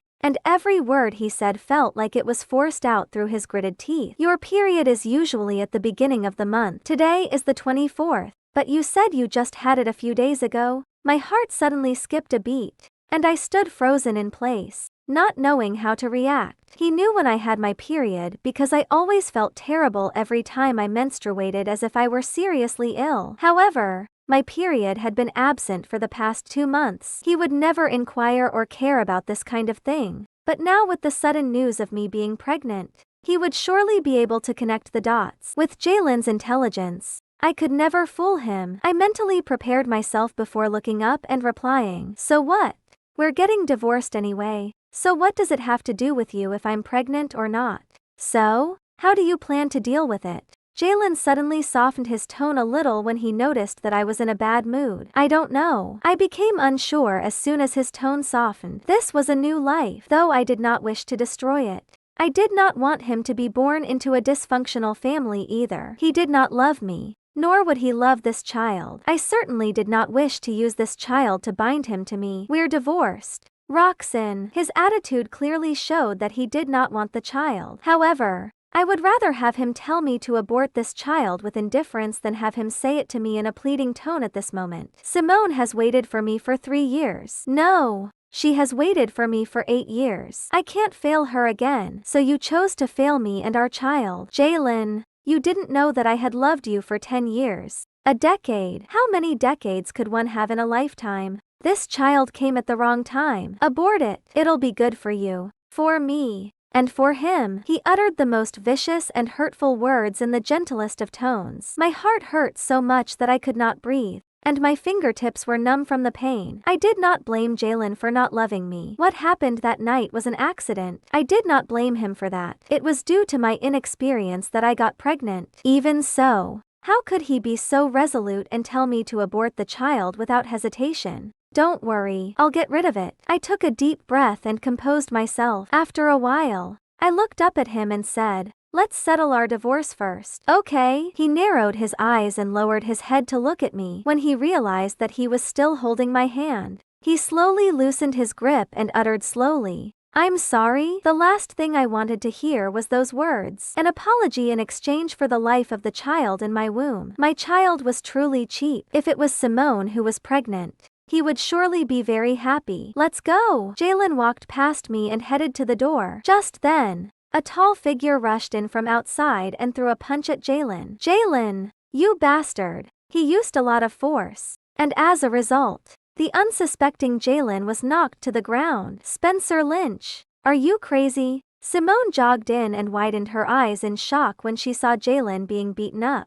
Spencer sneered. He glanced at Simone and intended to punch Jalen again. When I saw that, I quickly stopped him by reaching out a hand to block him. "Stop it, Spencer," I cried. "Why are you worried for him when he treats you like this?" Spencer looked down at me with increasing fury in his gaze. I pursed my lips and said nothing. I did not dare to look up at Spencer, nor did I want to look down at Jalen. "Jay, you have a nosebleed. Does it hurt?" I could not help but look at Jalen upon hearing Simone's words. Sure enough, blood was gushing out of his nose. "Help him up. Don't tilt his head," I quickly said when I saw Simone hurrying to lift Jalen's head. "I'm fine." Jalen stood up on his own, and I went over to stop him. "Try not to move, and lean your head forward slightly. Pinch your nose." Jalen looked up at me and did as I said without saying anything. "What are you waiting for? Go get some tissues," I said as I gave Spencer a push. He glanced at Jalen unhappily, but in the end, he obediently went to the table and brought over the tissues. Simone saw Spencer coming over with tissues and wanted to get up, but he threw the tissues directly at her. She could only pull out two tissues with slight disgust, and just as she was about to stuff them into Jalen's nose, I hurriedly stopped her. "Don't stuff them into his nose. I'll go get the spare nasal sponge." Due to Jalen's relatively thin nasal mucosa, he had suffered from nosebleeds. In particular, he could not bask in the sun for a long time. In summer, he would get nosebleeds after only half an hour in the sun. Hence, I always carried disposable expanding nasal sponges with me. I remembered Spencer and me being very envious of him at one point when we were in school. Due to his nosebleeds, Jalen had never attended any orientation since he started school, and he only needed to hide under the tree and enjoy the shade during gym classes. At that time, Simone was still not in the picture. I, Spencer, and Jalen were very close. We went to school together every day. But later, for some reason, Jalen suddenly distanced himself from us. Pinch his nose first and wait for me. I went to the room and took out the first aid kit. After finding the special expanding nasal sponge inside, I opened the package and told him to stuff it into his nose. After that, I brought over a bottle of iced water from the kitchen and placed a wet towel on his forehead. It took a while before his nosebleed finally stopped. I breathed a sigh of relief and sat on the couch tiredly. But I did not see Simone when I turned around. She went to wash her hands in the bathroom. I guess she found the blood filthy, Spencer uttered coldly when he noticed that I was looking for Simone. Before I could respond, he looked at me again and asked, "Aren't you going to wash your hands?" Just then, Simone came out of the bathroom and asked, sounding anxious, "Jay, can you still drive me to the event venue? If I don't go now, I'll be late." 11 Huh? At a time like this, you only care about your event. Spencer criticized her sarcastically. I yanked him and signaled with my eyes that enough was enough. However, he did speak my mind. I knew what kind of person Simone was, and for that reason, I felt she was not worth Jalen's effort. On second thought, what about me? Was he worthy of my unrequited love? There were some problems that one should not dwell on, as the more you thought about it, the more you would think that all you had done in the past was too stupid. Especially at this moment, as I watched Jalen get up and take Simone's hand, saying gently, "I'll take you there now." Did I scare you? He then asked. Yes, I've never seen you having such a severe nosebleed before. After saying that, she instinctively shot Spencer a grudgeful look. Spencer ignored her. Instead, he held my blood-stained hand and led me to the bathroom. Once we were inside, he asked, "Is it true that you're pregnant?" Yes. I had no intention of hiding it from him in the first place, so I simply admitted it. What about the divorce? He continued asking. We've already divorced. We were just planning to go to the city hall to get the divorce certificate earlier. I whispered. No wonder that woman looked at me with such deep resentment just now. It turns out that my punch has delayed the important event. Spencer gave a wry laugh. When he noticed that I had finished washing my hands, he pulled out 2 pieces of tissue for me to wipe my hands. I took the tissue, wiped my hands, and threw it into the bucket before saying as if I had made a grand decision, "You didn't delay us. Please send me to the city hall later." Okay. After Spencer and I had washed our hands and left the bathroom, Jalen and Simone had not left yet, as if they were waiting for me to come out. As soon as we stepped out together, I heard Simone remarking sarcastically, "Mr. Lynch and Miss Summer must be very close. They have to go to the bathroom together." This made me very uncomfortable because I was just a good friend of Spencer's. We treated one another like biological siblings, but she made it sound as if there was something between us. I was about to explain when Spencer beat me to it. "It's none of your business. My friendship with Roxy goes way back. We'll be close until we get old. Unlike someone." Humph. As expected, people always lust after things that aren't theirs. Spencer was as sharp-tongued as ever, but his words were exceptionally comfortable to listen to. I subconsciously looked at Jalen. He glanced at me and Spencer with a sullen expression but said nothing surprisingly. "You can take Miss Quigley to the event venue first. I'll go upstairs to change my clothes. Spencer will take me to the city hall later," I said as I looked at Jalen. "The divorce. We need not rush to settle it today." He looked at Simone, then at me. After a momentary pause, he asked, "Are there any of my clothes left at home?" It was only then that I noticed that his clothes had stains from his earlier nosebleed. Although there was only a little, one could see it at a glance since it was a white shirt. With Jalen's love of cleanliness, how could he go out in blood-stained clothes? On the other hand, Simone's expression was a little grim, and she looked very impatient. Or maybe she was angry that Jalen just said that he was not in a hurry to divorce. "Jay, why don't I take a taxi by myself? You can just take Miss Summer to settle your affairs directly," she suggested. Was she worried that if we did not act decisively and divorce, I would use the child to bind Jalen to me and not divorce him? "There should still be your clothes upstairs. I'll go up and look for them." I turned around and headed upstairs, ready to bring the white shirt I left yesterday down for him to put on. Now, there should be nothing of his left at home, other than the baby in my womb. He did not leave anything behind. I had just taken 2 steps when I heard Simone saying behind me, "Oh, dear, my clothes are also dirty. You should have a suitable formal dress." "Right, Miss Summer? Can you lend me one?" I wanted to say no, but she was already following me upstairs. 12 I took her to the walk-in wardrobe, pointed at the closet where the dresses were hanging, and said to her, "You can pick any dress there." "Thank you, Miss Summer." She pretended to go in to pick out clothes, browsing through all of them. "You're so generous, Miss Summer. I'm amazed that you would lend me such a good dress." She took out a short lavender pink dress and said with a smile, "This one is not bad. It's my favorite style." Jalen had bought me that dress for our wedding anniversary last year, and it was the only dress he had ever bought for me. I intended to say no, but on second thought, it was useless to keep this dress, so I swallowed those words. "You came up not just to borrow a dress, right?"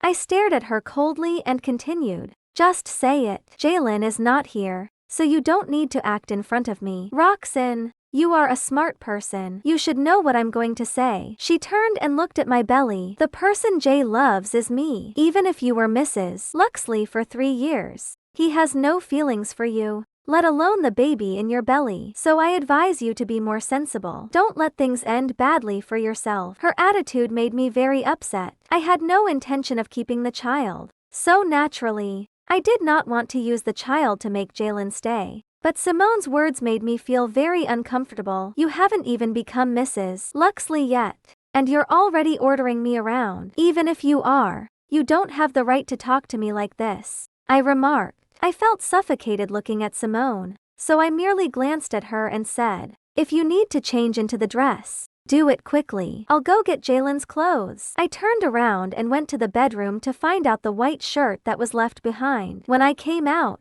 Simone had already changed into the lavender pink dress. The dress fit her well and suited her even more than me. I never liked short dresses because I have a scar on my left leg from when I was 18. Because of that, I seldom wore short formal dresses. Even my skirts were knee-length. But Simone was different, as she focused on maintaining her appearance and exercise. Her legs were slender and long, and her skin was smooth and fair. This dress complemented her figure very well. My favorite colors were black, white, and blue, while Simone liked pink and brighter colors. So when Jalen bought me the dress, he did not buy it according to my preference. At that thought, I felt a little more upset. "Let's go." Jay must be impatient by now. Simone headed downstairs when she saw me coming out. I followed behind, holding the white shirt. We walked downstairs with nothing to say. Halfway down the steps, Simone, who was in front of me, suddenly stopped. When I walked down to her level, she suddenly extended her hand toward me and said,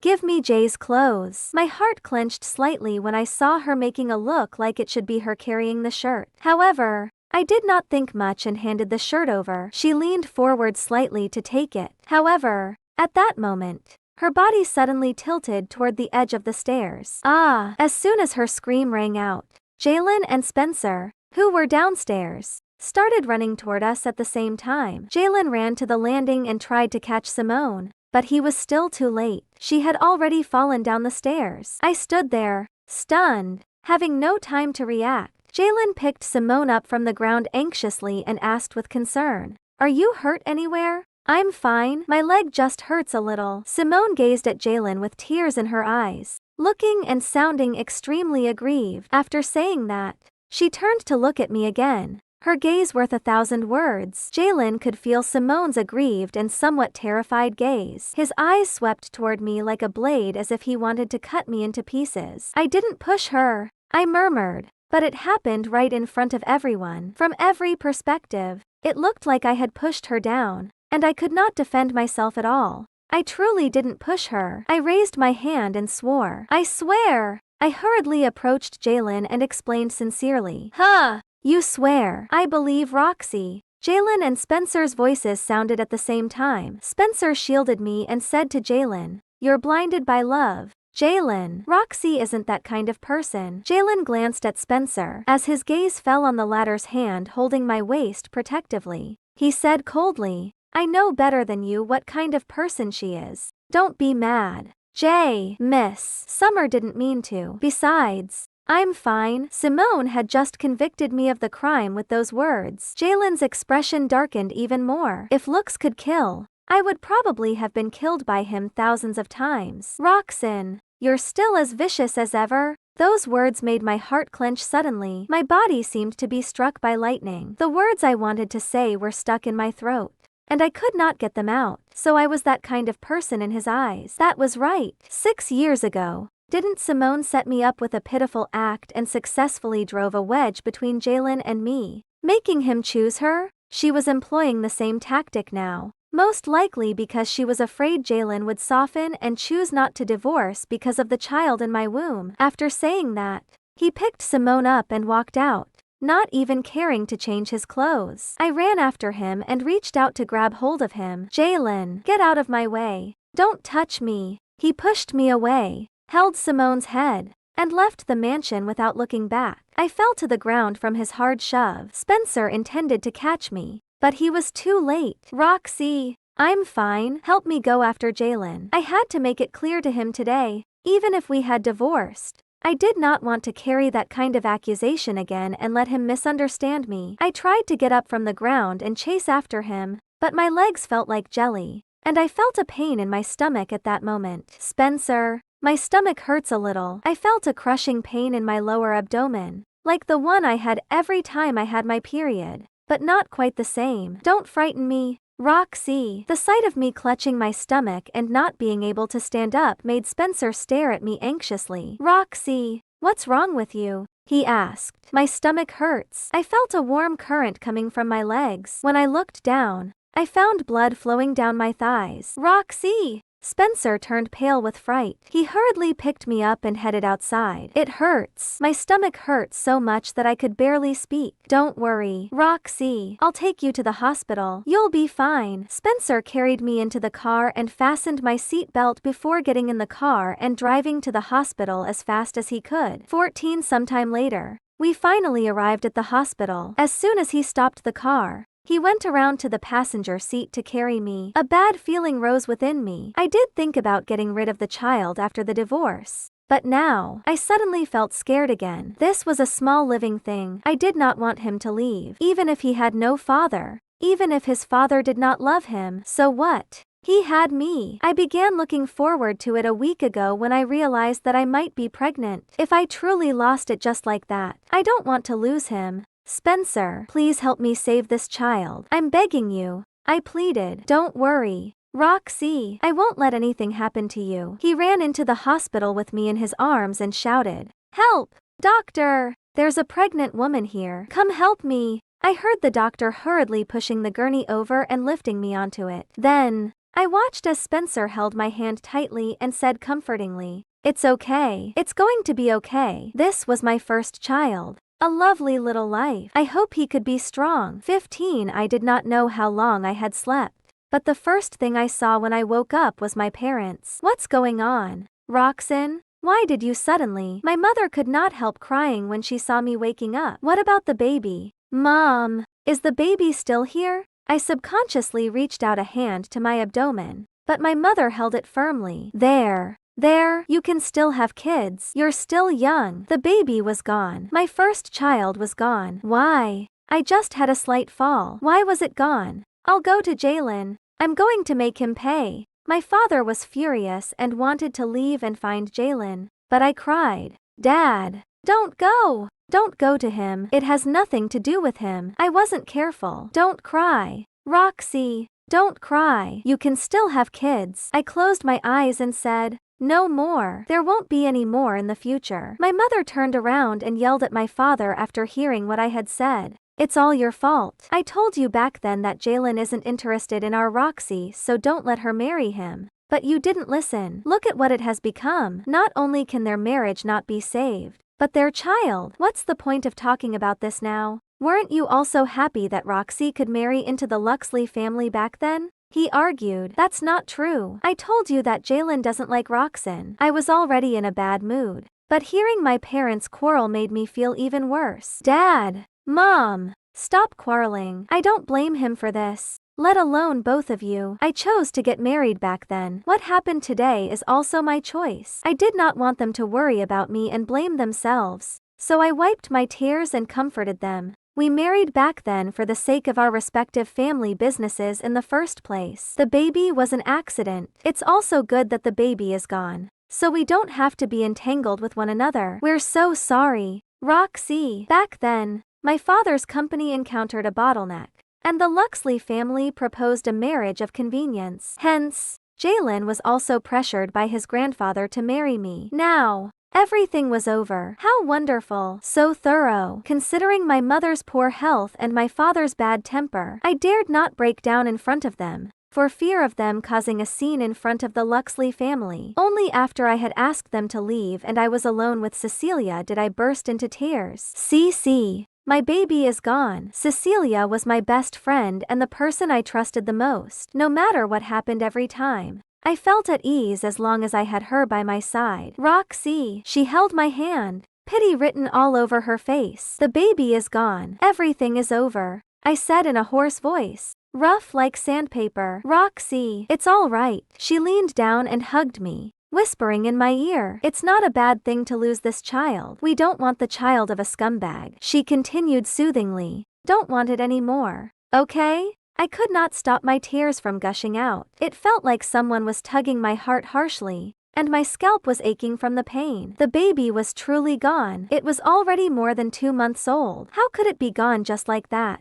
I closed my eyes and said nothing, letting the tears flow down. Cecilia hurriedly wiped the tears on my face and comforted me in a low voice. Don't cry, Roxy. I don't know what to do when you cry. Don't cry. We didn't want him. It doesn't matter. We don't want someone that's not fated to be ours. She paused before continuing. That was what you said that day. We don't want him anymore. Yes, I did say that. After all these years, if he could turn back and spare me a glance, he would have done so long ago. Unfortunately, I would always be the most vicious person to him. Jalen, what are you doing here? Get lost. Roxy doesn't want to see you. I just want to go in and have a look. Get lost. If you don't leave, don't blame me for giving you another nosebleed. When I vaguely heard Spencer and Jalen's voices, I said to Cecilia, let him in. Cecilia glanced at me and nodded before getting up and heading outside. Roxy said to let him in. 16 Jalen walked in and said to me apologetically, Roxanne, I'm sorry? Tears began to roll down my face uncontrollably again as I gazed at his fair face. You must be relieved now, Jalen. The baby is gone. Isn't that what you want? As soon as I saw him, I thought of the scene in the mansion where he ruthlessly shoved me away and his determination to have me abort the baby. I hated myself. Why did I have hope for him? He was Jalen Luxley, a man who appeared gentle and noble but was heartless. Why did it have to come to this before I was willing to let him go? No, Roxanne, I truly didn't expect that. Forget it. I closed my eyes and stopped looking at him. It is what it is. Whether you want it or not, it has already happened. I called you in just to tell you that I didn't push her, and I didn't do it back then either. After a short pause, I continued, but it doesn't matter anymore. Anyway, even if I keep explaining, you'll only believe her. I'm done. You can go. He seemed to want to say something more, but I turned my head and said directly, I'm tired. I want to rest for a while. I then added, by the way, we'll get the divorce certificate after I leave the hospital. I'll contact you then. Rest well. I'll come and visit you another day. Jalen made no response to what I said about the divorce and left after saying that. I thought Jalen would not come to see me again, so I was surprised when he came again 2 days later and even brought lunch for me. Whenever I saw him, I would be reminded of what happened at home that day. Even though he did not do it intentionally, I lost the child because of him. Grandpa knows about this and has already taught me a lesson. I know you don't wish to see me or listen to me, Roxanne, but I still want to apologize. I'm truly sorry about the baby. I could not figure out why he kept coming over to say that. Shouldn't he be celebrating with Simone now that my baby was gone? Why must he come to the hospital to worsen my mood? He opened the lunchbox and brought out the food inside. I took a look at the food that he had probably gotten someone to prepare. There were mushroom soup, honey-glazed ribs, and fish. Unfortunately, none of them was my favorite. I often made honey-glazed ribs and grilled fish during our 3 years of marriage, not because they were my favorites, but because they were his. As for the mushroom soup, I disliked morel mushrooms, but there were some in the soup. I want to make it up to you. Rocks in. Could you give me a chance to do that? He asked. Make up? How did he plan on making it up to me? Could he do that? Take it back. Spencer will bring me food in a bit. As soon as my words fell, Spencer pushed the door open and came in. You must be starving. Roxy, Spencer said. However, his face darkened as soon as he saw Jalen. What are you doing here? He snapped. He came over, moved the things Jalen had brought to the side, placed the food he had brought on the table, and opened them one by one. Guess what I brought you today? You can't eat greasy food since you just recovered. Cece specially prepared your favorite pumpkin risotto and ham and cheese omelet before going out. After saying that, he glanced at the food Jalen had brought and snorted. I'm impressed. Jalen, Roxy would find none of the things you brought acceptable to her taste. She doesn't like to eat honey-glazed ribs, fish, and morel mushrooms. You'd better take your things and get out right now. Otherwise, I'll beat you to the ground. Spencer had already beaten Jalen up outside the ward that day. I could hear it from inside the room, but I said nothing to stop it. After crying all day yesterday, I felt much better now. Spencer's words made Jalen embarrassed. The high and mighty Jalen was snubbed when delivering food to others for the first time. I wondered what he was thinking at the moment. I'll help you up to eat. Roxy. With that, Spencer came over and helped me up. I ate the food he brought me while ignoring Jalen. I had not had a good meal in the past 2 days. Surprisingly, with Jalen here today, my appetite was aroused and I ate half a bowl of risotto. Jalen had already left by the time I finished eating, but he returned the next day. Although none of the food he brought this time was anything I disliked, I still refused to eat it. Simone came to see me once on the 3rd day of my hospitalization. She pretended to apologize to me in front of others, claiming that my miscarriage was indirectly caused by her. She made excuses like blaming Jalen for caring so much about her that he shoved me away. I would be lying if I said that I was not upset by her words. After all, I had been carrying that child in my womb for over 2 months, and it was a part of me. I slapped her across the face and uttered 2 words. Get out! She covered her face and wanted to say something more, but Cecilia kicked her out. Simone, you little bitch. I'm leaving my words here today. Only one of us can remain in the entertainment industry. I'll fight you till the end. Just wait and see. I'll expose all your evil doings and rotten affairs little by little. I will destroy you, even if I have to bet on everything I have. I was glad to have a best friend like Cecilia. However, I kind of regretted merely slapping Simone. After 5 days in the hospital, I was discharged. The first thing I did after getting discharged was to call Jalen to go to the city hall and obtain our divorce certificate. I did not wish to wait for another day. After receiving my call, he picked me up from the hospital. Instead of taking me to the city hall, he sent me home, saying that he would let me rest for a few more days and that there was no hurry to get the certificate. If you're worried that Grandpa Andrew will blame you, I'll explain to him. I figured it must be Andrew who put pressure on him to prevent him from getting a divorce now. Spencer told me everything. After he beat up Jalen in the hospital that day, the latter went home and Andrew beat him with his walking cane several times. That was also the day I realized I would no longer feel sorry for him. 18. It's not because of Grandpa. What then? Because of guilt. I looked up to lock gazes with him and found that his deep eyes held a few more emotions that I had not seen before. I could not figure it out, and I did not want to either. At present, I just wanted to divorce him so that we could go our separate ways. At my insistence, he ultimately took me to the city hall. When I came out with the divorce certificate, I suddenly felt very relaxed. I had loved him for over a decade, but it ended in this way. Jalen, I wish you both happy. I raised the corners of my lips to form what I thought was a very sincere smile. However, deep down, I was wishing for his happiness alone. They did not deserve it, and especially her. 19. Due to being hospitalized, I missed recording a variety show with Simone. Cecilia mysteriously told me that she had taught Simone a lesson for me. I was curious as to how she did it,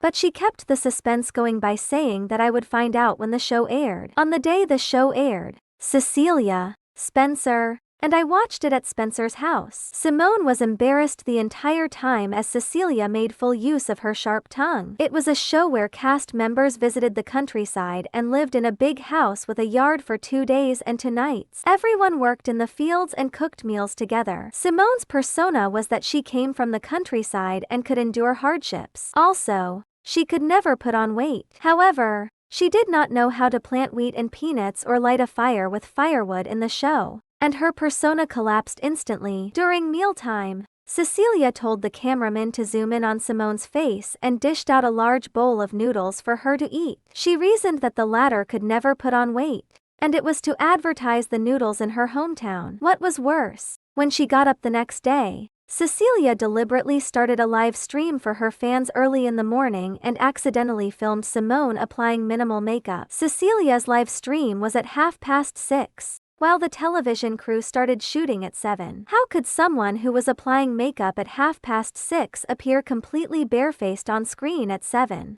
The worst thing was that someone in the television crew asked about their relationship, and Simone said that she had never been in one. Cecilia immediately sneered and said bluntly, "I didn't mean to laugh at you, Miss Quigley. I just think everyone has a few rumored boyfriends. Maybe they haven't made it official yet, but my rumored boyfriends and I only have business relationships. Is the one you can bring home also just a rumored boyfriend, Miss Quigley?" Simone had scandals with people in the industry very early on. Later, she was photographed spending the night with Jalen. A few days ago, she even posted a tweet, which read, "You are finally mine." What a blatant slap in the face. Simone's expression turned gloomy at what she said. She hesitated for a long time before saying with an awkward chuckle, "That was just hanging out with friends. I didn't take anyone home. I had many friends with me that day." As soon as the show came out, it was followed by Simone's crumbled persona trending online. Everyone was criticizing Simone for being fake. They commented that her acting skills had been worsening even though she had studied abroad for so many years. Apart from the lack of acting skills, she also had no reputation. Some even went as far as to say that she might as well die abroad and never come back. Of course,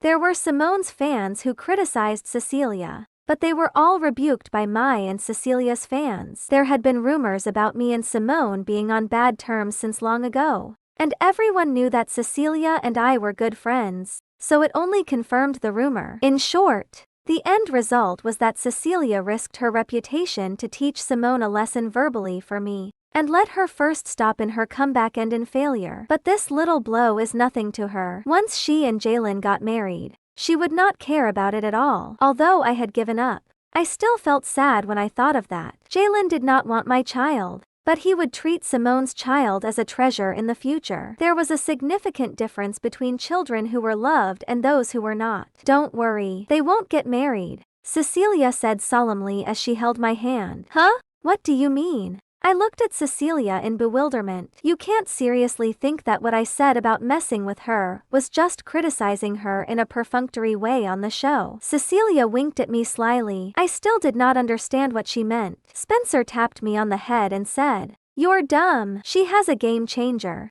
Of course, that woman isn't simple." "What is it?"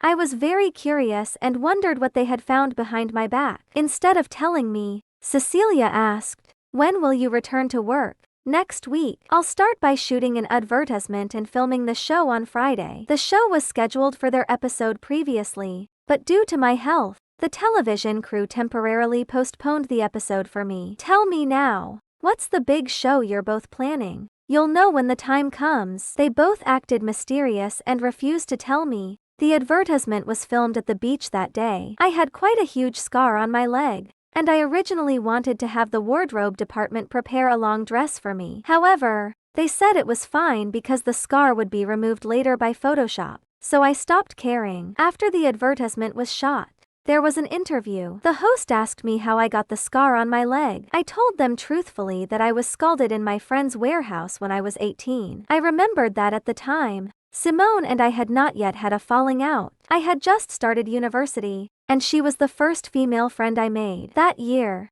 Jalen, who had just turned 18, was sent by his father to learn at the grassroots level of the company. Simone and I went to the warehouse to visit him during the weekend. However, A fire broke out there. I dragged Jalen out of the warehouse with great difficulty, but I was hit on my leg by a falling box. When I woke up, Simone told me that she liked Jalen and said that after experiencing this incident, she decided to make the most of every opportunity and confess her love to him. I did not know whether Simone's confession was successful, but after that day, Jalen and I gradually grew apart. After that, I went to audition for a scene with Simone, and she deliberately fell into the artificial lake. When Jalen saved her, she accused me while looking extremely aggrieved. "Roxy, why did you push me? If you want this part, I'll give it to you." Why? Jalen believed her. He liked Simone and always believed that she would never lie as she was kind-hearted. I, on the other hand, was the epitome of viciousness. Indeed, I was never a gentle girl. I had been mischievous since I was a child and spoiled by my parents' love,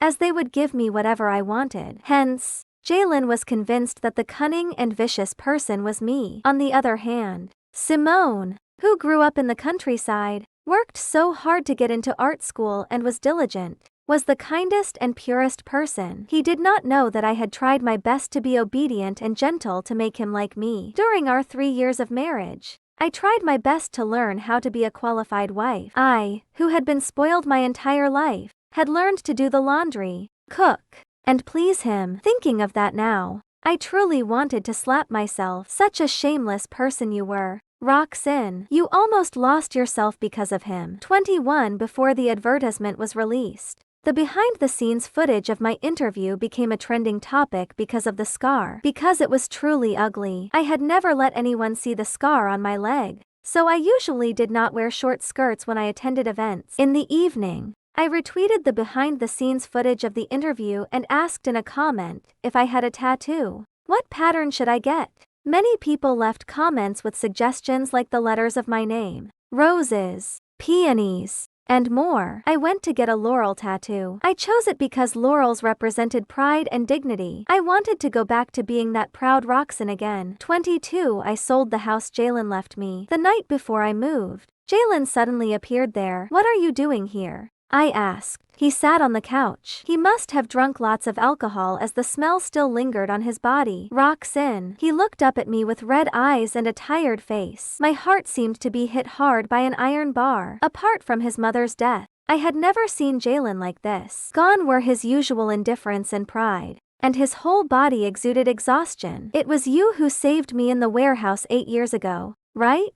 I was stunned. It took me a while to react. "You never knew all along?" I inquired, my lips quivering. So, he did not know it was me who saved him that year. Who did he think it was then? I would always remember that day. Simone and I went to see Jalen at the same time. We split up to look for him because we could not reach him on the phone. I entered the warehouse through the back door and found it on fire. Without thinking, I rushed in to drag Jalen out. It took a lot of effort for me to drag him outside. I called Simone to help me when she appeared at the entrance, but she stood at the door hesitantly, saying that she was afraid. I'll go find someone." Simone then turned and went to look for the security guard. I dragged him out of the door alone, but my leg was injured by the falling box. When I woke up, Simone told me that she was going to confess to Jalen. Jalen was in a coma for 2 days before he woke up. During those 2 days, Simone would secretly stay beside his hospital bed whenever she was free. I gave up the moment I saw them hugging each other. I thought he knew it was me who saved him. When I saved him that day, he did not pass out completely. I thought I heard him calling my name. No, Simone was the name he called out. It was Simone,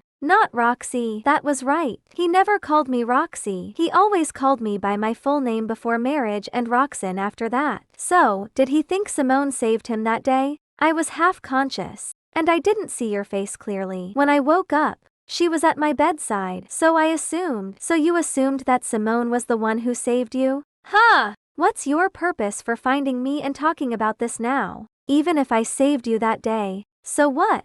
I folded my arms and looked at him coldly. The man who felt very unfamiliar. After knowing him for so many years, I found that I almost did not know him anymore. "I'm sorry, I'd misunderstood you all along." He took my hand and begged in a low voice. "Roxanne, can you forgive me?" "Forgive you? It's not that I can't," I uttered with a sneer. "Unless my child comes back to life." I shook off his hand, as resolute as he did that day. "You can still have kids. We can have another child." Ha ha ha. Hearing what he said, I laughed so hard that my tears nearly fell. "We are divorced. Jalen," I reminded him, "I want to get back together with you. Roxanne, can you give me a chance? I know you still like me, don't you?" Trembling all over, I turned to look at him and murmured, "So you knew all along." He grabbed my hand again and tugged hard. Caught off guard, I fell into his arms. He hugged me before leaning over and kissing me. "Jalen, you jerk.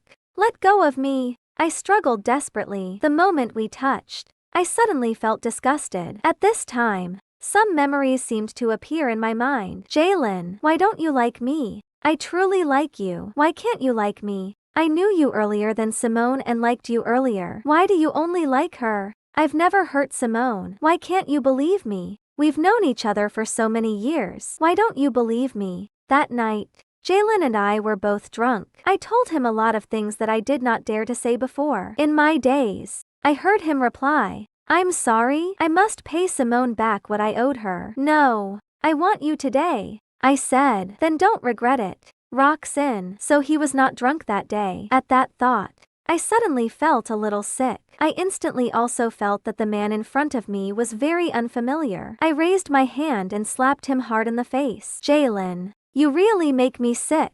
As soon as I said this, I could feel Jalen's body tremble slightly, and his hands froze where they held me. "Roxanne, don't call me in that tone." I pushed him away and stood up. "We're divorced. Please don't disrupt my life anymore." He looked at me with his red eyes and said, "Do I truly have no chance anymore?" I held back my tears and looked at him. "As I said before, I'll only forgive you if my child comes back to life." After saying that, I turned around and went upstairs. I locked the door after entering my room and crouched down by the door, weeping uncontrollably. Just then, I received a WhatsApp message from Cecilia that read, "Dear, it's done. Simone will never recover her career this time." Simone was blacklisted by the whole industry. Her wrongdoings included tax evasion, illegal operation of unqualified products, and cohabitating with a handsome young man abroad. Only after an investigation was conducted on her was it discovered that she went abroad for those 3 years not to study diligently at all,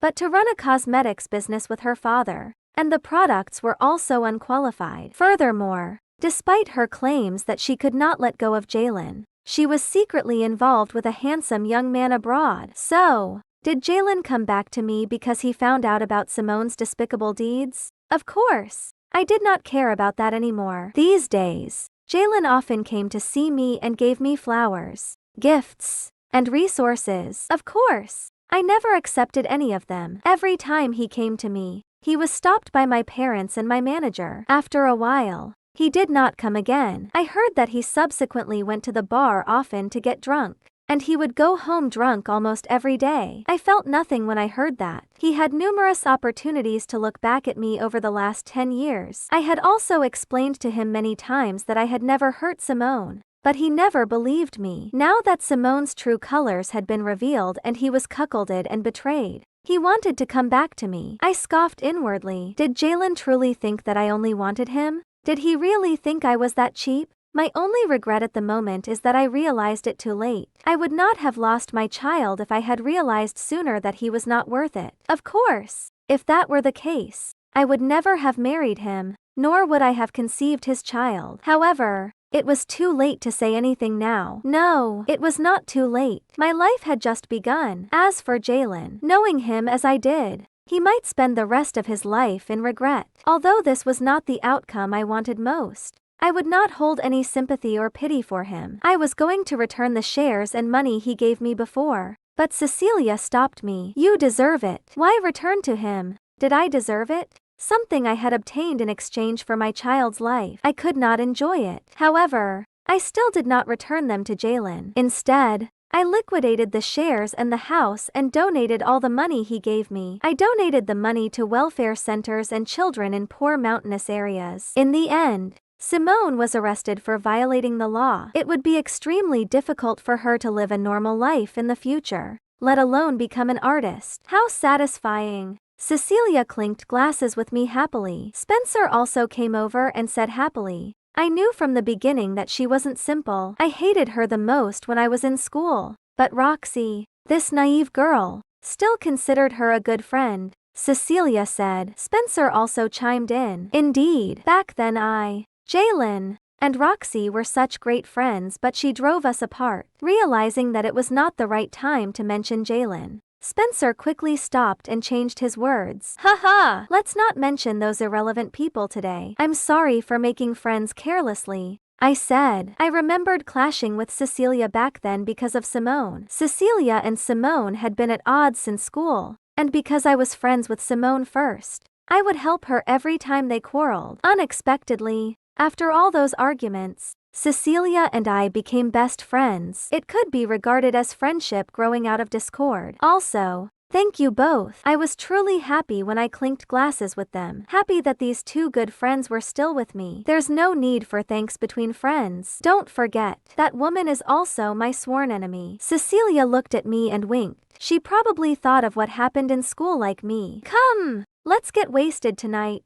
In the end, Cecilia and I were drunk. Spencer could not take care of us by himself, so he called someone to come over. In my drunken haze, I saw Spencer bringing over a trash can and placing it in front of Cecilia. Throw up here. CC. Hey, Spencer, why don't you tell her that you like her? If you don't tell her, she'll soon become someone else's, and then you'll regret it. Spencer's face turned red instantly. He turned around to look at me and stammered. Roxy, how did you know that Haha, we were close since we were kids. How can I not know that?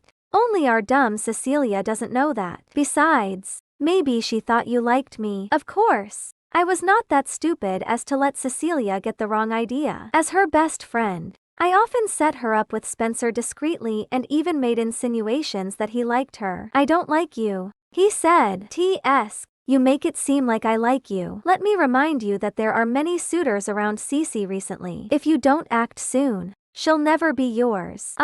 Spencer contemplated for a while and finally nodded his head solemnly. I'll give it a try. I could not help laughing again when I saw his attitude. Spencer was probably afraid that if he confessed and Cecilia did not accept it, he might lose her friendship, so he did not dare to say it. Although I understood his perspective very well, I did not want them to miss the chance of getting together. To be honest, Cece should be interested in you too, although she didn't say it.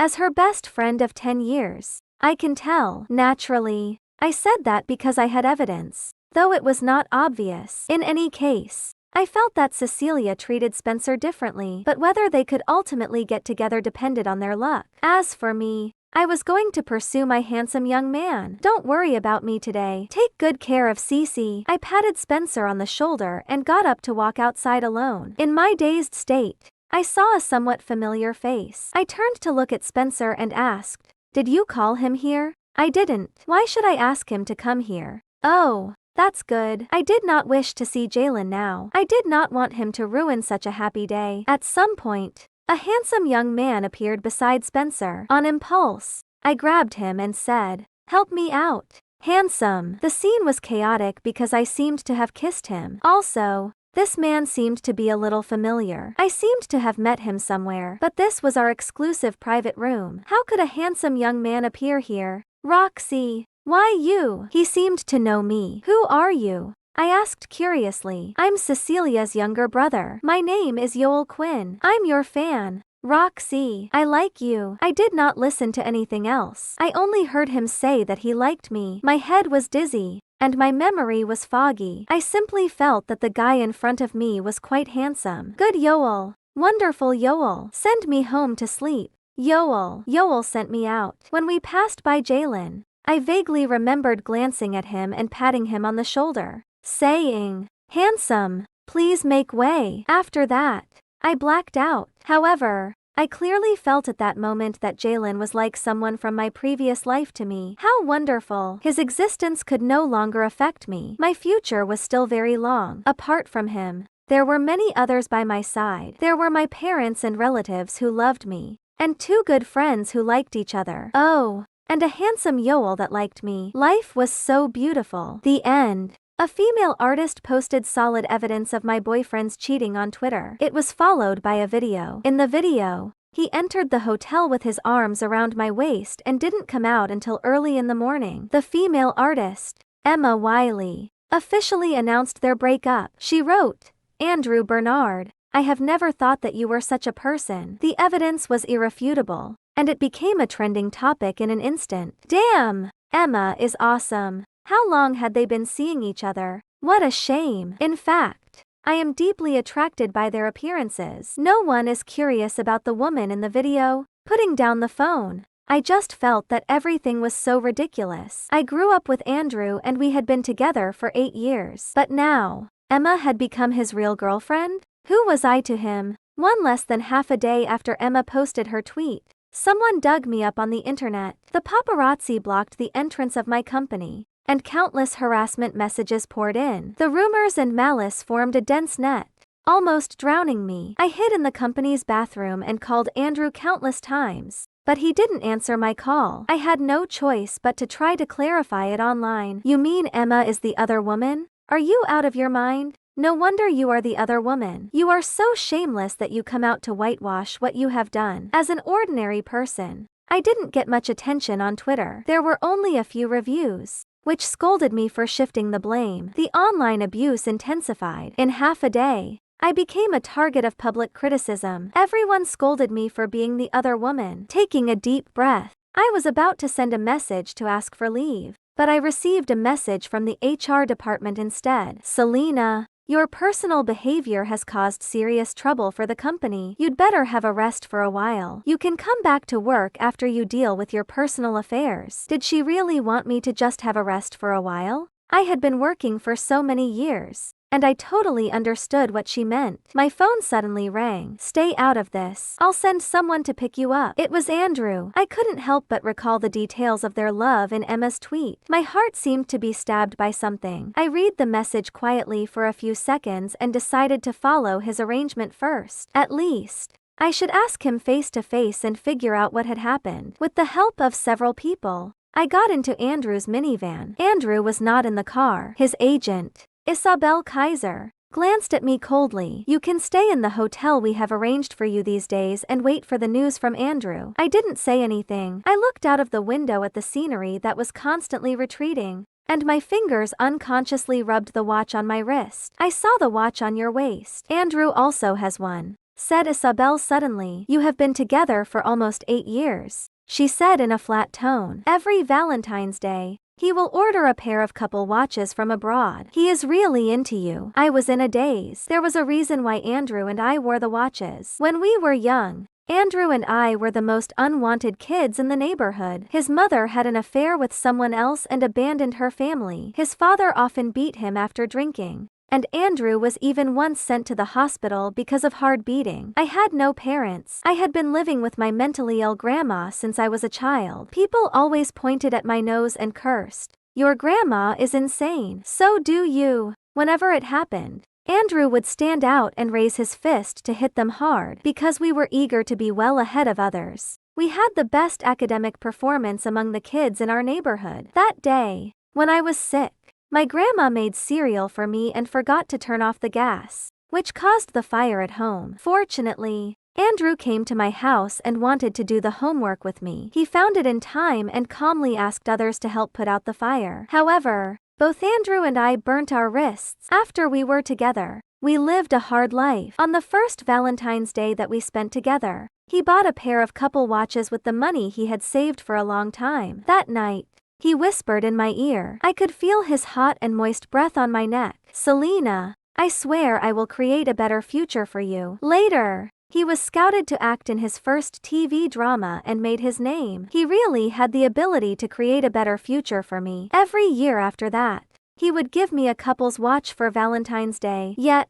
he didn't give it to me this year. To be precise, he didn't even celebrate Valentine's Day with me. I made a fancy dinner at home and waited for him the whole night. Where was he? According to Emma's tweet, on Valentine's Day, the movie wrapped and everyone in the crew was drinking to celebrate. They sneaked out and had fun in the amusement park like an ordinary couple. At the top of the Ferris wheel, Andrew kissed her tentatively with his mask on, and she took off their masks and kissed him back with a smile. I stayed in the hotel for 2 days. In the past 2 days, I forced myself not to log into Twitter, nor did I contact anyone. On the third day, Andrew finally appeared. I had a fever and went to drink water with the help of the door frame. When I raised my head, I met Andrew's dark eyes. He looked thinner but stronger, dressed in black. He stood there coldly. I leaned against the door weakly. It suddenly occurred to me that today marked the 8th anniversary of our relationship. On the anniversary of last year, Andrew was on vacation. We planned to travel to Suzerain. When we arrived at the airport, we met the paparazzi who were waiting for us. It was a female artist who appeared at the airport by accident to save us in such a critical moment. Why does she appear together with Andrew? Didn't she publicly confess her love for Andrew last month? Are they really dating? The paparazzi rushed up, squeezed me out of the crowd, and surrounded her and Andrew, striving to take photos and get a cracking story. The female artist was good at foxmints. When she saw what happened, she blushed immediately. The crew is off today. We are just celebrating together. Seeing that Andrew didn't refuse, she deliberately leaned against his chest as if she was embarrassed. As for Andrew, he looked down at her with a smile, and his eyes were gentle. The airport suddenly became bustling and filled with deafening heckling. Yet, Andrew turned his head to look in my direction, with an apologetic look in his eyes. In the evening, Andrew and that female artist still occupied the top trending topics. But what about me? I wanted to post the travel photos on Twitter, but I didn't even dare to include the address. I was afraid that if anyone found out about my Twitter account in the future, it would have an impact on Andrew. At night, Andrew held me in his arms with his chin against my head, saying firmly and solemnly, "Wait a little longer, Selena. On the anniversary next year, I will announce to everyone that you are my girlfriend." 3. I snapped back to reality. When I was about to say something, Isabel suddenly appeared from behind and gave me a thorough frisk. She didn't find anything and then left. "Are you afraid that I have hidden the recorder pen?" However, as if nothing had happened, Andrew smiled and said, "Selena, I miss you so much." I suddenly wanted to laugh and feel confused at the same time. After the anniversary, it had been a long time since we last met. He was occupied with filming. I could only tell myself that I had to learn to understand him. One day, when I was lying on the sofa, I couldn't help but complain on my Instagram, saying that I really wanted someone to keep me company. To my surprise, when I opened my eyes, I really saw Andrew. He checked my Instagram and caught a flight here overnight. When I opened the door and saw him, I was surprised and kissed him like crazy. He smiled and slowly unbuttoned his shirt. "I miss you too. I miss you badly." In the end, I grabbed his arm and gasped for air, just like a dying fish eager for water. Because Andrew had to shoot a scene the next morning, he left before dawn. I stood in the empty house and looked out of the window at his receding back. Suddenly, I found that he had left his suitcase. As soon as I opened it, I found that it was full of my favorite snacks. There was a photo at the bottom of the snacks. It was the autographed photo of one of my favorite drama actors. I had heard from a die-hard fan on Twitter that Andrew had cancelled several activities and especially learned the drama for 3 months. It turned out that it was because of me. Later, even if the gossip about him and Emma had been blazed all over the daily papers, I was willing to believe him. I really wondered why Andrew and I had come to this point. "Don't you want to explain about that tweet and Emma?" "Explain what?" "Rumors have it that you fell in love with each other on the set of the movie, but I never doubt you. You said it was a publicity stunt, and I also believe it. But now, if you really fall in love with Emma, just tell me directly and we can break up. Why did you lie to me? Do you think it's exciting to have an affair with another woman behind my back? Why do you put me in this situation?" Andrew looked at me and said nothing. "Do you know how I have been these days? Do you know what the netizens said about me?" I tried to speak, but my throat was dry, and I could utter no words for a while. "Andrew, some so-called dirt was even released by you, right?" "Selena, it's not what you think," said Andrew calmly. His face darkened. I looked at him and didn't know how to react. In the past, Andrew would risk his life because someone said a harsh word to me, but now, facing the more terrible insults on the internet, he chose to stand idly by and even added fuel to the flames. After all, only when he shifted the blame to me could his team have enough time to deal with the current problems. Looking at the man in front of me, I seemed to be extremely tired all of a sudden. I didn't want to have anything to do with him anymore. "Andrew, Let's break up. I disagree. Andrew grabbed my hand tightly and tried to touch my face, but I avoided him coldly. As for Emma, Andrew stopped for a while as if he couldn't find an excuse. He lit a cigarette irritably and answered after a long time. I was also afraid of fire after that fire in my childhood. There was a blasting scene in the film at that time, and I couldn't get in gear at all. It was Emma who encouraged me all the time. In that film, I was deeply entangled with the role she played. I have never been so involved in it. I can't get out of it for a while. He suddenly put out the cigarette and became more irritable and gloomy. I saw his action and burst into laughter. Do you mean that you were just obsessed with her and never had a crush on her? Andrew was silent. I stared at him and asked, have you slept with her? Andrew's face turned pale. I've been waiting for you the whole night on Valentine's Day. I called you, but you didn't answer. You were with her, weren't you? Andrew looked at me speechlessly. His lips moved, but he didn't say anything. Suddenly, my throat itched. I covered my mouth and coughed violently. A cold hand reached out to my forehead. You have a fever? With a frown, Andrew picked up his phone and was about to make a call. I'll ask someone to send the fever reducer. Looking at his worried face, I felt woozy in my stomach. I turned my head and retched. Don't shed crocodile tears. You make me sick. A hint of remorse flashed through his eyes. He stared at me for a few seconds, and suddenly held my waist and took me to the sofa. I wanted to struggle. His fingers moved from my waist to my back and pressed it unexpectedly, forcing me to lie on his chest. Selena. His deep and hoarse voice fell from the top of my head as if there was a trace of inexplicable coldness. You said that no matter what happened, you would never leave me. Seeing that he was about to kiss me, I had to struggle desperately. If you still have a little respect for me, let me go. Andrew froze for a moment, and then he finally let go of me. I'm so sorry. The room quieted down. I looked at him. I will break up with you peacefully, and I won't use any information about you to make things worse on the internet. But the premise is that you must tell the truth, clarify all the facts, and prove my innocence. After a moment of silence, Andrew's Adam's apple did a quick bob. No, Selena, I have made a response. The public will not be interested in these things for too long. As long as you compromise again, this matter will be completely over. Compromise again? I interrupted him. What do you mean? As if I suddenly had figured out something, I clicked on Twitter, which I didn't dare to click on for a long time. With my trembling hands, the top trending topic was a response from Andrew. I'm sorry to take up public resources, so I have to apologize to everyone here first. Selena and I used to be a couple. Because of some problems,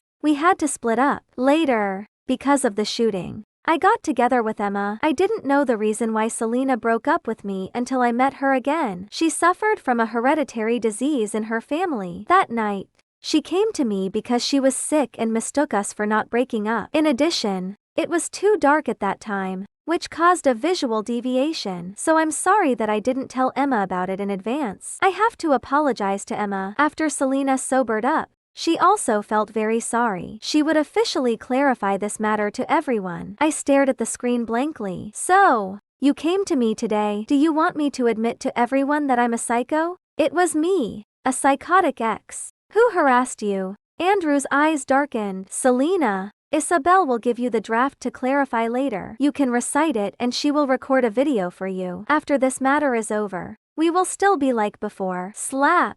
A crisp and loud sound was heard. I used all my strength without reservation to slap Andrew, and his face was directly tilted to one side. The lamp overhead gave out a pallid glow. My fingernails scratched a long and thin wound on his face, and blood began to ooze out little by little. There was silence in the air for a few seconds. With his face down, Andrew calmly held my hand, and a trace of tenderness appeared in his eyes. Does your hand hurt? I didn't shake off his hand, but raised my head and asked him in a low voice, do you know what day it is today? Andrew was slightly stunned. On the 7th anniversary of last year, you promised me that you would make it public to everyone that I was your girlfriend on the next anniversary. I chuckled. Today is our 8th anniversary, and you asked me to make it public to everyone that I'm a psycho. Andrew's face was drained of color. A year was neither too long nor too short. Andrew and I had depended on each other for survival since childhood. The feelings that were built up bit by bit in 8 years turned out to be destroyed in only 1 year. Andrew knew it clearly. Because of my grandma's illness, I had always been afraid of being called a psycho. He knew it. Looking at the man in front of me, I actually had a feeling that a lifetime had passed. Andrew, you think too highly of yourself. We've been together for 8 years and I love you so much. But do you think I will forgive your betrayal and give up dignity for you to admit that I am a psycho? Do you think I can still be with you after all this has happened?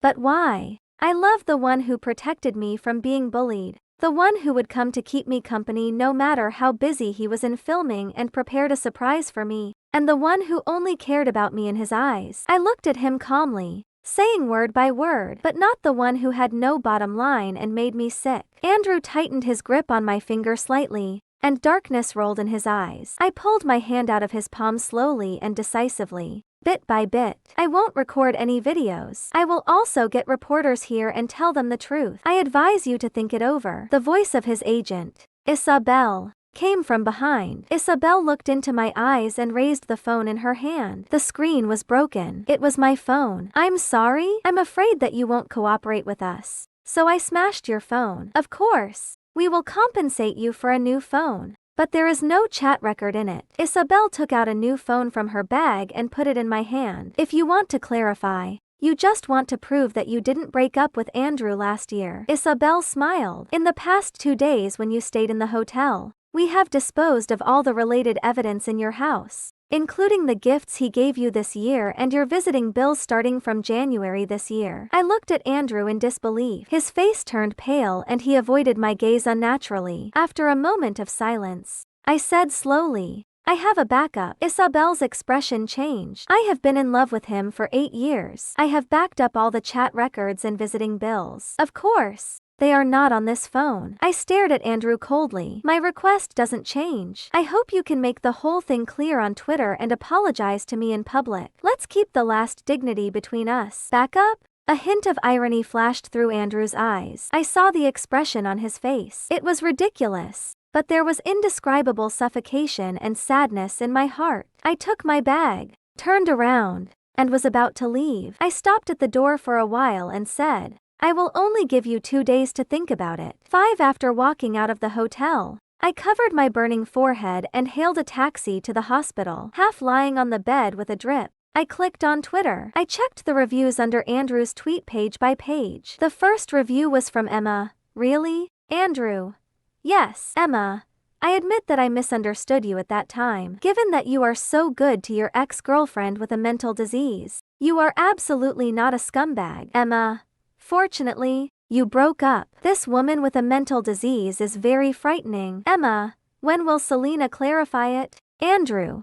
Soon. I turned off the phone and closed my eyes. In fact, I didn't back up the chat records and visiting bills. In the past 8 years, I trusted Andrew with all my heart. I loved him, and I didn't dare to save his photos on my cell phone. I seldom posted any photos on my Instagram. At most posted photos showing his hand or his receding back. I didn't even dare to send the location on Twitter when I traveled with him. How could I have any backups? What was more ridiculous was that I had really saved the chat records of this year. I kept it as precious as a treasure. This year, how could I not feel Andrew's coldness and perfunctory attitude toward me? But every time I kept telling myself that he was just too busy. On Valentine's Day, I created another Twitter account, which contained our few chat records and the voice messages he sent to me in the past year. Every night when I missed him, I could check it out, visible only to myself. But now it came in handy by accident. I had been on a drip in the hospital alone for 2 days. There was no news on Andrew's Twitter, nor did he contact me. On the hospital bed next to me, an old lady was feeding her sick granddaughter. I stared at her blankly and felt a lump in my throat. Suddenly, I found that I missed my grandma. After going through the discharge formalities, I first called a die-hard fan. I met her when I disguised myself as a fan and visited the film crew last time. I asked her for the phone number of a well-known reporter and then took a taxi to the nursing home. 3 years ago, my grandma had a heart attack at home. I was at work, and Andrew happened to come back after finishing the shooting and sent her to the hospital in time. At that time, the doctor said that my grandma was old and mentally ill, and she needed someone to take care of her. so it was not appropriate for her to stay at home. I cried my heart out. My legs were so weak that I could hardly stand. Andrew held my waist firmly and wiped my tears gently. I will find the best nursing home for Grandma. Andrew used to treat my grandma and me very well. Before I officially broke up with Andrew, I wanted to see my grandma. When I came to my grandma's room,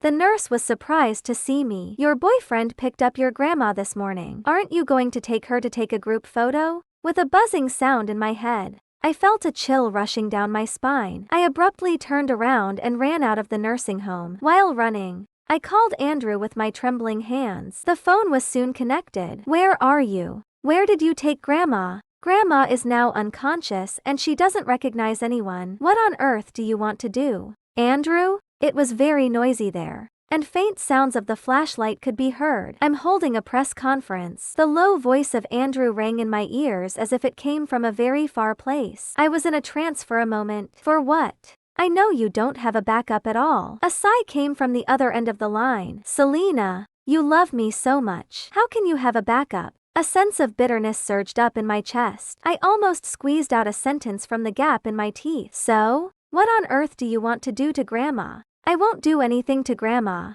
said Andrew in a low and trembling voice. Selena, I really have no choice. If you don't clarify it, I can only let Grandma clarify it for you. I taught Grandma a few words and asked her to say them in front of the cameras later. Grandma has a good memory. She has remembered them all. Tears rolled down my cheeks and I gritted my teeth. Andrew, don't force me to hate you. There was a moment of silence. Selena, I will protect Grandma well. Don't worry. When I arrived at the hotel, the press conference had begun. Without a pass, I was blocked outside. On the big screen, the conference room was packed with the media. All kinds of media set up equipment and adjusted their cameras, taking pictures of Emma and Andrew crazily. I didn't expect Emma to be here. According to the discussion of the employees next to me, Andrew held the press conference for 3 purposes. First, the psycho came out to clarify it. Second, he officially declared a relationship with Emma. Third, he partnered with Emma again in a TV drama about love. In a trance, I saw a wrinkled and pale face on the big screen. Selena's condition is getting worse. It's a pity that she can't come here. She is Selena's grandma. Holding my grandma's hand, Andrew put the microphone to her mouth. My grandma looked at Andrew helplessly with turbid eyes. It took her a long time to speak in a trembling voice. Selena is sick and can't come here. She broke up with Andrew last year. As soon as my grandma finished speaking, she shrank behind Andrew as if the microphone in front of her was a monster. It seems that there is something wrong with her. Selena must also be. What a shame. The whole family is suffering from mental disease. When I heard what the reporters said, my fists were clenched so tightly that my nails dug deep into my palms. I wanted to rush in immediately. Selena? A low voice came to my ears. I turned my head and saw a cultured man in a light gray shirt in front of me. I am the reporter who contacted you just now. My name is Devin Fritz. I can take you in. I wiped my tears with the back of my hand quickly and nodded silently. As soon as I entered the venue, I was stunned. Andrew and Emma were kissing. Everyone seemed to hold their breath. There was a dead silence in the room. Only flashlights constantly flashing. Emma closed her eyes and slowly wrapped her hands around Andrew's waist. With a smile, Andrew held the back of her head and deepened the kiss. A sudden scream broke the dead silence. You can't kiss her. I looked in the direction of the voice and I held my breath. My grandma stood in the corner, her stooped body extraordinarily straight and her eyes red. She was as aggrieved as a child. Selena is your girlfriend. You haven't broken up at all. Everyone burst into an uproar. It seemed that my grandma wanted to stop them, but she walked so fast that she didn't watch her steps. She tripped over the chair and fell down directly. The sudden accident made the scene a mess. Someone called the police while others called an ambulance. Reporters were still taking pictures crazily. Grandma! I rushed into the ambulance and looked at my unconscious grandma. I felt a buzz in my head and the blood all over my body seemed to be frozen. As soon as I turned around, I saw Andrew chasing after me. He looked at me with a pale face. Selena, is that what you said, that you will protect Grandma? My voice was extremely hoarse, and the despair and hatred in my heart intertwined as if they were about to spill out from my chest. With a blank look in his eyes, Andrew froze on the spot, helpless. About half an hour later, The ambulance arrived at the hospital. My grandma was sent to the operating room. The doctor went in and out. I leaned against the wall with one hand still stained with my grandma's blood. A low sound of footsteps sounded in the cold corridor and approached. Selena. I lowered my head as if I hadn't heard it. Grandma. Grandma will be fine. Get out. After a moment of silence, Andrew's breath quickened. I really didn't know that things would develop like this. Grandma is also my family. How could I hurt her? I really didn't expect that Grandma would suddenly sober up. She is. Yes. My grandma's condition had been getting worse and worse in the past few years. She didn't remember anyone. The scene where my grandma screamed after seeing Andrew kissing Emma came to my mind. I looked up at Andrew and heard my dry and bitter voice. Do you know why Grandma suddenly sobered up? Andrew stared at me blankly. Because she didn't understand why you, the one she knew since you were a child, took her to a strange place and coaxed her to slander me, her granddaughter. She didn't understand why you, who said you wanted to marry me last year, kissed another woman affectionately and unscrupulously in front of her. Therefore, she was temporarily awake for a moment, and her eyes were full of grievance. She felt wronged for me. She felt sorry for me. I bit my lips tightly and felt the pain of suffocation. My internal organs seemed to be twisted by a sharp knife, so painful that I could hardly breathe. Andrew, if anything happens to my grandma, I will never forgive you all my life. With a pale face, Andrew subconsciously reached out to grab my hand but was violently shaken off by me. I told you to get out. My eyes were full of hatred. Andrew's lips trembled slightly, and his eyes gradually turned red. He stared at me blankly for a long time before he opened his mouth. Sorry. I was wrong. I was totally wrong. It's my fault for officially announcing my relationship with Emma. I was too anxious to let it go. Only the official announcement can shift the focus as soon as possible, and I can completely get you out of this matter. He knelt directly and cried in a helpless voice. Selena, you can scold me or hit me. Please don't look at me like this. Do you mean that you announced your relationship with another woman for my sake? I just feel ironic and ridiculous. Andrew. In fact, till now, you still don't think you are wrong, do you? The best way to get me out of this is to tell the truth, right? Andrew was stunned. Will you tell Emma the truth after you officially announce the relationship with her? Will you break up with her? You won't. Emma is so popular now. Being together with her will help you a lot. How can you let go of this opportunity? What's more, you have a crush on her, don't you? With a pale face, Andrew shook his head as if he was telling himself, no, it's not like that. I love you, Selena. I looked at him, and an indescribable bitterness spread. You said you loved me, but what you did hurt me deeply. You betrayed me and fell in love with someone else. You made me get bullied online to take a bullet for you, set me up to stay in a hotel, and then took the key to our home to erase the traces of our past. Gradually, my eyes blurred and I was choked with sobs. How ridiculous it is. Those gifts and visiting bills that I cherished most were destroyed by you in person. Andrew's face turned deathly pale. I looked at the operation light and closed my eyes painfully. But the last thing you should do is hurt Grandma. With tears in his eyes,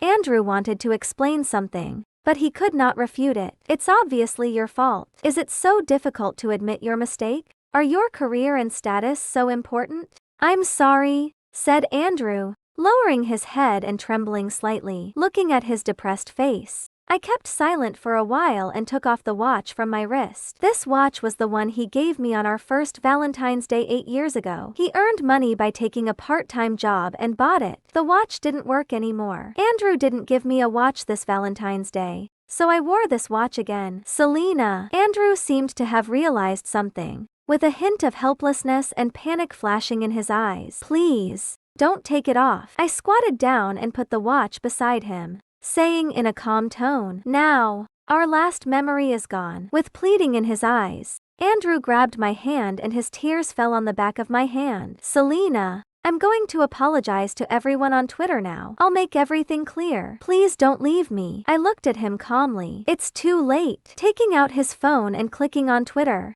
Andrew choked with sobs. It won't be late. It won't be late. I'm going to. His voice stopped abruptly. The first trending topic he saw was their 8 years. It was Devin's tweet. 7 as I requested. Devin sent a video, a diagnosis report, and countless chat records of me and Andrew this year. Then he mentioned me. In the video, I sat on the bed and calmly narrated the 8 years of Andrew and me. I didn't slander him or exaggerate it. I just told everything exactly as it was. This was recorded when I was on a drip in the hospital 2 days ago. I clicked on the reviews below this tweet. Let me sum it up. She's not the other woman. She didn't break up with Andrew last year. Besides, she's not a psycho. Lies can be told, but the diagnosis certificate can't be false. She is a normal person. Scumbag. He has failed to women. I'm sorry. I am Emma's fan. I scolded you the first time when you used your own account to clarify it. I apologize to you solemnly. This man is so disgusting. In order to prove his innocence, he even framed his girlfriend as a psycho. Andrew,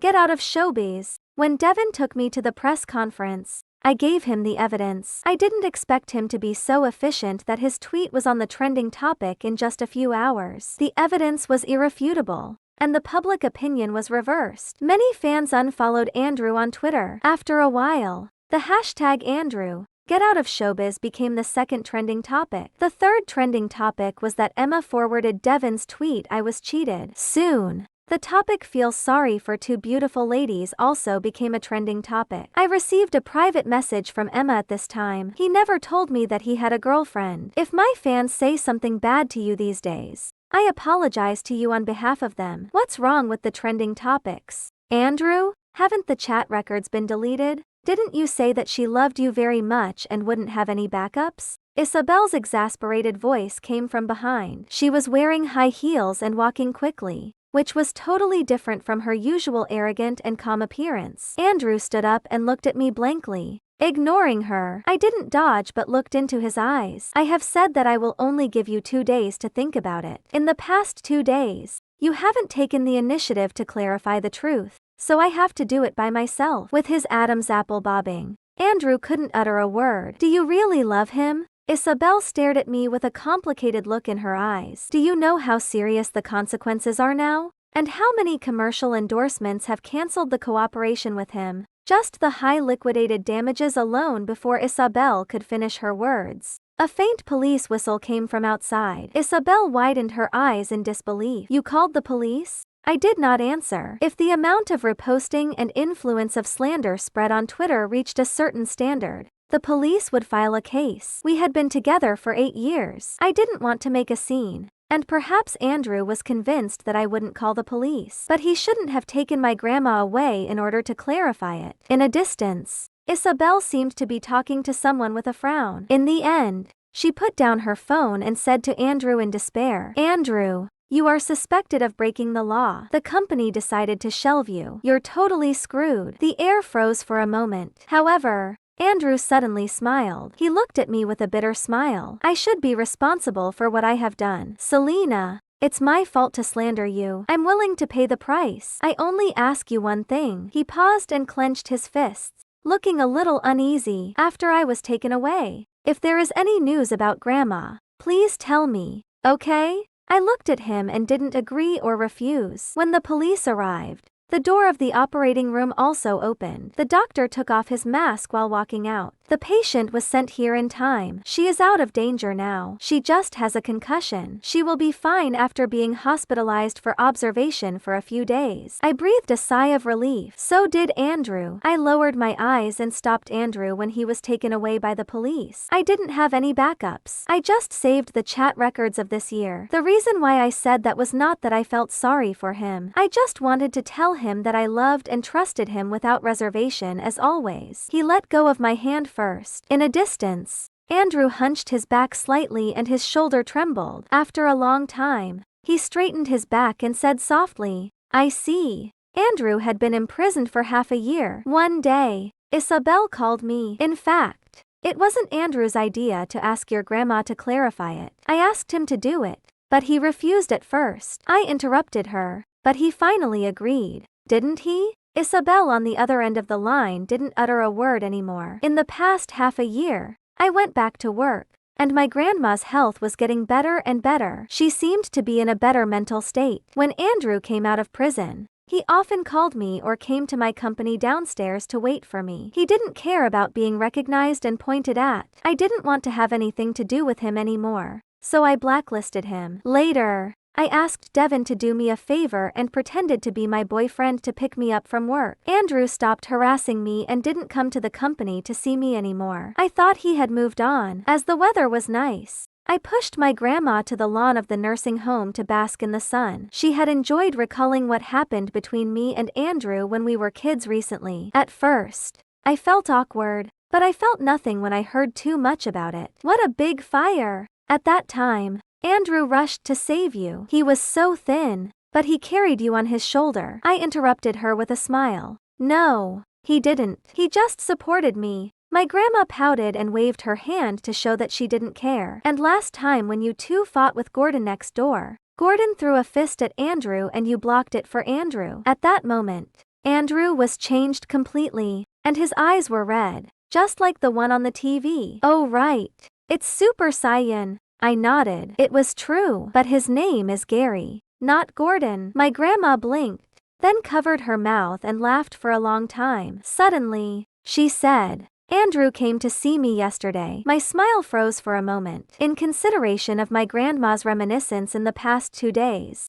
I leaned over on both sides of my grandma's wheelchair and asked, "Do you want me to be together with him again? How could it be possible?" My grandma frowned and her eyes were full of sadness. "He did that to you at that time. They all said that I am a fool. I only remember happy things and automatically filter out painful things. But it's been a long time since Andrew stayed with you. I can't forget him even if I have a bad memory." "How can you forget him?" My grandma held my hand and lowered her eyes. "But I also want you to only remember happy things. When Andrew was a child, he was only good to you." In the evening, I finished my work and went home. As soon as I got out of the car, I saw a tall and familiar figure downstairs. Selena. There was a large bouquet of roses in his hands and Andrew's eyes were so deep that I could not see them through. We hadn't seen each other for a long time, and he had lost a lot of weight. His originally handsome features were even sharper and deeper on his thin and slightly pale face. "Happy Valentine's Day." He opened the box in his hand. It was a brand new women's diamond-encrusted watch. I glanced at his left wrist and found that he had put on the man's watch. Looking at the expectation in his eyes,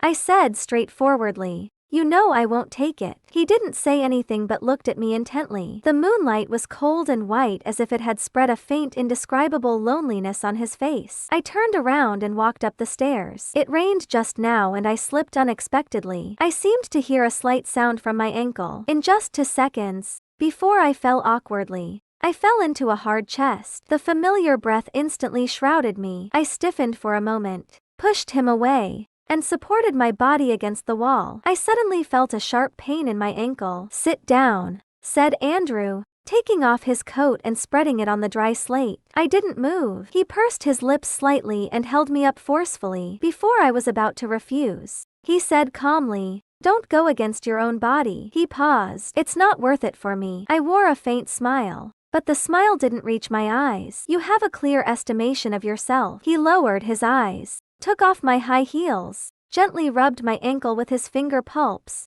and said, "When I was in prison, I often thought of our past. We just went to college back then, and I haven't entered showbiz yet. You wanted to have sandwiches, but you only asked me to buy them for you at the bakery at the south gate of our school, and you didn't want anything from other bakeries. Later, I found out that the sandwiches there were cheaper than in other places. Every time you took a shower and didn't want to dry your hair, you would lie on my legs and ask me to help you dry your hair. There was one time when you got drunk. You told me that it felt like a husband and a wife getting along with each other after getting married." Andrew. I interrupted him. "I can't pretend nothing has happened." Andrew looked at me with his deep eyes. "When I was in prison, I missed you every day. Then I realize how much I love you. But I don't love you now." My tone was flat. Andrew's face turned pale and he kept silent for a moment. "I went to see Grandma. She said she didn't know Devin." "Selena, if you have a boyfriend, you will definitely tell Grandma." I sneered. "So what?"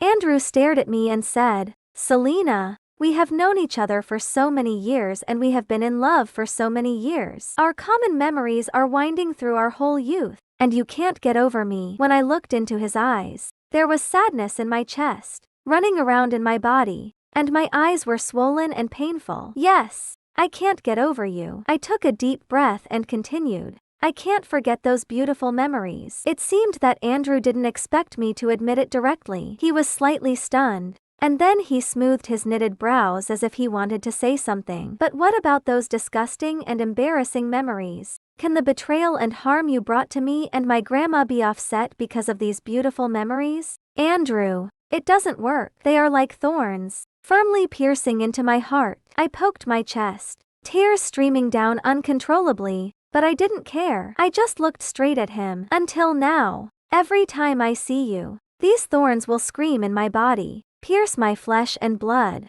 and remind me with pain how much harm you have brought to me. In a panic, Andrew reached out to wipe my tears, but when he saw my eyes, which were full of disgust, he stopped in the air and withdrew his hand. He closed his eyes and looked at me sadly. Then tell me what I should do to make you. I shook my head helplessly. You said you had been missing me when you were in prison. Did you only miss me? Didn't you think of Emma for even 1 second? Andrew said with a trembling voice. Selena, I've told you that I only treat her. It's just a temporary fresh feeling, isn't it? I looked at him. My vision was blurred and my voice was hoarse. Back then, Emma posted solid evidence about how you met and fell in love with each other. You didn't explain anything at that time and left me alone in the hotel. Do you know how many times I read that tweet in those past 2 days? Andrew's face was ashen and he looked at me with his red eyes. At the end of June, I spent a whole day traveling to visit your crew. When I arrived, I was unaccustomed to the local conditions, but you were absent-minded and kept looking through your phone. Later, you said that the director had to shoot a new scene and went back to the crew. In Emma's tweet, she had period pain that night and sent you a message that she wanted to have cakes. You bought her cakes and helped her massage her belly for the whole night. I cried silently, no matter whether it was because of the temporary fresh feeling. At least at that moment, when both Emma and I needed you by our side, you chose Emma. You also felt sorry for Emma, and in the past year, every time we got along, you unconsciously ignored me and were indifferent to me. I could find the corresponding details in Emma's tweet. You loved her and treated her well. Andrew covered his eyes, tears streaming down from his fingers. I'm sorry, Selena. I don't know why enduring the pain in my ankle. I struggled to stand up and said, don't you understand that we can't go back? Andrew, I can't get over you now, but it doesn't mean that I can't get over you in the future. 1 year or 2. Or 4 years. What's more, love doesn't mean everything. I can still live a good life alone, but please don't bother me anymore. I limped forward with my back straight. Andrew said in a sobbing voice behind me, if only I hadn't entered showbiz. Before entering showbiz, I only treated you well. I didn't look back or even stop. It suddenly occurred to me that the reason why Andrew entered showbiz was actually to buy me a laptop. At that time, I complained to Andrew that my laptop was so slow when I was writing my thesis, and he remembered it. When he was distributing leaflets on the street, he was scouted and asked if he was willing to shoot an advertisement. The reward was $850, which was enough to buy a laptop. That night, he held his chin with his hands, quietly appreciating my surprised look when I unwrapped the gift. He touched my head, gently and proudly. Later, that advertisement became famous and he officially entered showbiz. I felt happy for him, but also a little worried. He smiled, lowered his head, and kissed me on the face. His tone was so firm. Who says people will change after becoming rich? Selena, I will make a lot of money for our future. I will love you forever. But the young man who had promised himself over and over again that he would never change finally went back on his word. The end.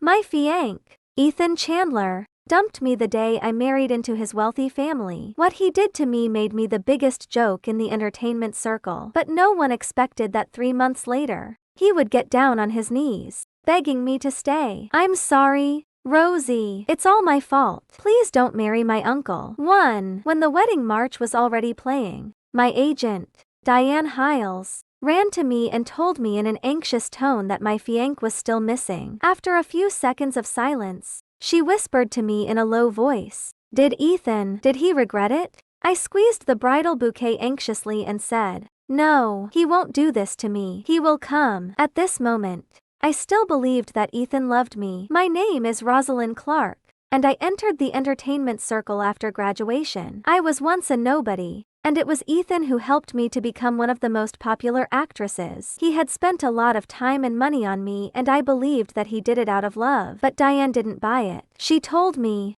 "Don't be silly, Rosie. Ethan has blocked my number. That clearly means he won't show up at the wedding. This jerk is humiliating you. There is a group of reporters outside waiting at the hotel entrance. I'm calling the company PR to manage this. And you stay in the room. Remember, don't come out." After Diane left, I checked the messages Ethan sent me over and over again. The last sentence he sent to me before I went to bed was, "You'll have a wedding you will never forget for the rest of your life. Rosie, I will make you the happiest bride in the world." It had only been 12 hours. How could one possibly change his mind so quickly? No, it couldn't be true. I believed him, and I would wait for him. I wiped away my tears. Before I could touch up my makeup, I heard an uproar outside the lounge. Now the groom is missing. Why hasn't the bride come out to explain it to us? The knock on the door was getting louder, and I had no choice but to open the door. What surprised me was that the people who were shouting outside were Ethan's friends. They usually showed me respect, but now they looked at me with disgust and said, "You finally come out. Rosalind Clark, are you gonna keep us waiting?" At the time, I didn't know they were filming. I had chills down my spine and said pitifully, "Please, Ethan is coming soon, and we can't hold a wedding without any guests. That will look awful." Somehow, my words cracked them up. They even laughed to tears. "Oh, my! Seems that you're still daydreaming. Huh? Do you still believe that Ethan's gonna marry you? You're just a piece of crap. But Ethan is a promising rich man. It's impossible that he'll marry you. Wake up. Girl, you're just lost in your hopeless dream." I realized something. They knew Ethan wouldn't come. I'm the only one who got fooled and was still looking forward to this wedding going on, even without my fiancé. For a moment, I felt like my heart had broken into a million pieces. I laughed and cried until I couldn't breathe. I felt like I was suffocating. This was the most tragic thing that could ever happen to me, right? But at that time, I had no idea that the worst was yet to come. I went back and felt like I had a terrible dream. A dream that I couldn't get out of even after crying for 3 days. On the 4th day, Diane couldn't stand it anymore and rushed to my house. She threw a stack of well-written screenplays at me and said, "People say that misfortune might be a blessing in disguise. Though you fail in the relationship, you can succeed in your career. Come on, pull yourself together and check these scripts. You'll become the best actress one day." I lowered my head in silence. Diane breathed a heavy sigh and said, "You're lucky enough, Rosalind. There were only several families and friends at your wedding and everyone kept what happened a secret. Besides, you usually keep a low profile and have never been photographed going out with Ethan, so the reporters have no chance of making negative news. I'm sure this thing is going to end soon. Even such a terrible thing cannot harm your career. Why can't you just get over it?" But what about Ethan? What about our days together? How could it be nothing to me? I am painfully lost in my thoughts. I couldn't believe Ethan had done this to me. I just didn't believe it. Things went wrong when Diane, who went back to the office for an emergency meeting, suddenly called me at noon. "Rosalind, I told you not to come out on your wedding day. Why didn't you listen to me?" I had been working with her for 2 years and it was the first time I had seen her lose her temper. My heart beat violently as if something terrible was going to happen. So I asked, "What's going on, Diane?" She sent me a video on WhatsApp. I clicked on the video and found that it was my wedding a few days ago. In the video, I was wearing my wedding dress and tears made a mess of my makeup. I was pitifully begging the guests not to go. I sounded miserable in the video. "Please, Ethan is coming soon, and we can't hold a wedding without any guests. That will look awful." However, the onlookers looked disdainful and kept humiliating me. Then the video stopped abruptly. A few minutes later, the video went viral and was tagged with various hashtags. "Rosalind has a hidden marriage," "Rosalind fails to marry into a wealthy family," and "The shameless Rosalind." The first 10 topics in the entertainment section were all about me, and none of them were true. At the same time, the comments below my social media account were overwhelming. The fans questioned me. "You're too young for marriage, Rosalind. Even if you insist, you should at least marry someone who truly loves you. Why do you have to throw yourself at a random guy? Just quit your job, Rosalind. You're a silly girl who only cares about your stupid relationship and has no career ambition. Just look at yourself." Still defending your fiancé after he dumped you. I'm tired of defending you, sis. It turns out that the statement of you being single is a lie. What was more, haters took the opportunity and rushed to the comments to throw dirt on me. They said that I got into many casts with the help of my investors. What disgusted me the most was that they spread a rumor that I had several sugar daddies at the same time while I was a student and slept with them. When a female celebrity got involved in a steamy affair, she would become the most disgusting person in the world. Everyone,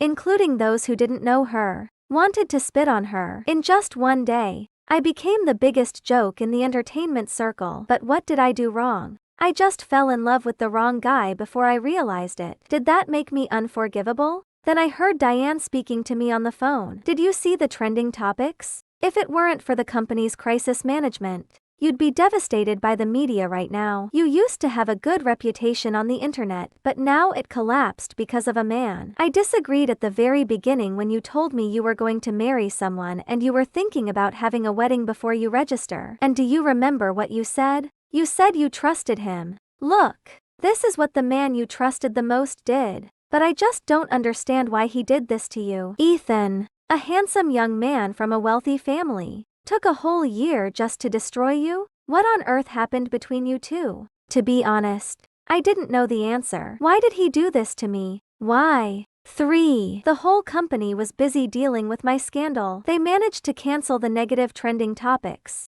pay the business termination payment, and switch the heroine of the new play. Everyone was exhausted by these things. Diane was pissed by the mess. None of your rivals in this industry are easy to deal with. They are now colluding with each other to make things worse, just to destroy all the resources you have. I have never suffered such humiliation. Rosie, just look at the trouble you've brought me. Diane frowned heavily, and after a short silence, she said, "You'd better take a break from this." I knew very well what she meant by saying a break. It meant the end of my career. I left the company and sat blankly in a bar, getting myself drunk. But my mind was still clear. I entered the entertainment circle at the age of 22. Being a nobody, I could only play in some online drama series. I thought that was my destiny until I met Ethan at the age of 23. He told me that all I needed was a sponsor. He also told me that he would be that person for me and all I needed to do was work hard. As expected, I was given the opportunity to select quality scripts from major studios that year, and all my efforts paid off. The TV series I starred in became hits one after another. Finally, I became a popular actress. I was already grateful for everything. Then suddenly, Ethan proposed to me on my 24th birthday. Honestly, I'd never thought of marrying him. When Ethan looked me in the eye and told me that our marriage would take me further in my career, I was flustered. He promised to keep our marriage a secret so that it wouldn't affect my career. So I was lost in his lies step by step and was willing to take off my guard. But look what I got. The person who made me a solemn promise ended up taking everything away from me. He scorned and humiliated me. He left me in despair, making me crazy and hysterical. I kept drinking, and before I was about to lose consciousness, I heard a taunt. "Hey, look over there. Isn't that Rosalind crying in her beer?" I looked up confusedly and tried to figure out who was talking. Oh, there he is. Ethan Chandler. I suddenly felt a sharp pain in my heart. But Ethan, surrounded by his friends, acted as if nothing had happened. After taking a glance at me, Ethan looked away and flicked the ash carelessly. What a cruel man. Was the love he had shown me when we were together just an illusion? Tears streamed down my cheeks. I walked to him and asked in a hoarse voice, "Why did you do this to me?" Ethan looked extremely indifferent. He tried to say something but stopped at a second thought. Instead, his buddies sarcastically told me the truth. "Because you took Jennifer Nelson's boyfriend away from her. Ethan was only with you to avenge Jennifer. Jennifer is Ethan's stepsister, and he cares about her the most. Yet you had to mess with her. So Ethan decided to put you on a pedestal before he took everything from you. Only then can you feel the pain that Jennifer felt." Jennifer Nelson? I never expected that I would hear this name again in my life. She was my roommate in college and also a nightmare that I tried to get rid of. Jennifer's mother married into a rich family when she was a sophomore, so Jennifer became a rich young lady. After hearing about this, all the boys in the school started to chase her. However, Jennifer only had feelings for the school hunk who didn't give a damn about her. All her roommates managed to get her the school hunk, and a month later, Jennifer's wish finally came true. But what surprised everyone was that they were together for less than 3 days before the boy broke up with her. He went abroad without telling anyone and never showed up. From then on, Jennifer hated me to the core. She said, "He was with me just to get close to you. Rosalind, you made me sick. Both of you." These were the last words Jennifer said to me in college. Since then, she had been bullying me for a year. I had no idea what I had to do with this, but I didn't dare to resist, so I endured everything she did to me. I thought this torture would end after graduation. However, her hatred for me was beyond my expectation. To avenge her, her stepbrother, Ethan, used himself as bait to get me, be with me, and eventually destroyed me. That was the whole truth. Perhaps all the painful things had made me numb. I couldn't even shed a tear. After thinking for a few seconds, I decided to end this thing once and for all. Weren't they waiting to see me humiliate myself? Come on. Then, I stood in front of Ethan respectfully and said to him loud and clear, "It's all my fault. Mr. Chandler, I apologize for hurting your sister. I'm sorry for everything." Ethan frowned and glanced at me coldly, saying, "Don't you remember what I said? You should at least kneel when you apologize." The night passed quickly. When I woke up, the sun was shining through the curtains into the room and it was very blinding. It was inappropriate for me to stay abed. Therefore, I rubbed my sore waist and sat up with difficulty. Unexpectedly, I found that I was clean all over and was wearing a black silk shirt. It was obviously for men, because it was an oversized one that could just cover my hips, and I would get my hips exposed if I moved a little. The shirt made everything more erotic. Did Adrian like this style? I suddenly felt embarrassed and my face was getting hotter. I opened the door barefoot and found that Adrian was having a meeting in the living room. He was sitting on the couch looking at his computer. He was slender and wore a white shirt with a slightly open collar, looking very formal. In order to avoid the harsh sunlight, he squinted slightly, which made him look a little indifferent. After sobering up, I was quite embarrassed to see him. Adrian slowly raised his head and stared at me. I looked away in a panic, not daring to look at him. "Come here." Before I could walk over, I heard someone's confused voice from the computer. "Are you asking me to come over, Mr. Chandler?" Oh, I forgot that he was still in a meeting. I pinched the hem of the shirt and tried to get out of there immediately. However, Adrian replied calmly, "No, I just have a cat in my house and I was calling her." Suddenly no one in the meeting spoke. Adrian stared at me intently again. "I think that's all for today," he said. Adrian scrolled through his phone lazily, his emotions concealed. I sat across from him and had drunk 3 glasses of water. It took him a century to look up. Seeing his perfect face, I subconsciously took a deep breath. Whenever I looked at him, I would be impressed by his charm. Adrian stared at me thoughtfully and said, "Your little game is over." I knew he was referring to the one-night stand. He was right. It was already morning. He tapped his slender fingers rhythmically on the desk. The sound made me nervous. I bit my lip and made a crazy decision. "Do you want to try another game?" Adrian leaned closer to me and asked curiously, "What is it?"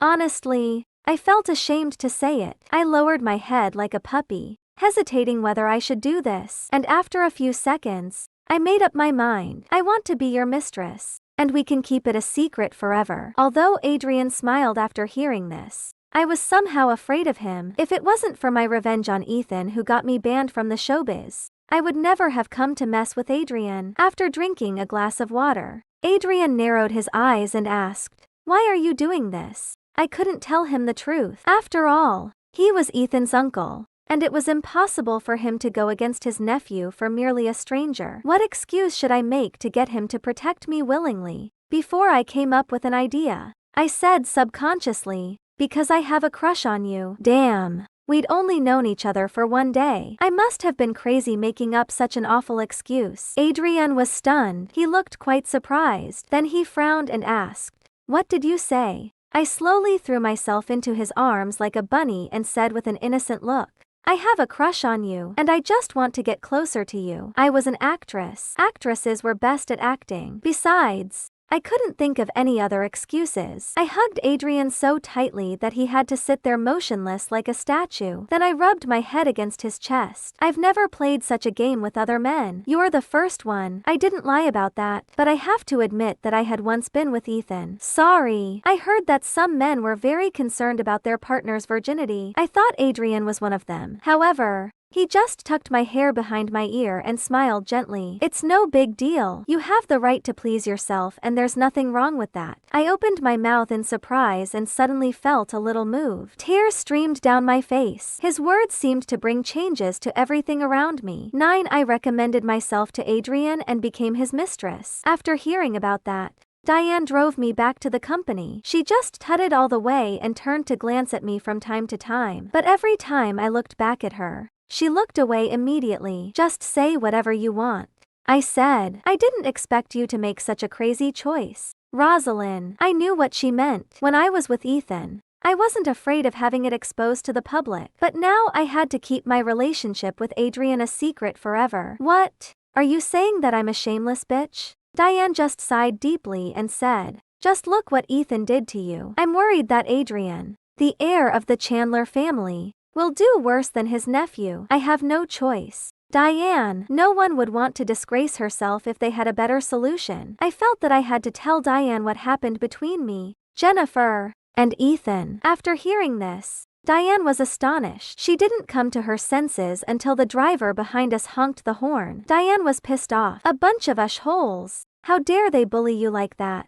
Those are not what teenagers should do. I started dancing when I was 6 years old, and I was admitted to a top dance academy with the highest score. My teacher once said, "You'll be the greatest dancer in our country, Rosalind." However, to everyone's surprise, an accident occurred at the stage at the end of my junior year and I tore the muscle in my left foot and broke my Achilles tendon. I couldn't even stand up. After I came around, the first thing I did was to ask the doctor, "Can I still dance?" The doctor just answered indifferently, "I don't even know if you can stand up again, let alone dance." I was desperate. I thought that I might have to give up dancing for the rest of my life. Nothing could be worse than that. But just when I was in great pain, Jennifer came to the hospital and said, "This is just a small lesson for you, Rosalind. If you mess with me again, I'll end you." A small lesson? How dare she call this a small lesson? However, I was such a coward at that time that I didn't know how to fight back. So, I did nothing but take it. I just wanted to hide away from her, and I thought that was the end of the story. But things didn't go as I hoped. A few months ago, I accidentally found out that Ethan was Jennifer's stepbrother and he was only with me to avenge her. Only then did I finally understand. It was no use running away from her. This woman wouldn't let me go. Having realized that,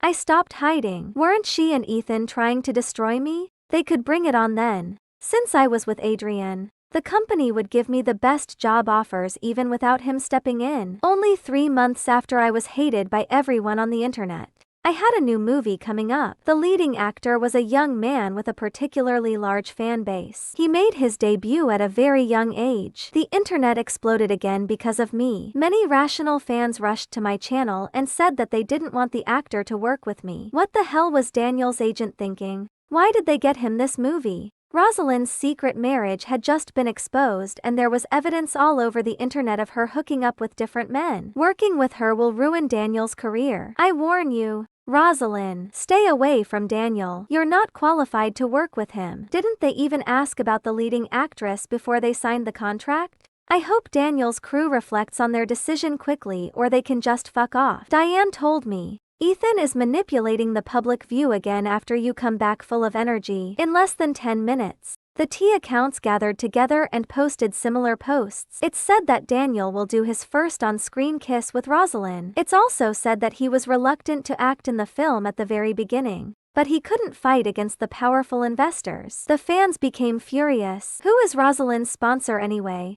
Hasn't she been dumped by the son of the Chandler family? I can't stand that this vicious woman is going to drag Daniel down. We can't let her win. Guys, we should unite and make our voices louder. The investors need to know that the audience needs a good actress, not someone's mistress. Diane was enraged by these comments. Obviously, it's all Ethan's doing, and we can't fight against him as a small company. Rosalind, how about telling Mr. Chandler about this? For some reason, I was afraid that Adrian would see the news, so I'd rather handle it myself. No, Diane, I know what to do. If the fans weren't going to stop, I'd let them be. I browsed the trending topics on the internet and found that the top 5 ones were fake news about me. They were all tagged with hashtags, the sponsor behind Rosalind, Rosalind's back after her hidden marriage, and Rosalind's financial backing. It looked like they were dying to bring me down, since some fans' favorite actors and I didn't even work together. They just found me disgusting after reading the fake news. However, my competitors were worried that I'd make a big comeback with my influence, so they encouraged their fans to unite and attack me. Were they doing it for so-called justice? No, they were going to ruin my career and force me to leave this industry so that I wouldn't take their favorite actor's resources. I didn't have a sponsor behind me. They did. These people were pure evil. They knew very well what such kind of scandal could do to an actress. However,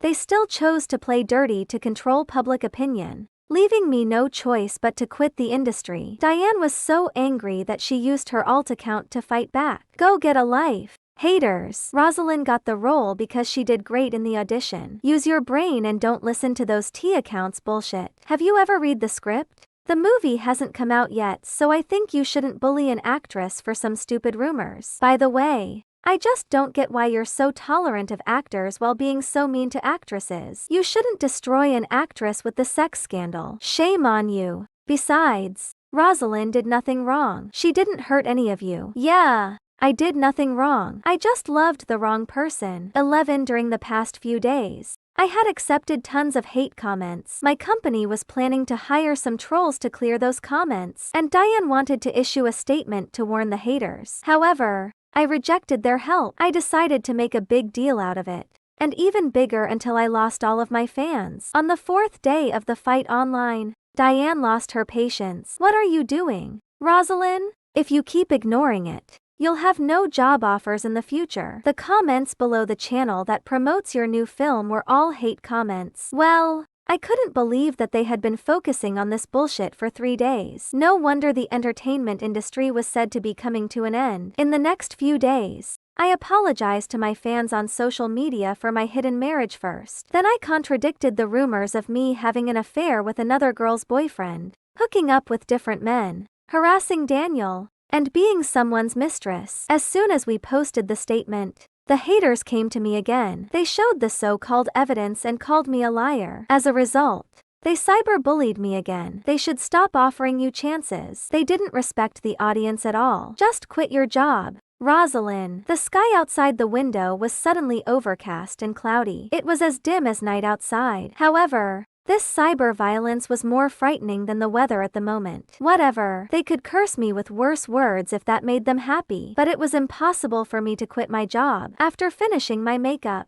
I went to see Mr. Simpson. The servant led me in. As soon as I entered the room, I saw Adrian drinking coffee leisurely there. I was quite aggressive when I came in, but after I saw him, I became timid instantly. His eyes were like a sharp knife that sent chills down my back. I couldn't help but keep staring at him. Mr. Simpson coughed intentionally and asked Adrian curiously, "Wait, do you know her? The leading actress of my next work?" Adrian put down the cup and said slowly, "She's my girlfriend." Both Mr. Simpson and I were shocked. Adrian probably called me his girlfriend for my pride. But anyway, this title did sound better than mistress. My heart pounded and I glanced at him secretly. His beautiful eyes were half closed. Mr. Simpson stared at me and then at Adrian. He finally got it after staring at us for a while. "I've never seen you being together with any woman. Adrian, can't believe that you got yourself a girlfriend." After that, Mr. Simpson looked at me kindly and said, "It's not bad to have Rosalind as your girlfriend, though. She's a very smart, attractive girl." Adrian nodded and said, "I agree." What did he mean by that?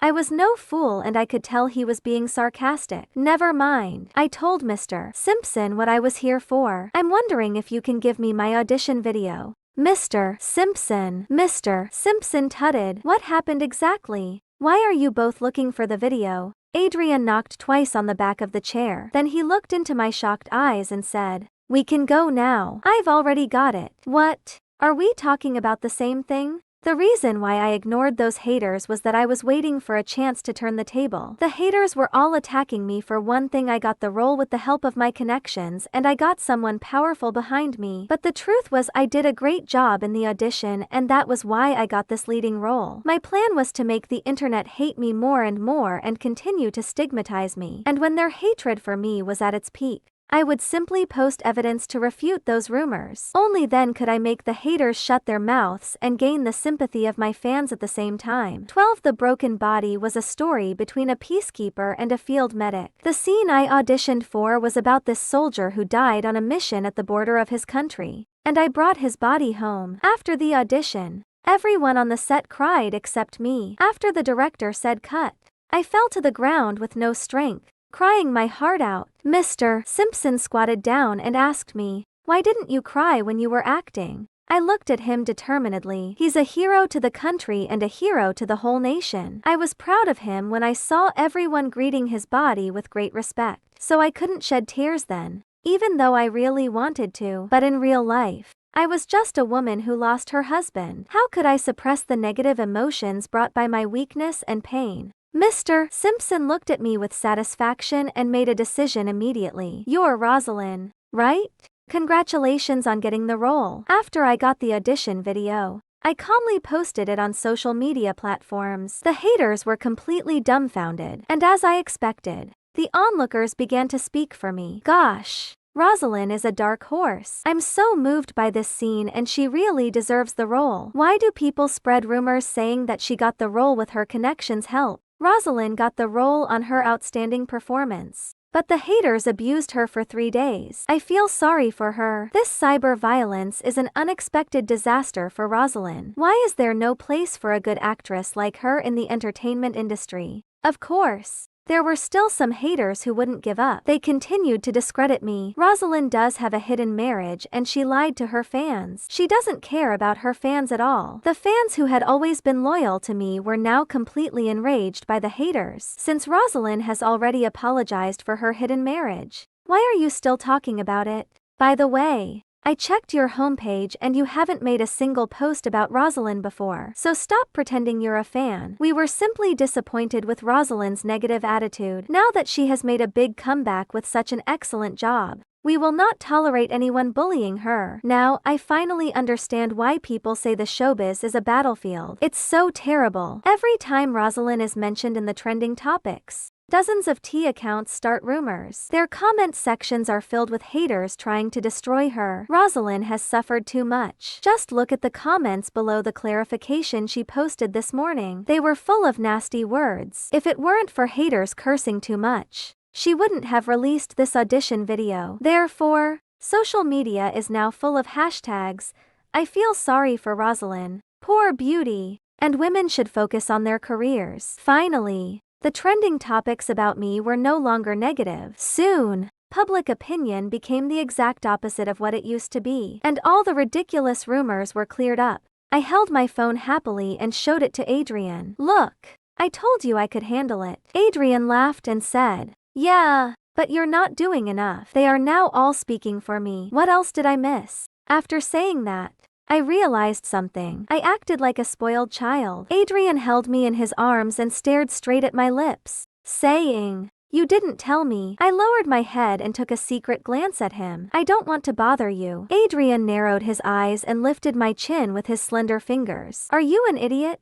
Why can't you just ask me for help?" I blinked my eyes in confusion, not knowing what to do. He held my hand gently and said, "You can bother me whenever you can. I'm always here for you, and that's my destiny." The moonlight shone through the window on Adrian's face. He just looked at me intently and kept smiling. Adrian was like the moon hanging high in the sky. I used to think that this moon I saw never shone for me, but at this moment, it did. I looked up at Adrian and sighed countless times in my heart. Why didn't I meet Adrian before I meet Ethan? 14. After the cyber violence, I joined the crew of The Broken Body. I didn't expect to see Ethan on the first day of the shooting. I thought he was the person I hated the most. But when I saw him again, I found that he had become a stranger in my eyes. All my emotions had nothing to do with him at this moment. He walked towards me coldly, and I looked up at him calmly. Just as we passed each other, Ethan stopped. He turned his head to look at me. "I heard that you're with my uncle." Rosalind, is that true?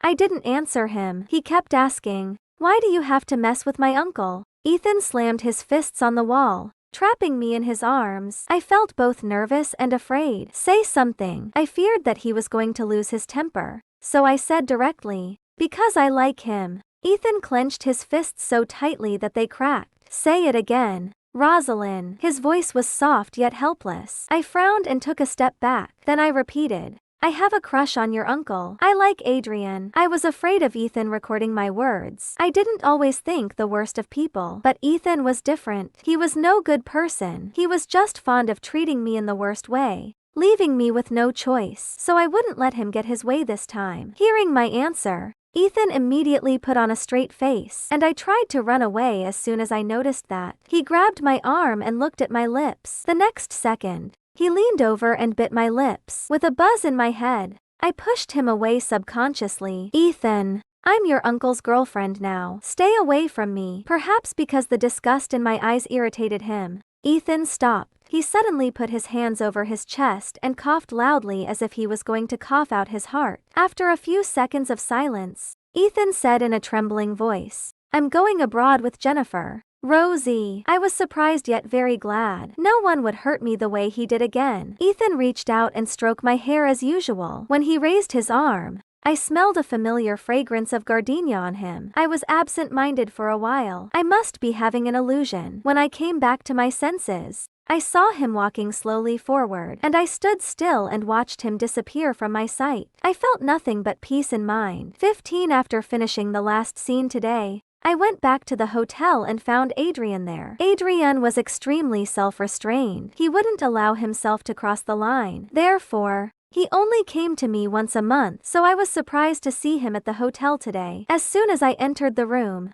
he leaned toward me. Did Ethan come to see you today? Adrian put his finger on my lips. Did he kiss you? He continued to move his finger down and held my waist with his hand. Did he touch your waist? He unbuttoned my shirt and I felt warm breath on my skin. Meanwhile, he kept moving his fingers on me and said in a low voice, or did he touch all these parts? I bit my lip and explained in a panic. No, he didn't. Liar. Apparently, Adrian was jealous. He didn't let me go until I was covered in his scent. It turned out that Adrian, who had always been so gentle, would lose control. Thinking of this, I burst into laughter. Adrian grabbed my finger and kissed me again. I begged. He just touched my lips and I immediately pushed him away. Adrian's smile gradually froze. He put one hand behind his neck and lowered his voice. I've never played such a ridiculous game with anyone. Rosie. He sounded very sad. You're the first one, he continued, and you'll be the last one. Suddenly,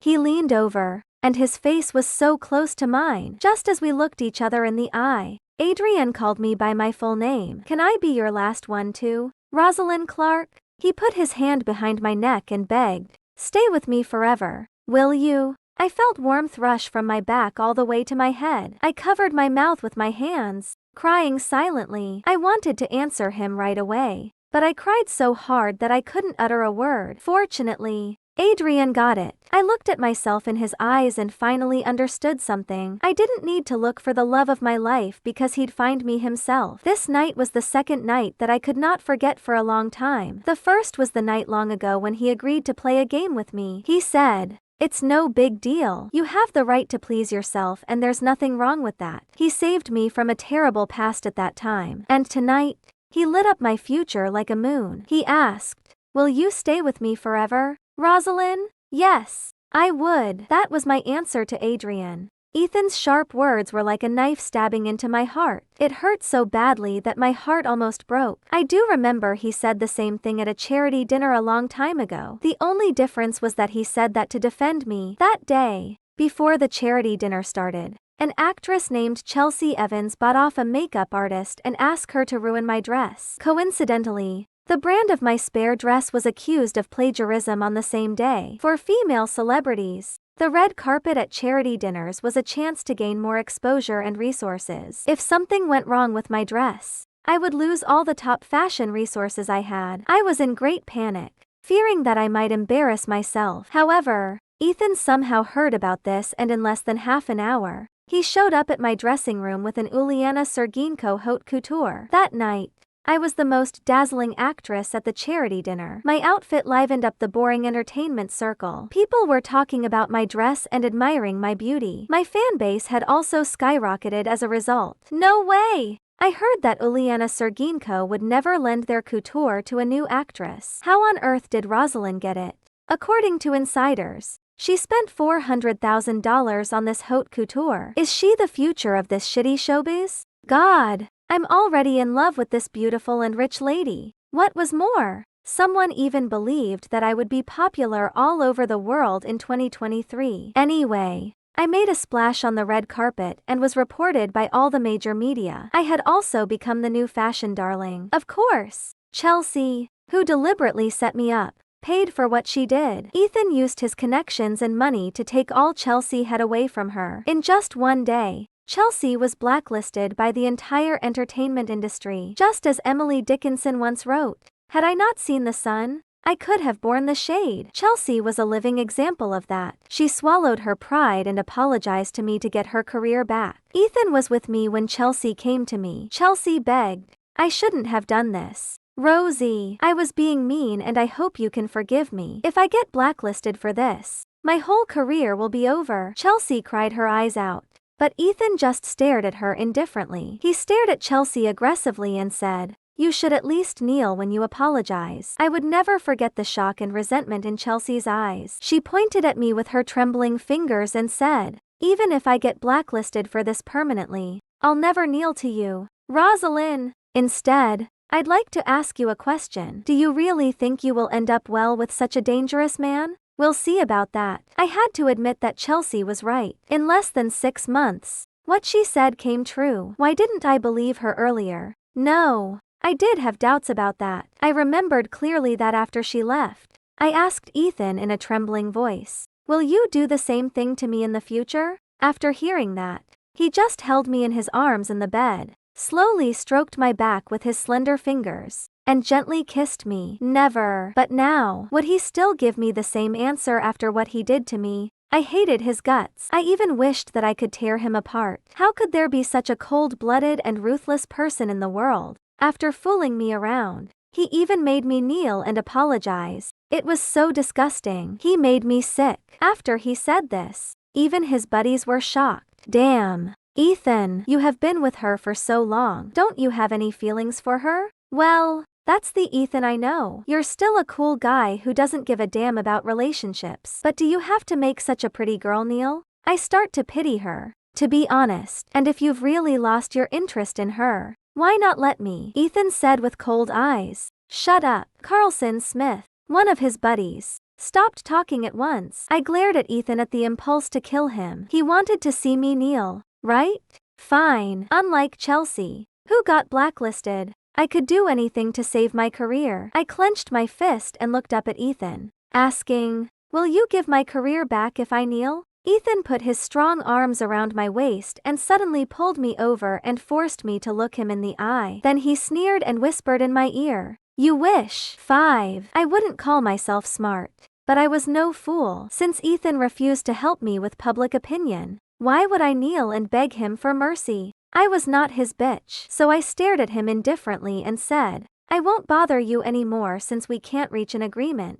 Mr. Chandler, have fun with your buddies. We'll see." Then I left without looking back. While I was leaving, I could hear Carlson's voice. "Do you think that girl has changed, Ethan? You've really embarrassed her. But somehow, I feel she will get back at you." After leaving the bar, I wandered outside. But in fact, my mind had already been in a mess. There was always a huge gap between me and Ethan. He had always been an unapproachable man from a rich family, while I was just like a dog he'd been trampling on. So how should I take my revenge on him? I was so absorbed in my thought that I bumped into someone. Ouch! I rubbed my painful nose and looked up with tears in my eyes. Then I saw an extremely handsome and cold face. I looked at the man blankly. His face was as beautiful as a sculpture, and he seemed to be able to see through people with those clear eyes, which sent shivers down my spine. He was more charming than any celebrity in the entertainment industry, but for no reason. I looked at his face and felt him very familiar. So I took a deep breath and asked him boldly,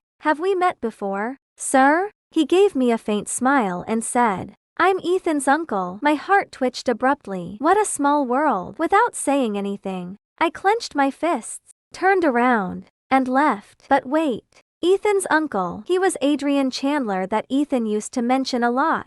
All of a sudden, I remembered what Ethan had told me before. My uncle is the real heir of the Chandler family. I'm nothing compared to him. So this man was the future master of the Chandler family. After realizing this, I came to my senses immediately. The next second, I made a crazy decision. I was going to use Adrian to get my revenge on Ethan. Normally, no man could refuse a female celebrity who threw herself at him. So I put my arms around Adrian's waist and pretend I was still drunk. I raised my head and asked him timidly, "Have you ever tried a one-night stand, Mr. Chandler?" Adrian looked sane and unimpressed. He seemed to be thinking about something. "You're drunk. I'm asking Ethan to take you home." I clung to him eagerly, muttering, "We broke up." He raised his eyebrows and took a casual glance at me. Then I heard him say, "I have a meeting at 8:30. So finish it before 8. I stared at him in confusion. In a cold tone, Adrian said, "We have only 3 hours left. You're not waiting for me to take the first step, are you?"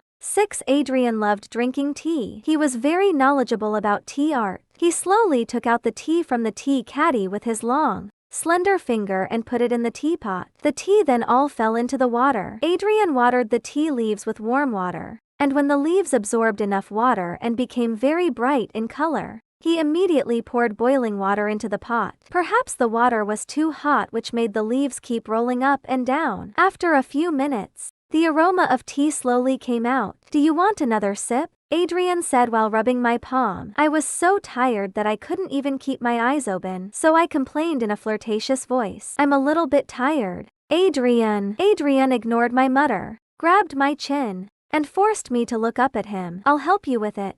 "Good girl." He sounded irresistible. I could see a thirst in his eyes, and it was so overwhelming that made me feel like I couldn't breathe. So I whispered to him, begging for mercy. However, Adrian murmured in my ear in his tempting voice, "What a spoiled girl.